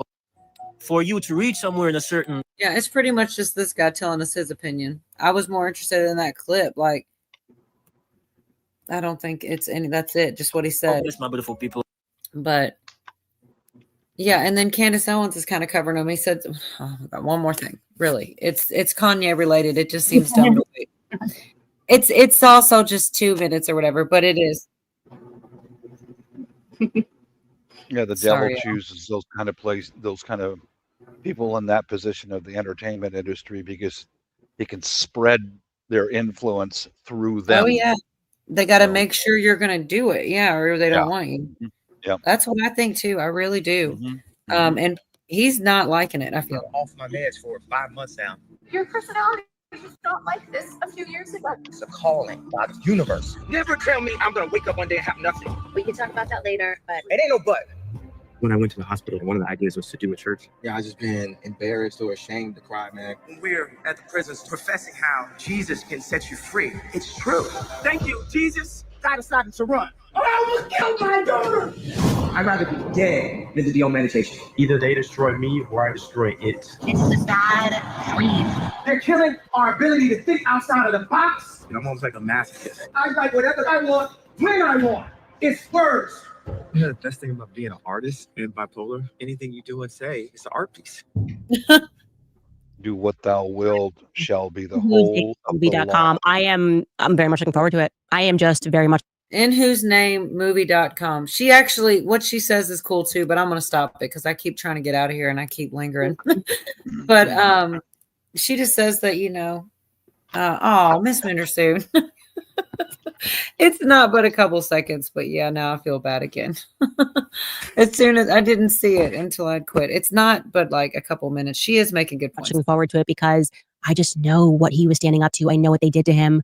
I know what Harley Pasternak did to him. That documentary was filmed by Nico Ballesteros, who started working on this documentary in 2018. Nico was just 18 years old. I actually met Nico, and I'm wondering if I'm going to be in this documentary because I see he's wearing the White Lives Matter shirt, and obviously I wore that with him. But what I can tell you is Nico just films 24/7. He doesn't make a peep. He just holds the camera and films 24/7. So he was at this house filming. A lot of stuff was going down. I know that Ye never clears content, so I could be in there. Who knows? It was hard for me to watch him go through everything and see what I felt. I genuinely felt that they were taking everything away from him, and I didn't understand why he was insisting that it all get burned down. And then I think I've told the story before, but I'll never stop telling it because it's one of the most incredible things. Because after Gap announced that they were then canceling the deal, it was like cancel. And I called him and I wanted to just know if he was okay. I figured he'd be a puddle on the floor, and he just said, "I'm finally free." I really don't think that if Ye didn't go first and jump off of a cliff, that I would have similarly jumped off of a cliff and just said, "You know what? I'd rather just be free." And we did it in different ways. And obviously he lived through so much more than I did. You can only imagine what he's lived through. It's, like I said, way more than I lived through. But I wanted to show you guys that and encourage you guys when it comes out. Obviously I have not seen it. I have no idea what's in it, to just support freedom, maybe get a different perspective of what somebody has lived through and challenge yourself to weigh it against the media depictions. No. Just, oh my goodness. I can't get now. See? Oh my gosh. Now I can't. Back to you guys. Kanye does sound crazy sometimes. However, he was lambasted after supporting Trump for the 2020 elections. He's narcissistic.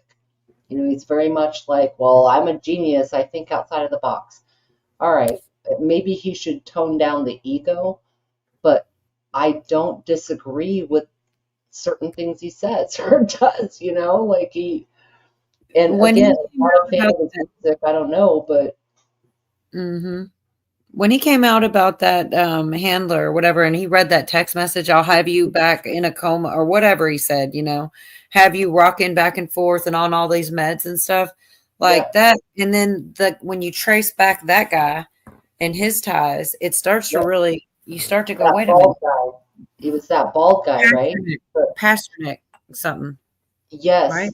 And when he came out and was like trying to explain that there are handlers in the business and pointing out the dude and the other people, I absolutely believe that is true. He might have a little extra thrown in there because he is extra, but that doesn't take away from the things he says that are reality.